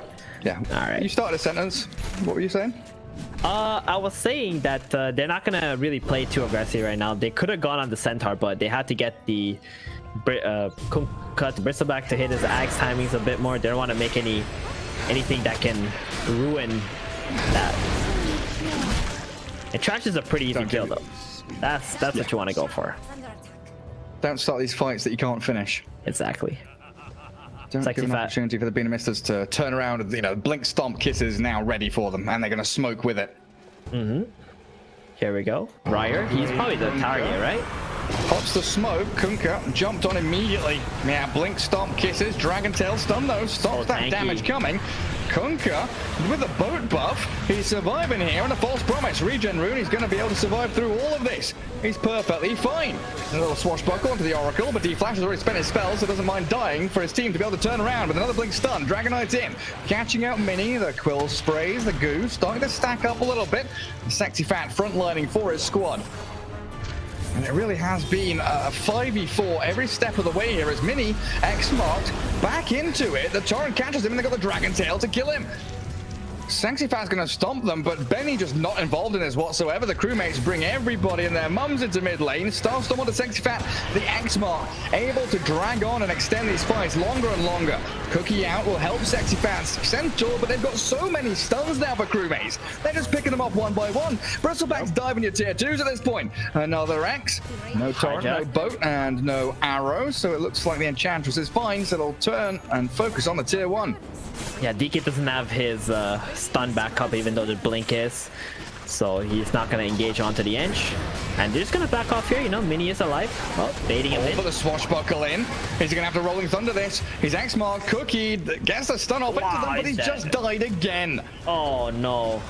That is so bad for Mini here. They're going to take the mid tower. And this is the fights without the Aghanims. SCR is like, all right, I mean, you guys are fighting next to where I'm farming, so I'm just gonna join up here. There's a DD rune outside of Roshan as well. If they wanted that, could have popped themselves into the pit, but it looks like they want to reclaim the top jungle, get some dewarding going, because yeah, Benny has been farming very freely for the past 16.5 minutes. Yeah, 0-0-1 PA. They're gonna need him big time to assassinate this Oracle at the start of the fights, or just deal damage to whoever the Centaur goes on. Like, if you look at Sexy Fat's build, he's got 4-1-4. Without that double edge being leveled up, that's the #1 reason why the Kunkka didn't die, right? You expect this spell to be destroying at this stage in the game, but because it's level 1, he's not really dealing that much damage with it. Yeah, they've just been that little bit lacking. And now you're staring down the barrel of a BKB Kunkka. He's got Radiance queued up next. DK is about, what, 1500 away from his BKB. Bristleback Ags is 150 away. This camp away, which is farming now. And they've got an X mark on the Sexy Fat. Not really a go there. But yeah, they dewarded this whole jungle. They've prepped themselves for Roshan. He's trying to scale on this Kunkka with the Radiance, but I'm not sure if that's the best item against Phantom Assassin. Maybe a halberd. What about like a halberd? Yeah, I think a halberd could have been interesting, because every time the PA goes in, if she doesn't BKB right away, you halberd her. She's kind of just stuck there for some time. Plus, it's good against like Pango too. If he ever goes in trying to right-click people, the evasion is nice. And yeah, Pango, Mini, he's going for the Yules this game. I was talking about this diffusal play. I do feel like that was the game-winning item. Oh, hijack this. Is he gonna go in there? Is he gonna check this Roshan? He saw it. He saw the swashbuckle. They know something's going on. He sees them. They blink stomp, but the BKB from Ryo saves him from the initiation. They've just blown up Mini. Pango's down, so Roshan now belongs to Crewmates because there's no buyback on the Pango. Are they thinking about contesting this still? They can't. They don't have the Pango. They need him so badly for the team fight. They got kisses though. Oh, they jump. Oh, the crit blows up the Marauder. X-Boat though. That PH is all stuck, caught up in the nuke damage and burst down. Now Roshan and Aegis into the hands of FCR. Sexy Fan has already spent his Stampede and Blink. He'll try and stomp and run away, but they've got the X-Mark to drag him into the DD rune of Ryo. And they are on a roll, Crewmates. They are. And they're gonna steal these ancient stacks too. Nice items, tier 2 items coming out for Crewmates, and they're just gonna keep running at them at this point. I think they know the flow that they need to play at. Thanks to game #1, they were successful doing it. They're gonna start taking all these outer towers now. What is it, Gary? You know what we talked about when Crewmates started winning? And you talked about their main problem was that, you know, farm distribution, giving a bit more to Ryo, taking away a little bit from FCR. Do you think the Binamistas have fallen into that same kind of trap with Benny being that one in all of these games? Yeah, I think they just got a little bit too overconfident. Maybe banning out the Bristleback, if they didn't have a proper answer for it, would have been a better choice for them in this game. And just being like less greedy, I think. I'm not so sure if Mini needs to be that secondary carry for this team. I think he does that naturally. as long as that's what his hero calls for. I think they're a big problem for Binamisas. Oh, they're caught again. That's an arrow. That's a kill. Yeah. I feel like Sexy Fat, he just was too greedy this game going for this hood, and they just need to keep playing through Mini, who was having a good time in the mid lane. They killed Ryer 2 times right at the start, but they didn't continue their snowball in this game. They were way too passive with the kind of lead that they built up through the lane throughout the laning stage. Yeah, because it was what 6-7-0 start, 5,000 net worth lead about 14 minutes in. And now you're just getting picked off left and right. You lose mid, Centaur's dying up at top. He has to stampede to run away. So he lives. A cookie onto the bristleback is going to do absolutely nothing. He's still holding Aegis. So crewmates, they can bring all of their resources around, you know, to take these tier 2s. Mid and top lane look pretty open for them. Well, the only place on the map that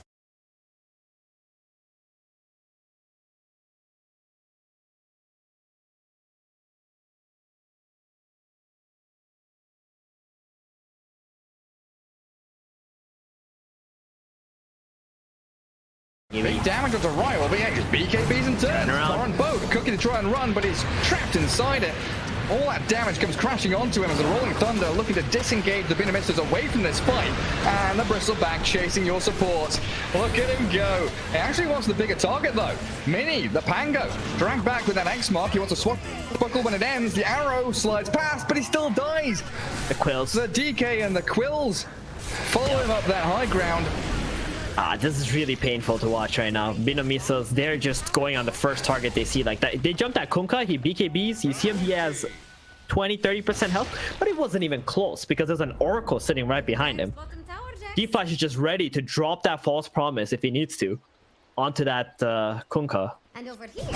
So Binamisas, you know, you gotta play a lot smarter than you are right now. You gotta hunt the Oracle. He's the main target. Kill him. Kill the other guys one by one. And then leave this Bristleback isolated. You can try to bring him down later. I know it's annoying because the goo constantly slowing you down, but there's no other way to deal with this hero. Well, they know that they tracked back to come and deal with Benny.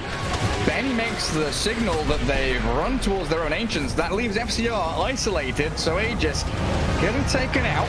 X mark. Boat coming in, Yule's up from the Pango, trying to keep these stuns going with the kisses landing. FCR, he's tanky. Can he withstand the 1v5? He looks like he's going to bring Sexy Fat down low. Not quite enough to finish him, so the X-Monk to follow with a good jump away. He dodges the Torrent. Centaur's out of there, but I think Mini is a little bit stuck. No, he's all right. Finds his way through the trees. Well, Aegis down. It was about to be reclaimed, though, so not a massive loss for the crewmates. Exactly. It still feels like they're the one in the dominant map position. They are, and that was a bit of space, you know, the Dragon Knight while his Elder Dragon Form was on cooldown, which is able to push some lanes out. He's got a BKB.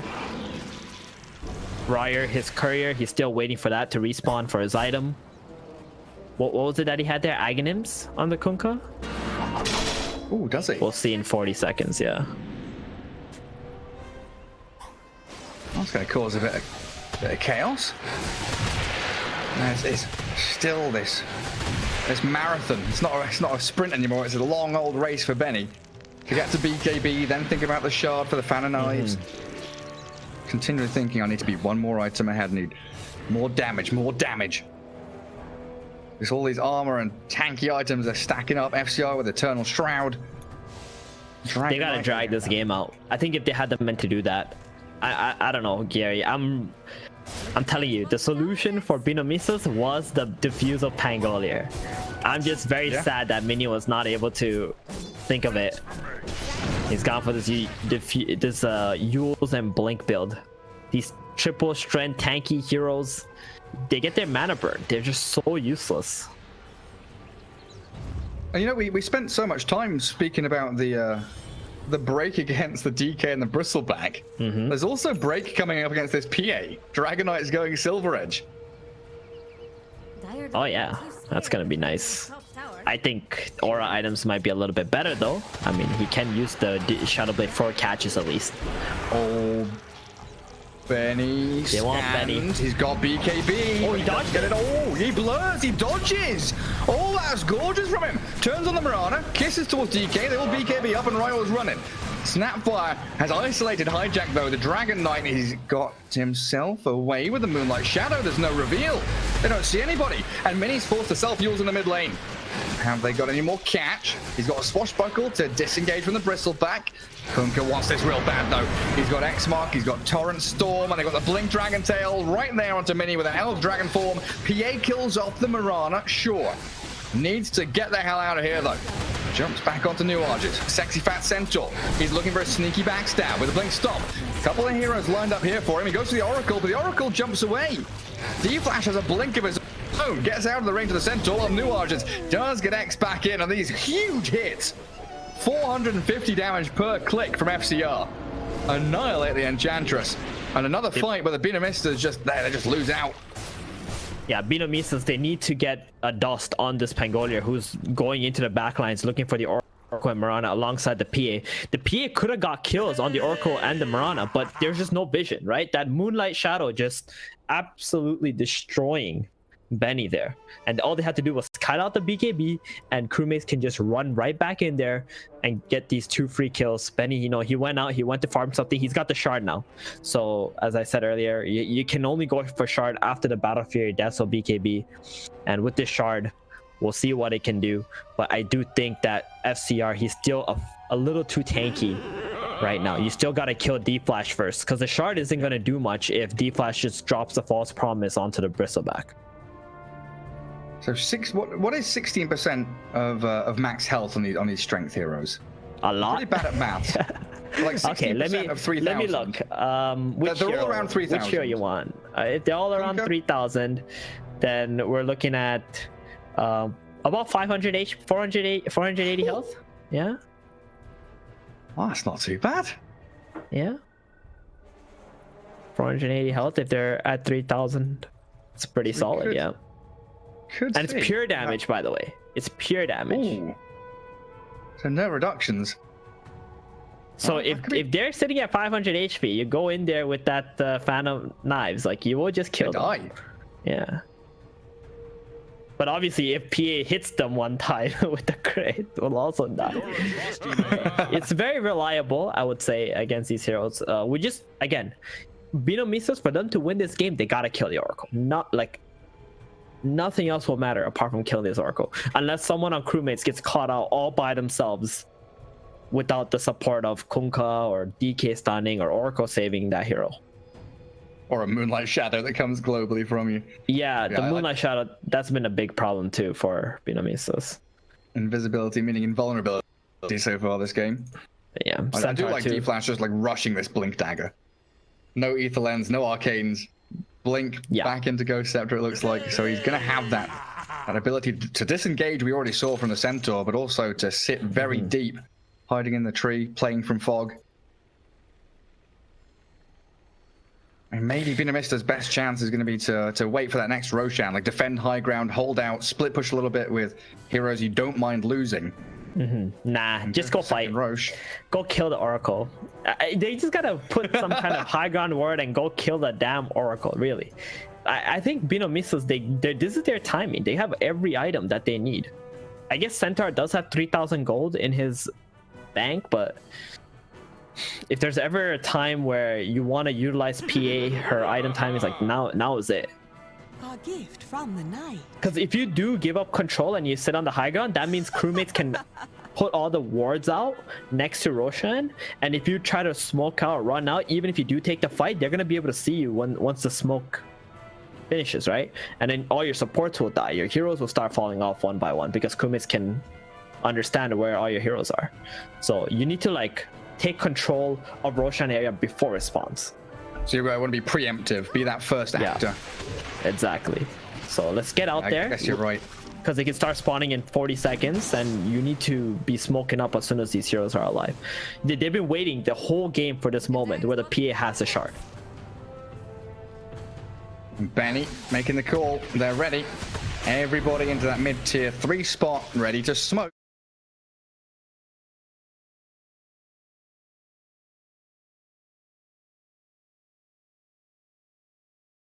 But there's 45 seconds left for the Moonlight to come out. That's an illusion. That's an illusion. Oh! Oh, you hit it.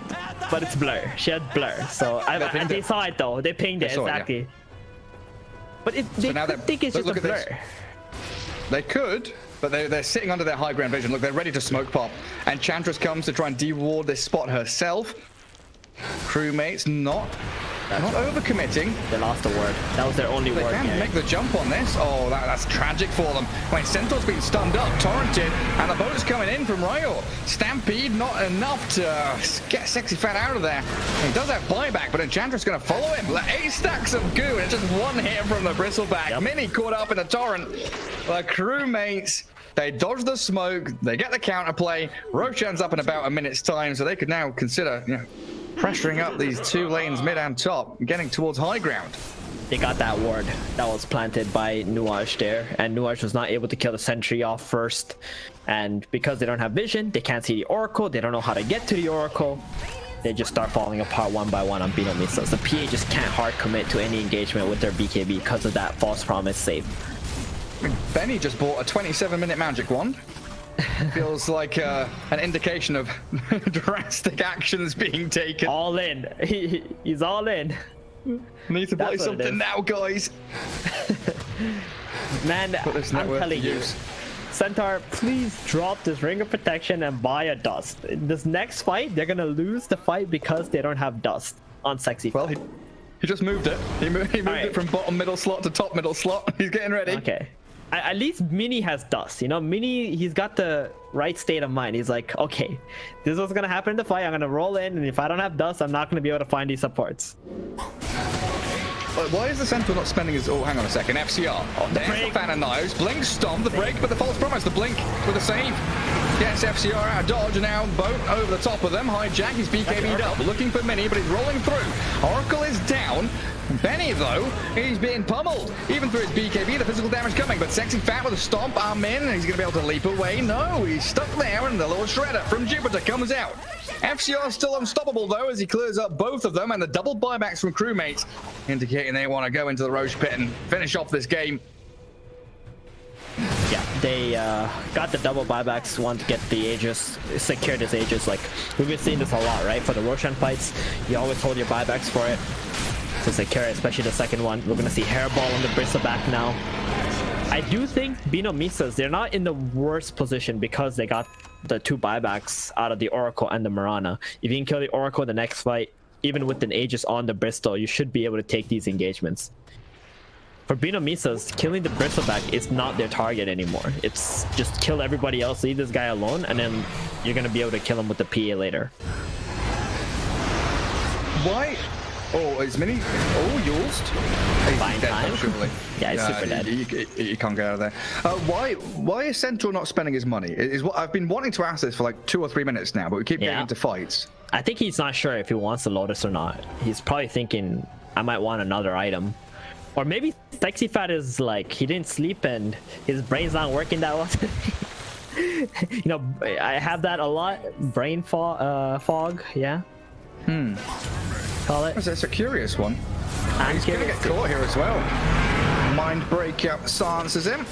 And we've got the Dragon Tail stun. No combos coming through, but the Torrent is going to be there in time. Time to take him down. But yeah, I don't know, man. He switched it up to the halberd. See, he just wasn't sure what to get. Yeah, okay. Because halberd is a solution now. Nuage has 6 more seconds for his TP. Oh, they don't see her. I'm him. Nuage. TP out. Yeah. The one place in the trees. Oh yeah, now you're looking at this. Aegis Bristle, Kunkka Cheese. He's got that Aghanim Scepter. Sorry, the Aghanim Shard on that bristle you mentioned. The hairballs is going to be spitting out these quill sprays at people. And this is, we talked about the Kunkka's ability in lane stage to be able to refill his own bottle and regen back up. And Jupiter, yeah, caught out by the Dragon Knight. Armin's also there. Want the leap arrow to stop the TP. Nicely timed. And Snapfire here does have buyback. really wanted to buy up that Blink Dagger, but they lose the Enchantress by their tier 3s, and the double buyback from the supports has to come out. They're rolling Thunder, Benny jumps in, the Fan Knives onto the Kunkka, Sexy Fat drops and buys back himself. Oracle, what's he up to? He's trying to save himself, he's got False Promise, he's got Ghost Scepter, he's nearly dead, he's silenced and he's gone, but the rest of your squad, they have been annihilated. PA's dead, your position 1 carry for 70 seconds. There doesn't seem to be a chance here now. Kunkka, Ryor, is going to find the Snapfire. Dive in tier 4s, the Bristleback, he's straight on top of her. The diebacks from the Radiant supports, cracks the base wide open for Crewmates, and you're in a 4v1. Centaur, go and buy your items. This game seems done. I mean, this time he jumped onto, what was it, a Kunkka there, didn't click BKB. You can't jump on anyone that is not the Oracle on Benny, and that was a huge mistake because Mini did find the Oracle. All you have to do is jump with him, get that kill, and then you can fight. That's GG afterwards. Yep, GG, that's it.